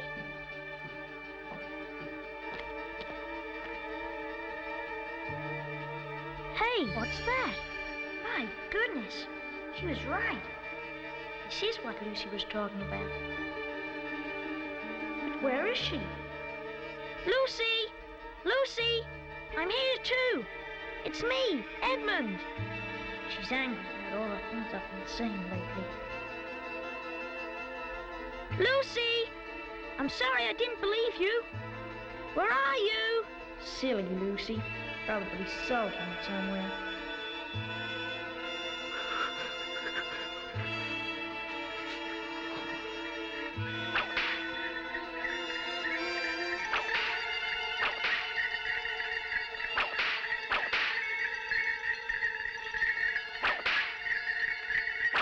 Stop!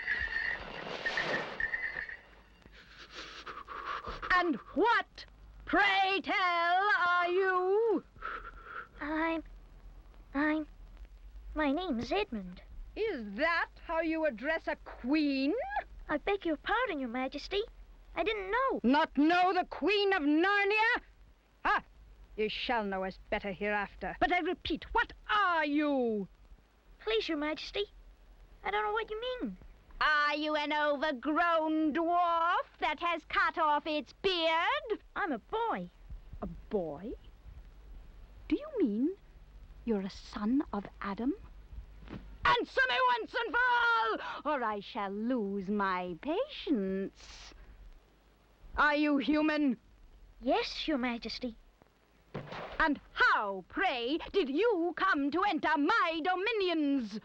Well, I came in through a wardrobe. A door from the world of men. I have heard of such things.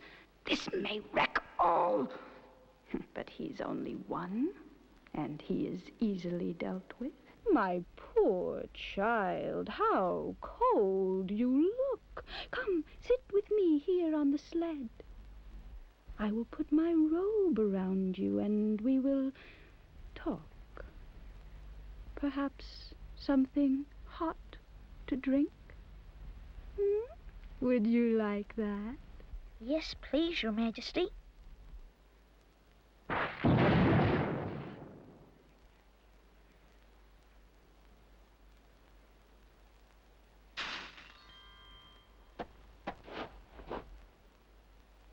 And would you like something to eat?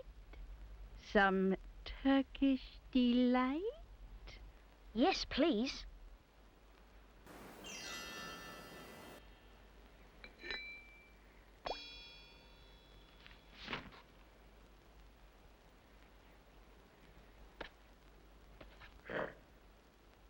Tell me, do you have any brothers and sisters? One brother. 2 sisters. One sister, Lucy, has been here too. Lucy's been here and met a fawn. Your sister has been here in Narnia, you say, and she met a fawn? Yes, she said she met a fawn, but I didn't believe her. Does anyone else know of this? No, only Susan and Peter. They don't believe it. You are sure there are 4 of you? 2 sons of Adam and 2 daughters of Eve. I should so much like to see your brother and your 2 sisters. Will you bring them to me? I'll try. Because if you did come again, bringing them with you, of course, I'd be able to give you some more Turkish delight. Why not now? I can't do it now. The magic will work only once, in my own house. However, it would be another matter. Why can't we go to your house now? It is a lovely place, my house. Whole rooms full of Turkish delight. And what's more, I have no children of my own. I want a nice boy whom I could bring up as a prince, and who would be king of Narnia when I am gone. While he was prince, he would wear a gold crown and eat Turkish delight all day long. But why not now? Oh, but if I took you there now, I shouldn't see your brother and sisters. I very much want to meet them. You are to be the prince, and later, the king. And your brother will be a duke, and your sisters duchesses. There's nothing special about them. And anyway, I could always bring them some other time. No, you must go back to your own country now, and come back to me another day. With them, you understand? It is no good coming without them. Now, when you come back, look for those two little hills rising above the trees. Well, my house is between those two hills. I might have to be very angry with you if you come alone. Do my best. And, by the way, you needn't tell them about me. Make it a surprise for them. Just bring them along to the two hills. A clever boy like you will easily think of some excuse for doing that. If your sister has met one of the fawns, she may have heard strange stories about me. Nasty stories that might make her afraid to come to me. Fawns will say anything, you know. Could I please have just one piece of Turkish delight to eat on the way home? No, no, no. You must wait till next time. Next time! Next time, don't forget! Come soon! Oh, Edmund! Edmund, so you got in too. Isn't it wonderful? And now? Okay, Lucy. I see you're right. And it is a magic wardrobe after all. I'll say I'm sorry if you like. But where on earth have you been all this time? I've been looking for you everywhere. If I'd known you'd got in, I'd have waited for you. I've been having lunch with dear Mr. Tumnus, the fawn. And he's very well. And the White Witch has done nothing to him for letting me go. So he thinks she can't have found out. And perhaps everything is going to be all right after all. She's a terrible person, you know. Calls herself the Queen of Narnia, though she has no right to be queen at all. And she can turn people into stone and do all kinds of horrible things. Who told you all that stuff? Mr. Tumnus, the fawn. You can't always believe what fawns say. Who said so? Everyone knows it. Ask anybody you like. But it's silly standing here in the snow. Let's go home. Yes, let's. Oh, Edmund, I am glad you got here, too. Now both of us can tell the others about Narnia. Come on, let's find the others. What a lot we have to tell them. And what wonderful adventures we'll have. Peter! Susan!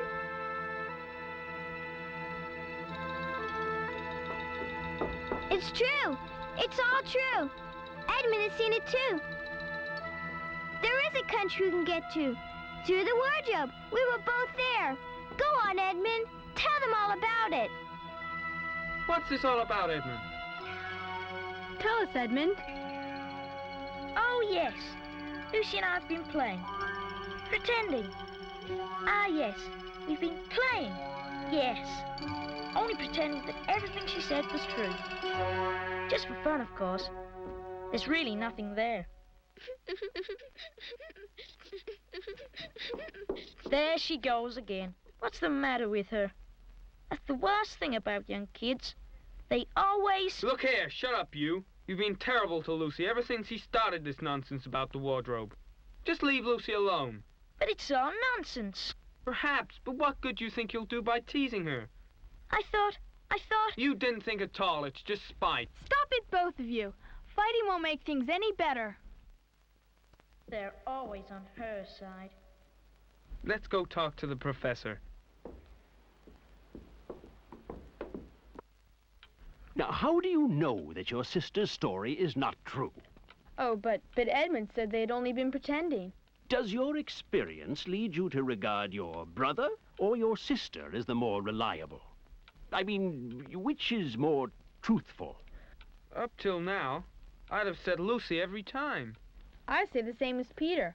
But all this about the woods and the fawn... Yes. Now, that is more than I know. But a charge of lying against someone whom you have always found truthful. Now, that is a very serious thing. But how could it be true, sir? Why do you say that? Well, for one thing, if it was real, why doesn't everyone find this country every time they go to the wardrobe? What has that to do with it? Well, sir, if things are real, they're there all the time. Are they? But there was no time. Lucy had no time to have gone anywhere, even if there were such a place. She came running after us the very moment we were out of the room. It was less than a minute, and she claims to have been away for hours. That is the very thing that makes her story so likely to be true. If there is a door in this house that leads to some other world, and I should warn you that this is a strange house, and even I know very little about it, I should not be at all surprised to find that that other world had a separate time of its own. So that however long you stayed there, it would never take up any of our time.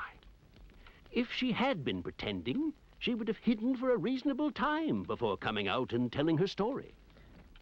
Do you really mean there could be a Narnia? Other worlds all over the place? Just around the corner? Like that? Nothing is more probable. But what are we to do? My dear young lady, that is one thing I cannot tell you.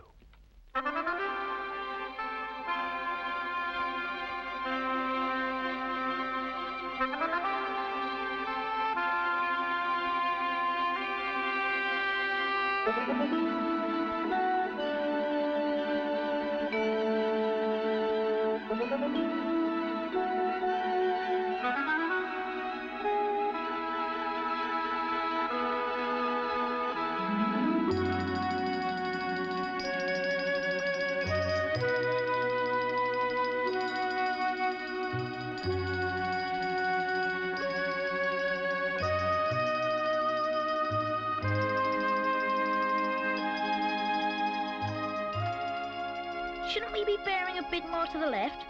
That is, if we are aiming for the lamppost. Lamppost? So you really were here? Of all the nasty right now. little... Where are we going anyway?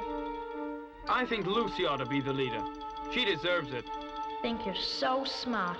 Nobody treats me that way. Where are we going, Lucy? What about going to see Mr. Tunnis? He's the nice fawn I told you about. All right, yeah, let's go. I'll get even. You watch. I'll get you. Just wait.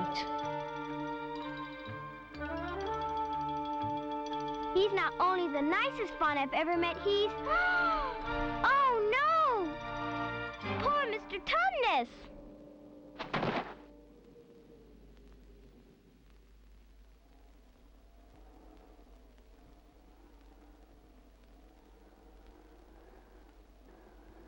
What a mess. Not much good coming here. What's this? There's something written on it.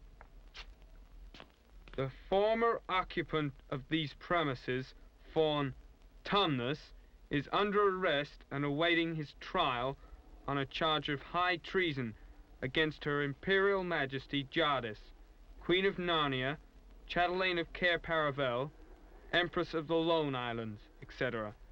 Also of comforting Her Majesty's enemies, harboring spies, and fraternizing with humans. Signed, Fenris Ulf, Captain of the Secret Police. Long live the Queen. I don't know if I'm going to like this place after all. Who is this Queen, Lucy? She's cast a spell over the whole country, so that it's always winter here and never Christmas. I wonder if there's any point in going on. It doesn't seem particularly safe here. Let's go home. Oh, but we can't. Don't you see? We can't just leave. After all, It's on my account that the poor fawn has got into this trouble. We must try to save him. A lot we could do. Let's get out of here. Quiet, you. What do you think, Susan? I've a terrible feeling Lucy's right. I think we must try to do something for Mr. Tumnus. I think you're right. We'll have to go on.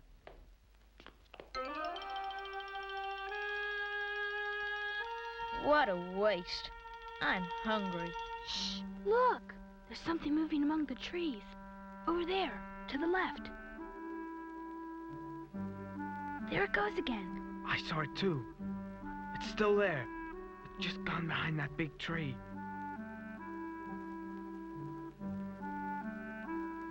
What is it? Whatever it is, it's dodging us. It doesn't want to be seen. Look, look, quick. There it is. What's it like? It looks like an animal.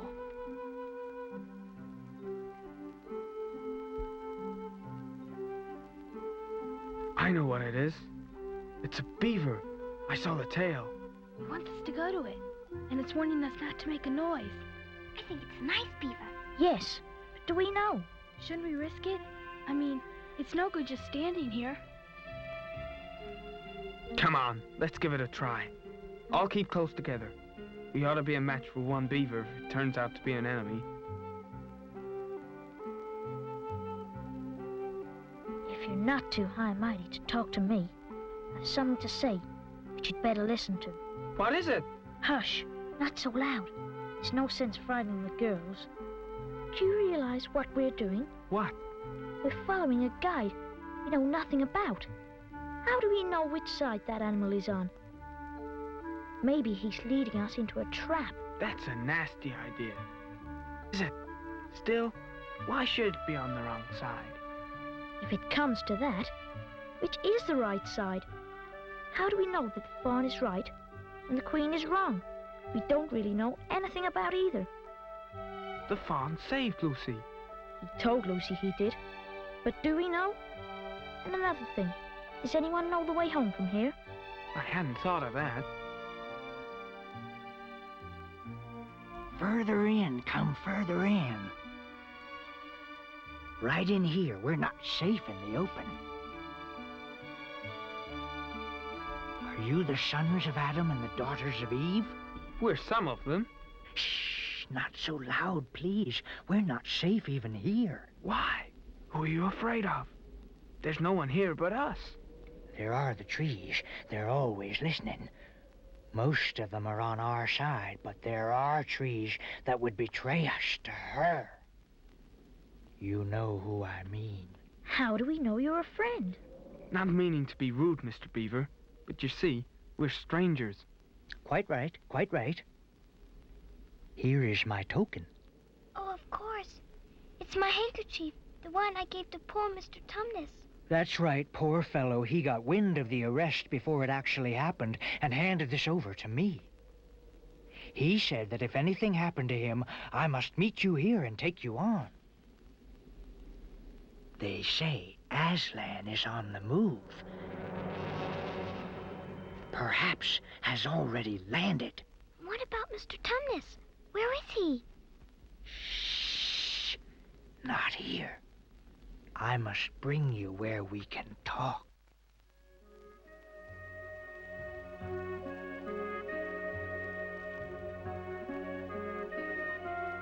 Here we are, and it looks as if Mrs. Beaver is expecting us. What a lovely dam. Merely a trifle, and it isn't really finished.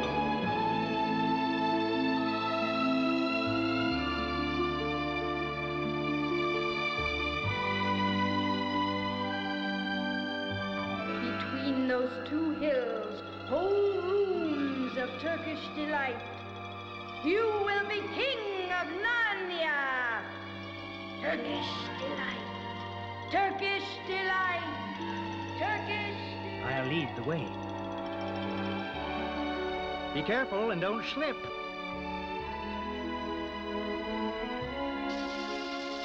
Here we are, Mrs. Beaver.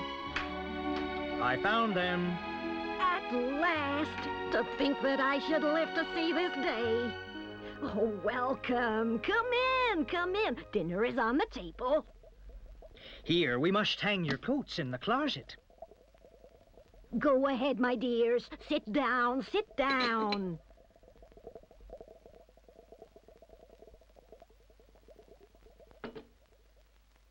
It's snowing again, and it's all the better. Because it means we shan't have any visitors. And if anyone should have been trying to follow you, why, he won't find any tracks. Now we can get to business. Please, tell us what happened to Mr. Tumnus. There's no doubt he was arrested by the police. But where's he been taken to? To her castle. And not many taken in there ever come out again. Statues, full of statues it is. People she's turned into stone. We must do something to save him. Dearie, there's no chance of getting into that castle against her will. And less chance of ever coming out alive. This fawn saved my sister at his own risk, Mr. Beaver. We can't just leave him to be turned into stone. It's no good, son of Adam, no good you're trying of all people. But now that Aslan is on the move... Oh, yes. Tell us about Aslan. Who is Aslan? Aslan? Why, he's the king. He's the lord of the whole wood. But not often here, you understand. Never in my time or my father's time. But the word has reached us that he has come back. He is in Narnia at the moment. He'll settle the White Queen, all right. It is he, not you, that will save Mr. Tumnus. Won't she turn him into stone too? Lord love you, son of Adam, what a simple thing to say. Turn him into stone? Oh, if she can stand on her own 2 feet and look him in the face, it'll be the most she can do. And more than I expect of her. No, he'll put all to rights, as it says in an old rhyme in these parts. Wrong will be right when Aslan comes in sight. At the sound of his roar, sorrows will be no more. When he bares his teeth, winter meets its death. And when he shakes his mane, we shall have spring again. You'll understand when you see him. But shall we see him? That's why I brought you here. I'm to lead you where you shall meet him. Is he a man? Aslan a man? Certainly not. I tell you, he is the king of the wood and the son of the great emperor beyond the sea. Don't you know who is the king of beasts? Aslan is a lion. Is it safe? I feel scared about meeting a lion. That you will, dearie, and no mistake. If there's anyone who can appear before Aslan without their knees knocking, they're either braver than most, or else just silly. Then he isn't safe? Safe? Who said anything about safe? Of course he isn't safe, but he's good. I'm anxious to see him, even if I do feel frightened. That's right, and so you shall. Word has been sent that you are to meet him tomorrow at the stone table. It's down the river, a good step from here. I'll take you to it. But meanwhile, what about poor Mr. Tumnus? The quickest way to help him is by going to meet Aslan. Once he's with us, then we can begin doing things. Not that we don't need you, too. For that's another of the old rhymes. When Adam's flesh and Adam's bone sits at Cair Paravel enthroned, the evil time will be over and done. The witch's reign must be near the end now that he's come and you've come. We've heard of Aslan coming into these parts before, long ago. Nobody can say when, but there's never been one of your race here before. That's what I don't understand, Mr. Beaver. I mean, isn't the witch herself human? She'd like us to believe it, and it's on that she bases her claim to be queen. But she's no daughter of Eve, no. There isn't a drop of real human blood in the witch. That's why she's bad all through. True enough, Mrs. Beaver. She's been watching for you this many a year, and if she knew there were 4 of you, she'd be more dangerous still. What's 4 got to do with it? Because of another prophecy. At Castle Cair Paravel, there are 4 thrones. And when 2 sons of Adam and 2 daughters of Eve sit on those 4 thrones, then it will be the end not only of the White Witch's reign, but of her life And that is why we had to be so cautious as we came along. For if she knew about you four, your lives wouldn't be worth a shake of my whiskers. Where's Edmund? Who saw him last? How long has he been missing? Is he outside? Edmund! Edmund! Edmund, where are you? How awful. Where can he have got to? Come on, let's go in. What on earth are we to do, Mr. Beaver? Do? We must be off at once. We haven't a moment to spare. We'd better divide into 4 search parties. Search parties? What for? To look for Edmund. There's no point in looking for him. What do you mean? He can't be far away yet, and we've got to find him. But we already know where he's gone. He's gone to the White Witch. He has betrayed us all.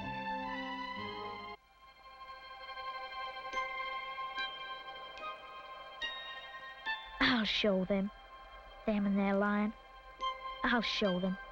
Picking on the Queen. What do they know? Adam's flesh and Adam's bone. They are the evil ones. Glad I left. Couldn't stand to hear more bad things about the Queen. Probably half of it isn't true anyway. She was very nice to me. Much nicer than they are. I'll bet she's the real Queen. Anyway, she'll be better than that awful Aslan. When I'm King of Narnia, the first thing I shall do will be to make some decent roads.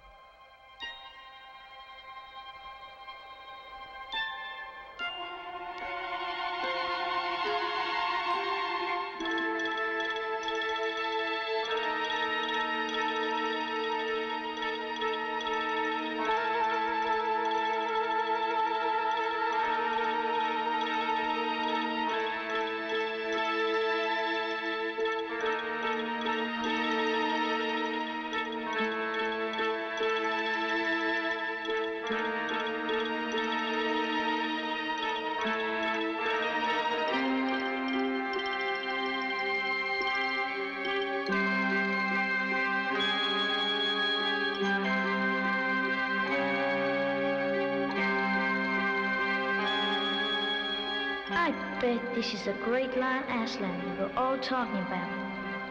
She's caught him already and turned him into stone. So that's the end of all their fine ideas about him. Huh. Who's afraid of Aslan? It's all right. It's all right. It's only a stone wolf. It can't hurt me.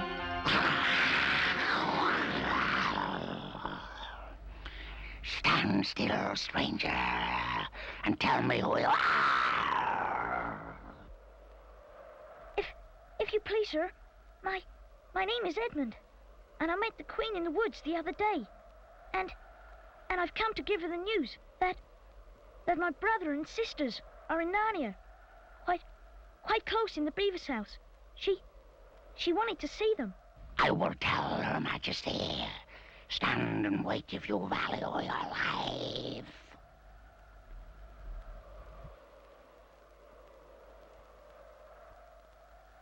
Come in, fortunate favorite of the Queen. Or else not so fortunate. Let me introduce myself. I'm Fenris Ulf, the chief of the Queen's Sacred Bullies.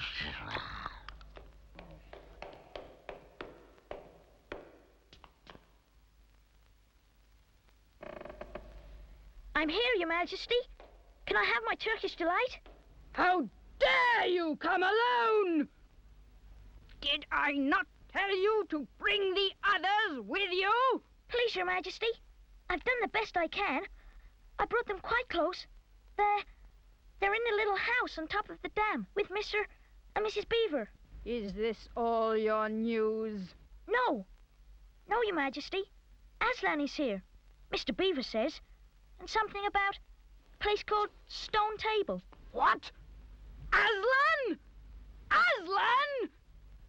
Is this true? If I find you have lied to me. Please, I'm only telling you what I heard. Make ready our sled and use the harness without bells. Does that fool Aslan think he can rob me of my rights? He knows the deep magic better than that. I shall kill all 4 humans before they can reach the stone table. But as long as I have you, my fool, the prophecy cannot be fulfilled. Come, we must be off!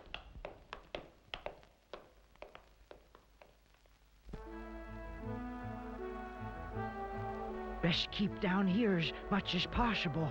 She'll have to keep to the top. You couldn't bring a sled down here. Fenris! Fenriself!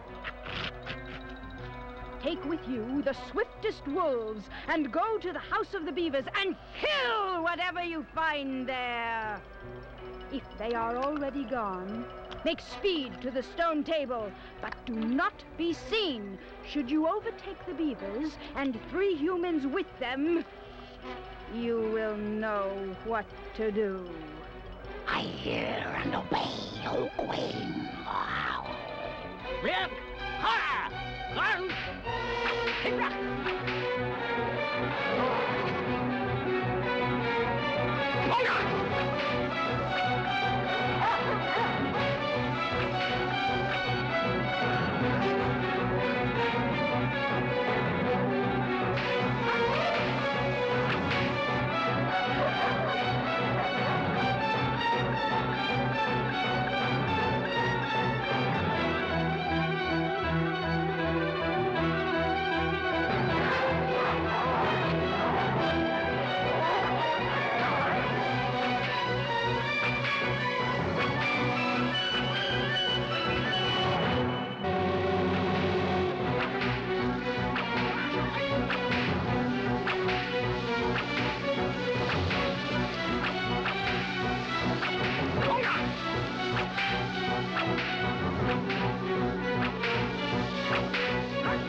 Wherever is this?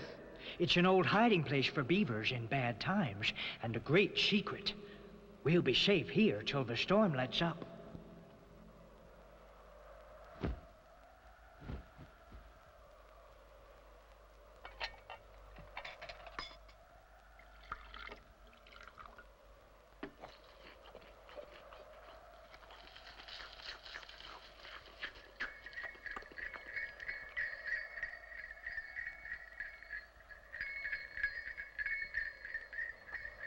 Not to worry. Mr. Beaver can scramble among bushes and brambles without being seen. He'll see which way the witch's sled goes. It's all right. Come out, Mrs. Beaver. Come out, son of Adam and daughters of Eve. It's all right. It isn't her. Come on, come and see. This is a nasty knock for the witch. It looks as if her power is already crumbling. What do you mean, Mr. Beaver? Didn't I tell you that she'd made it always winter and never Christmas? Didn't I tell you? Well, just come and see.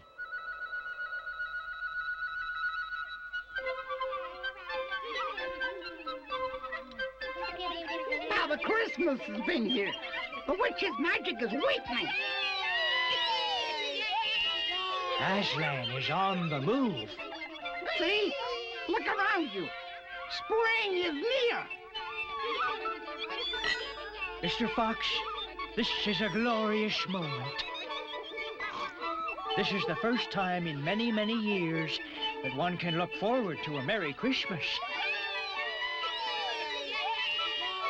Now then, don't stand around talking. We must move on.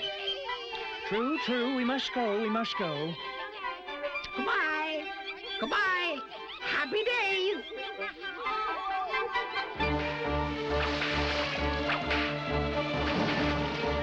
Well, well, what do my eyes behold? What have we here? Stop! My goodness, she's there. Those poor creatures. We must hurry. No time to lose, children. Hurry, hurry. What is the meaning of this? Speak, vermin! Or do you want my dwarf to find your tongues with his whip? What is the meaning of this gluttony, this waste, this self-indulgence? Where did you get all these things? Please, Your Majesty, we were given them. If I might make so bold as to drink to Your Majesty's good health. Who gave them to you? Father Christmas. Father Christmas. What? He has not been here. He cannot have been here! How dare you! Say you've been lying, and you shall even now be forgiven. He has! Father Christmas has been here! Ask the beavers! Ask them! Oh, don't! Please don't! They were here. They can't be too far ahead.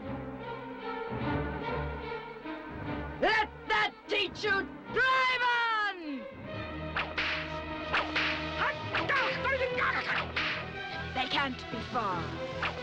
Those wolves failed me! Faster! After them!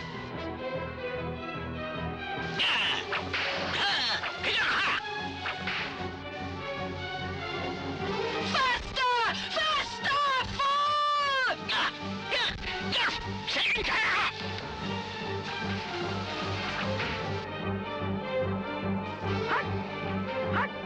We must hurry. It's thawing and that will cause the sled problems. I see them!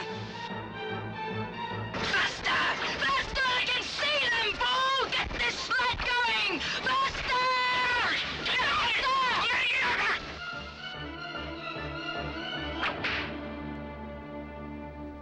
Don't sit staring, fool! Get out and help!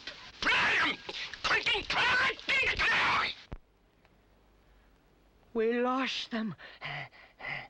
I think they stopped. It's no good, Your Majesty. The sled won't move. Then we must walk. We shall never overtake them walking. Not with the start they've got. Are you my counselor or my slave? Do as you're told! Tie the hands of the human creature behind it. Now then, drive him ahead of us! We're going to overtake them, or I'll know the reason why not! Sheriff, the garbage! Faster! Faster!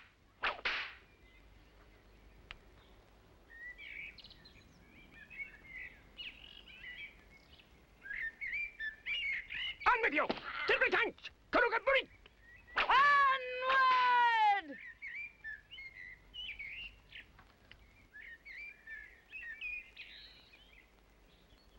Faster! Faster, fools! Kagat! On with you! On! Kabaf! Faster! Faster! Ah, this is no thaw! This is spring! Oh, what are we to do? Your winter has been destroyed, I tell you. This is Aslan's doing. If either of you mention that name again, you shall be instantly killed! One thing for sure, the witch won't be able to use her sled now that they're...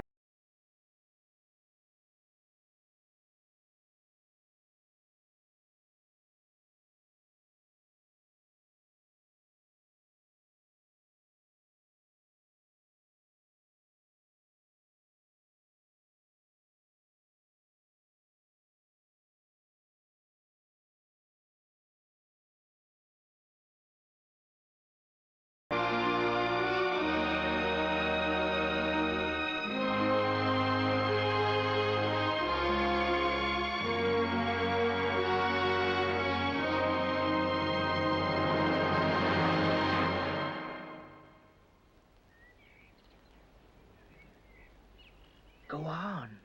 No, you first. No, sons of Adam before animals. Susan, what about you? Ladies first. No, you're the oldest.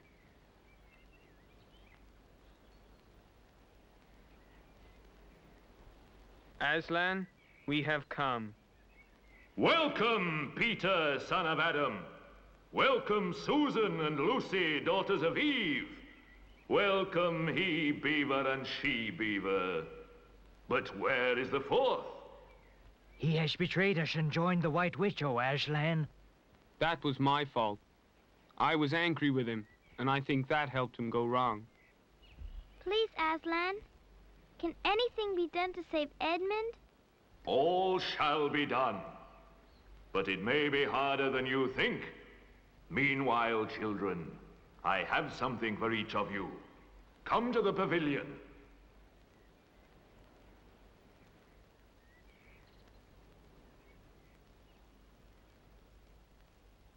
You may remove your coats.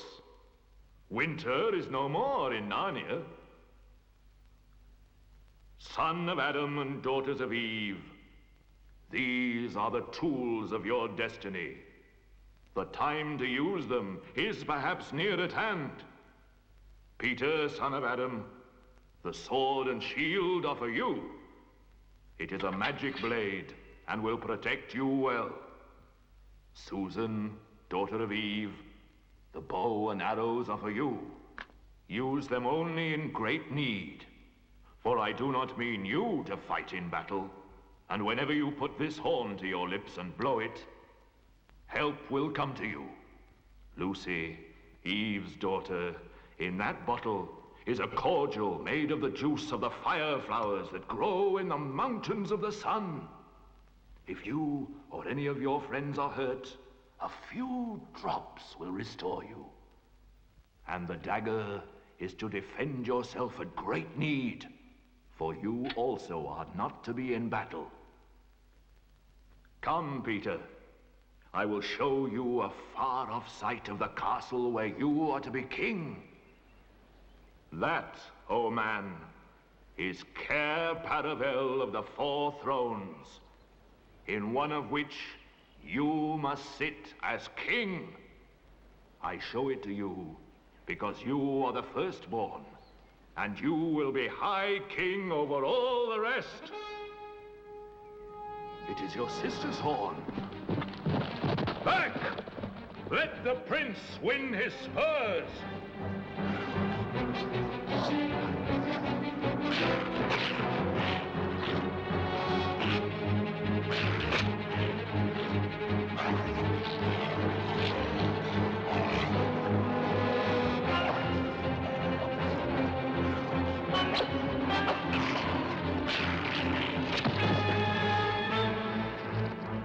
Quick! Quick! Centaurs! Eagles! I see another wolf in the thickets! After him! All of you! Hand me your sword, and kneel, son of Adam. Rise up, Sir Peter Fenris Bane. It's no use now, O Queen. They must have reached the stone table by now. Perhaps the wolf will bring us news. It cannot be good news if he does. 4 thrones in Cair Paravel. And if only 3 were filled, it would not fulfill the prophecy! What difference would that make now that he is here? He may not stay long. And then we could fall upon the 3 at Cair Paravel! Yes, it may be better to keep this one for bargaining with. What, you fool? And have him rescued? Then we'd better do what we have to do at once.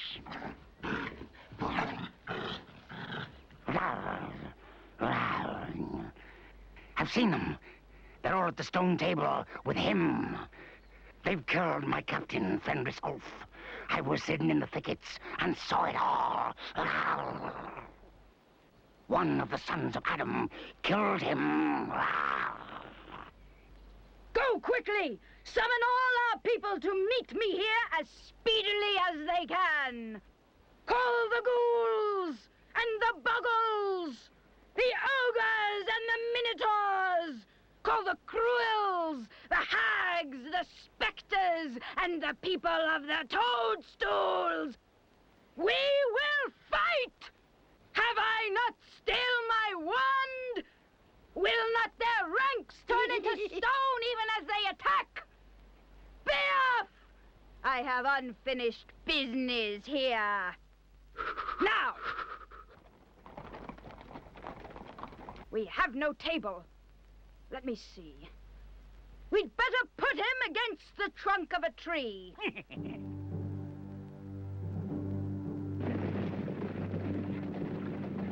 Prepare the victim!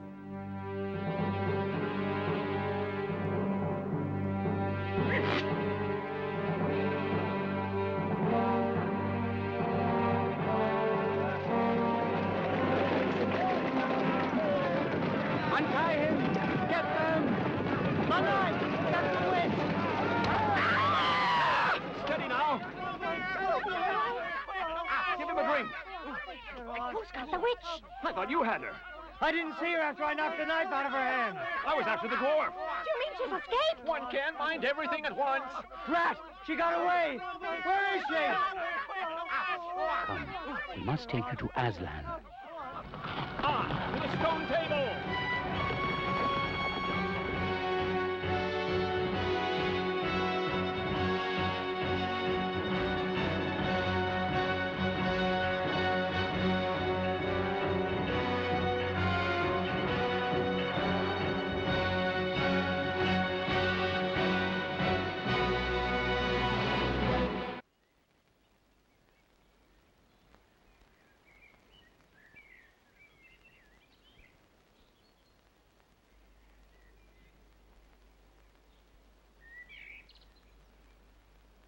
Wake up! Wake up! Your brother has been rescued. He's here in camp. Aslan is talking to him. Here is your brother, and there is no need to talk to him about the past. I'm sorry. That's all right. I'm sorry, girls. That's all right, Edmund. It's nice to have you back. Sire, there is a messenger from the enemy who craves audience. Let him approach. What is your message, son of Earth? The Queen of Narnia, an empress of the Lone Islands, desires a safe passage to come and speak with you on a matter which is as much to your advantage as to hers. Queen of Narnia, indeed, of all the nerve. Peace, Beaver. All names will soon be restored to their proper owners. Tell your mistress that I grant her safe passage on condition that she leaves her wand behind. So be it.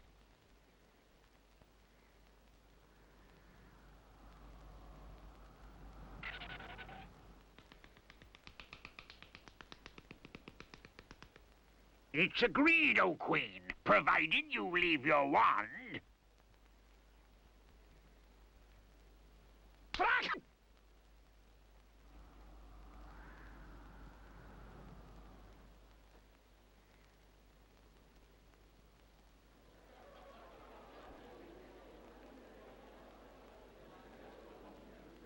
You have a traitor there, Aslan. Well, his offense was not against you. Have you forgotten the deep magic? Let us say I have forgotten it. Tell us of this deep magic. Tell you? Tell you what is written on that table of stone? Tell you what is written in letters deep as a spear is long on the trunk of the world ash tree? Tell you what is engraved on the scepter of the emperor beyond the sea? You at least know the magic which the emperor put into Narnia at the very beginning. You know that every traitor belongs to me as my lawful prey, and that for every treachery, I have a right to a kill! Oh, so that's how you came to imagine yourself a queen, because you were the Emperor's hangman. Peace, Beaver.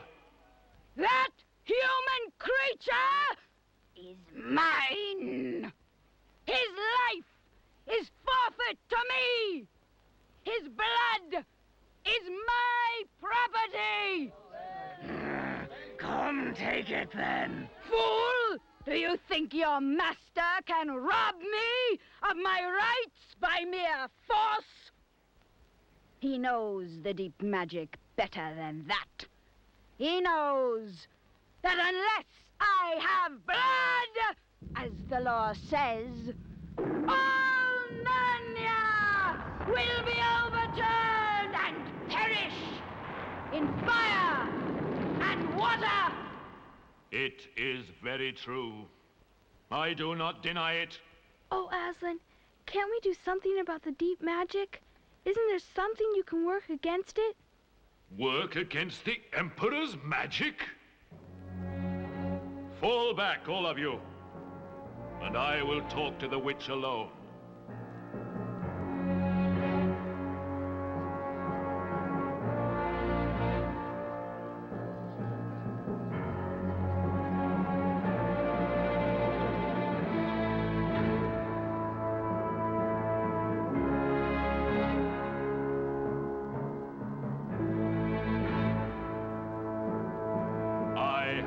Settle the matter.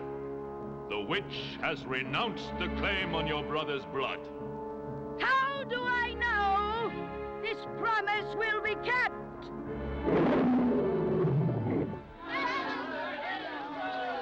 We must move from this place at once.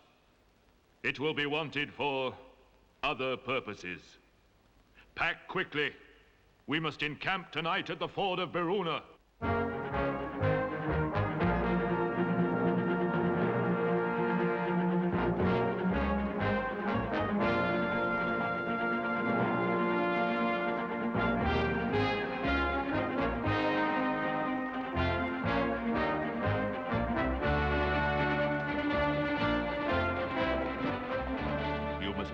To fight the witch two ways.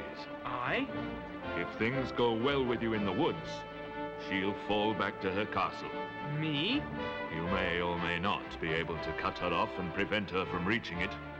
But you will be there yourself, Aslan. I can give no promise of that.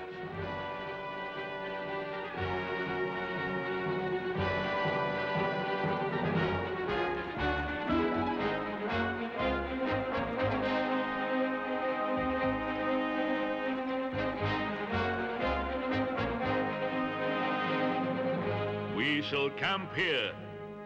She will not attack tonight.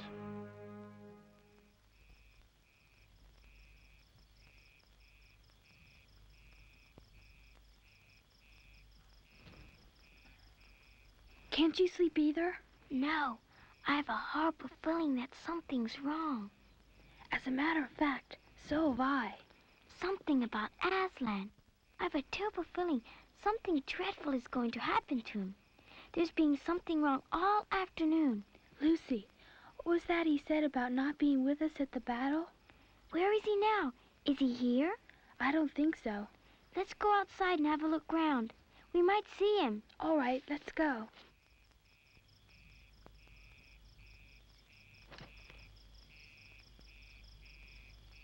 Look! Let's follow him and see where he's going.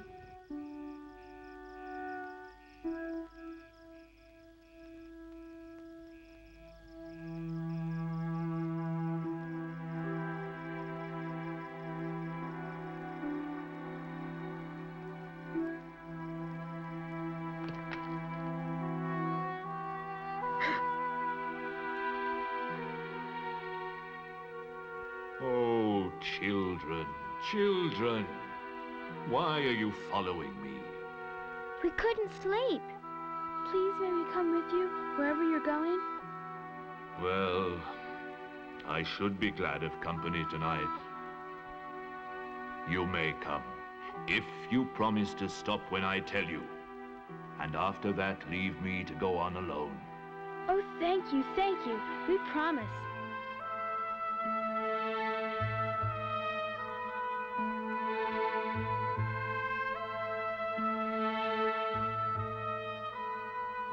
Aslan? Dear Aslan, what's wrong? Can't you tell us? Are you ill, dear Aslan? No, I'm sad and lonely. Lay your hands on my mane so that I can feel you're there. And let us walk like that.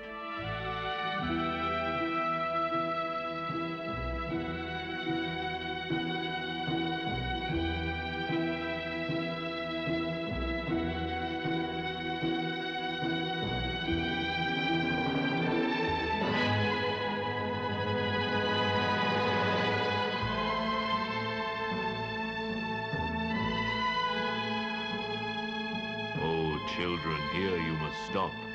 And whatever happens, do not let yourselves be seen.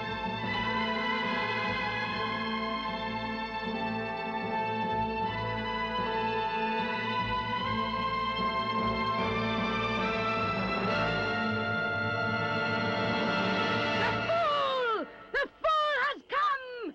Bind him fast! Oh, Aslan! Roar at them! Fight them, Aslan! Bind him, I say!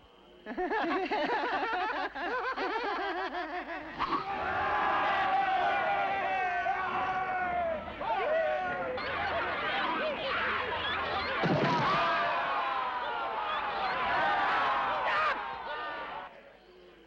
Let him first be shaved! Shave the poor pussycat.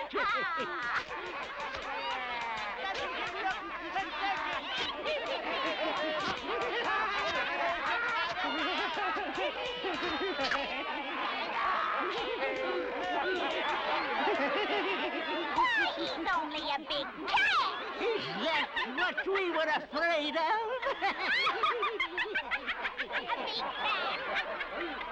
Push, push, push, push, push. Oh, Pussy. How many mice have you caught today, cat? Tell me, would you like a saucer of milk, Pussums? How can they? This is awful. Poor Aslan. Muzzle him! The cowards. Are they still afraid of him, even now?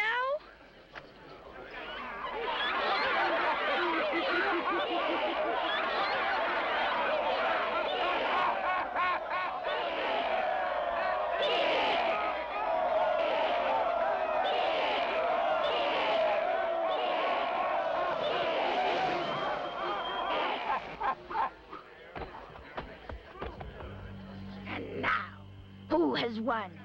Who has won? Fool, did you think that by this you would save the human trader? Now I will kill you instead of him, as our pact was. And so the deep magic will be appeased. But when you are dead, what will prevent me from killing him as well? Understand that you have given me Narnia forever!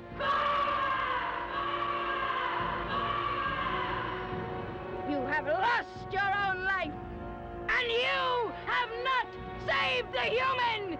In that knowledge, despair and die!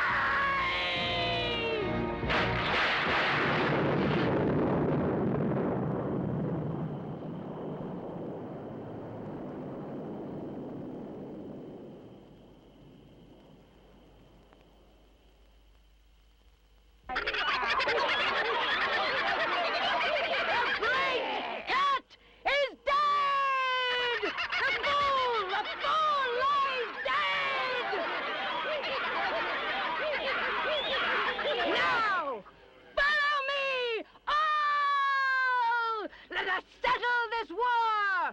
Follow me and crush the human vermin and traitors! Follow me!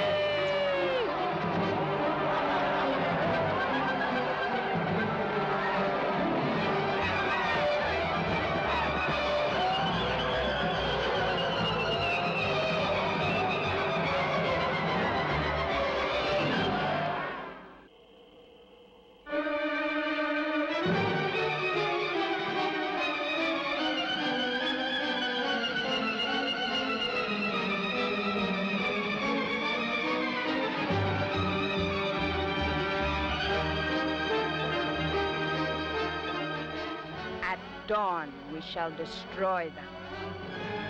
Deploy our people all along the ridge. Mount guards and secure the ridge. The others, rest. What a glorious day tomorrow shall be!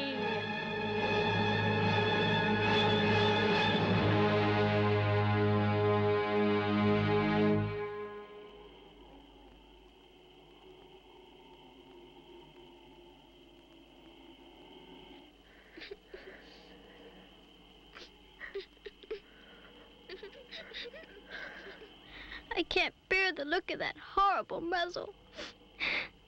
I wonder if we could take it off.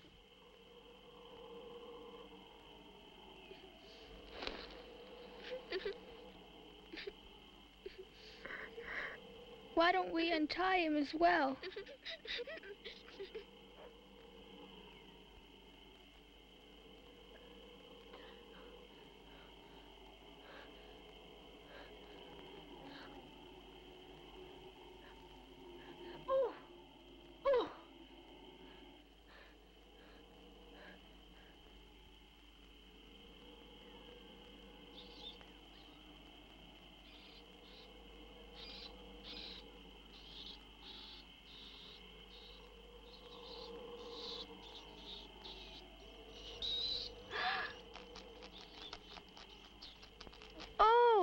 What are they doing? Can't they leave him alone? They're gnawing away at the ropes. They're friendly mice. Poor little things. They don't realize he's dead. They think it'll do some good untying him.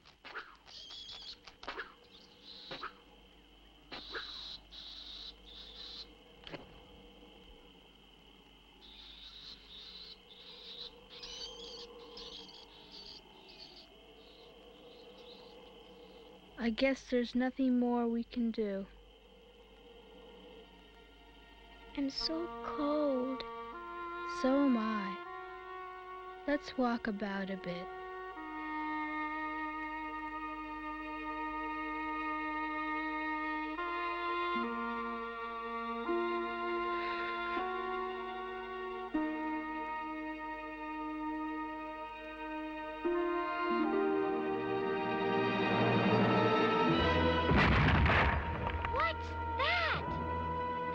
I'm afraid to turn around.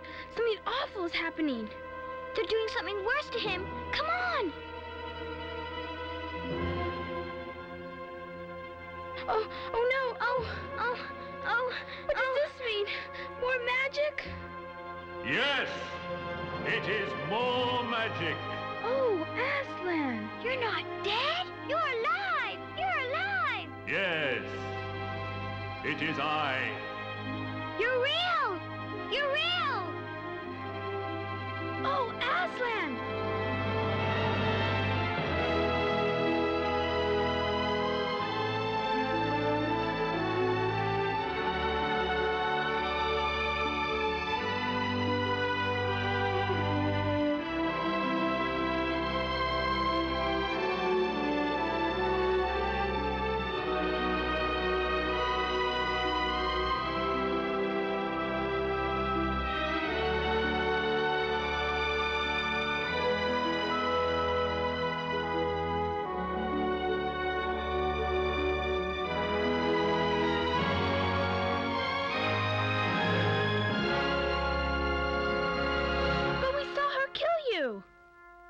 Yes. Although the witch knew the deep magic, There is a magic deeper still which she did not know. Her knowledge goes back only to the dawn of time. But if she could have looked a little further back, into the stillness and the darkness before time dawned, she would have read there a different incantation. She would have known that when a willing victim who had committed no treachery was killed in a traitor's stead, the table would crack, and death itself would start working backwards. And now, to business. Children, you must ride on me.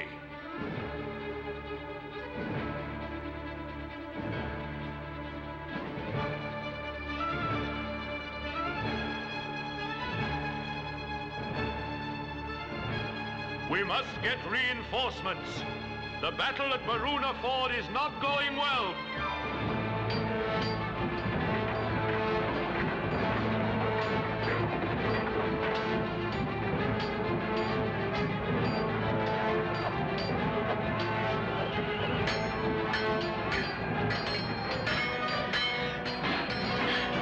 There are too many.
Look everywhere. Upstairs and downstairs, leave no corner unsearched.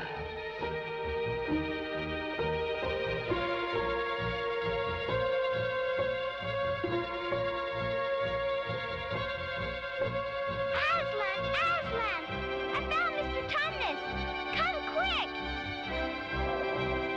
Oh, Mr. Tumnus! Susan, this is Mr. Tumnus! Lucy!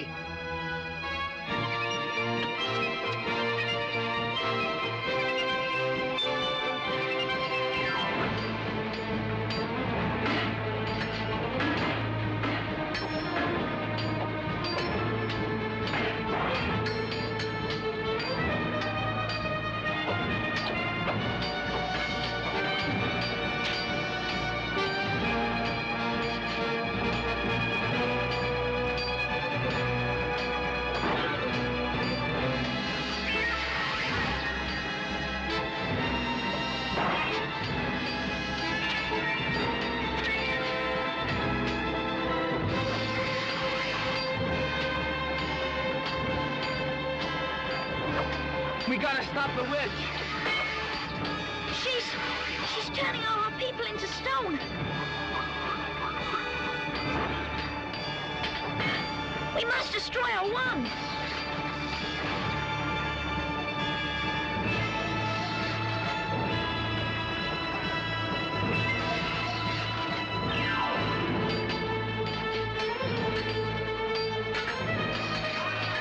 Our day's work is not yet over.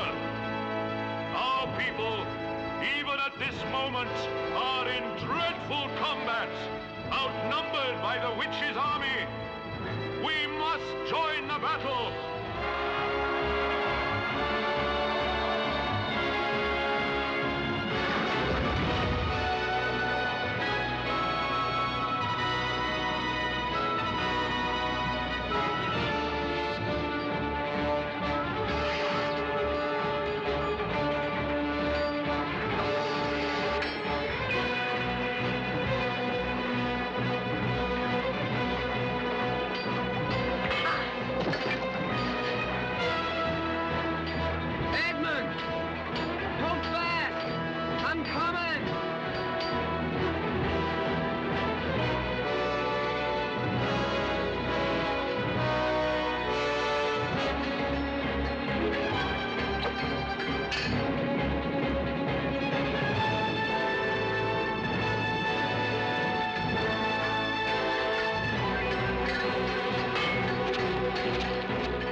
It's Aslan!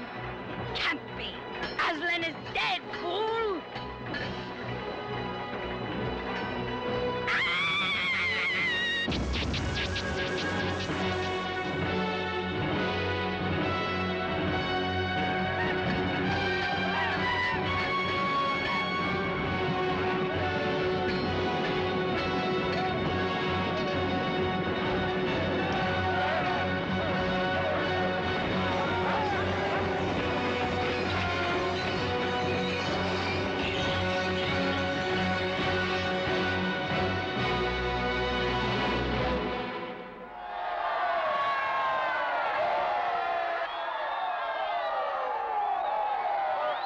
You arrived just in time, Aslan.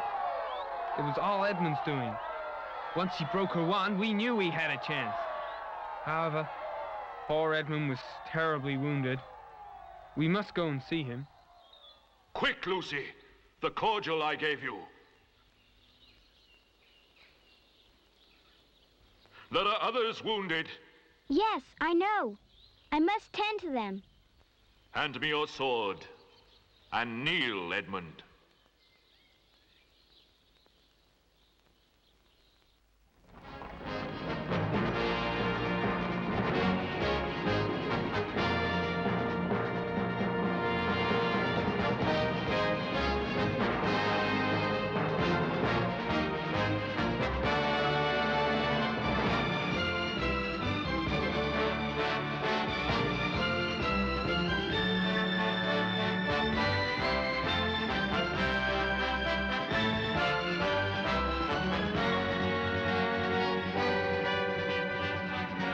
Once a king or queen of Narnia, always a king or queen. Fare it well, sons of Adam. Fare it well, daughters of Eve.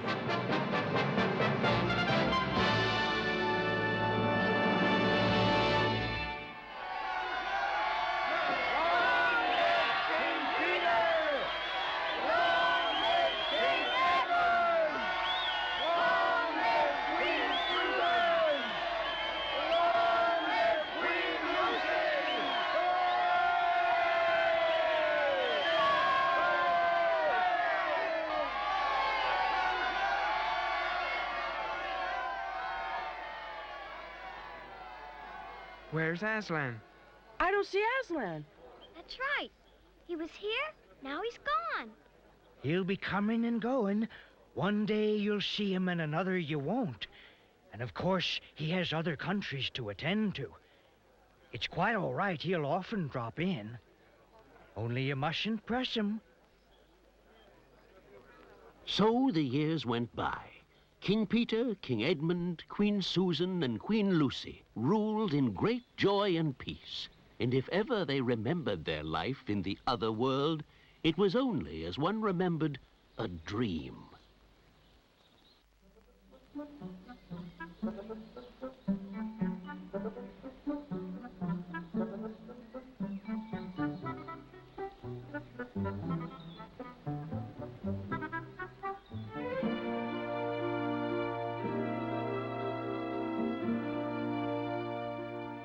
Majesties, great news. The white stag has once more appeared in the forest. The white stag? The white stag is a magic being and will give you wishes if you catch him.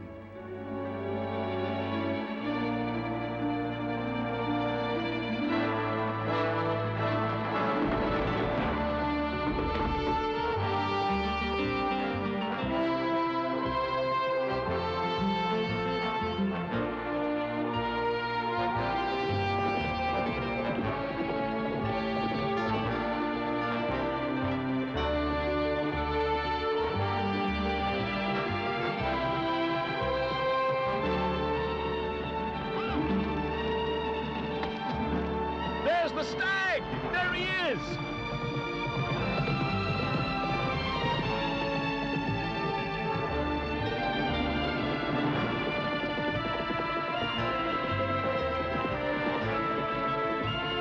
Look at him run! This way! There he is! Let's go!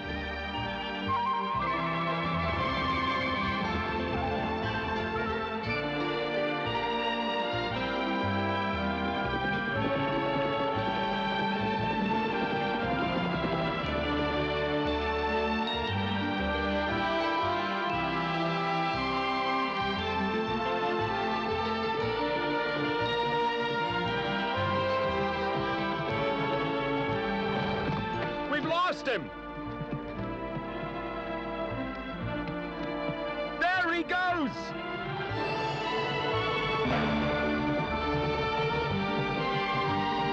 He's getting away! There he is! Where? I don't see him!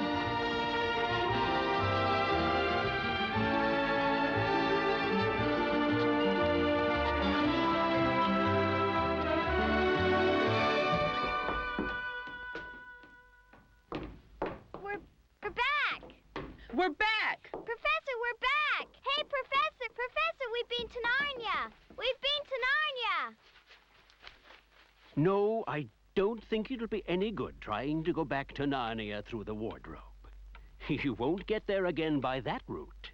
But will we get to go back to Narnia, Professor? Yes, of course you'll get back to Narnia again someday. But don't go trying to use the same route twice. Indeed, don't try to get there at all. It'll happen when you're not looking for it. And don't talk too much about it, even among yourselves. And don't mention it to anyone else, unless you find that they've had adventures of the same sort. But how will we know? Oh, you'll know all right. Odd things they say, even their looks will let the secret out. Keep your eyes open. It's entirely possible that this is the end of your adventures in the wardrobe. But only the beginning of your adventures in Narnia.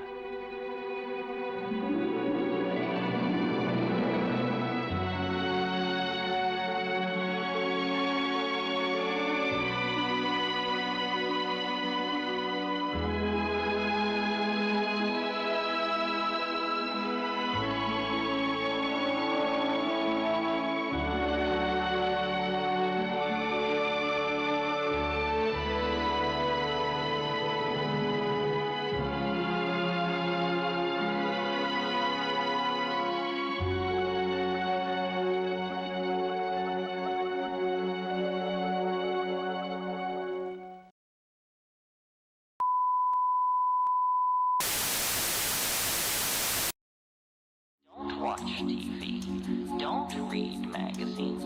Don't even listen to NPR. Create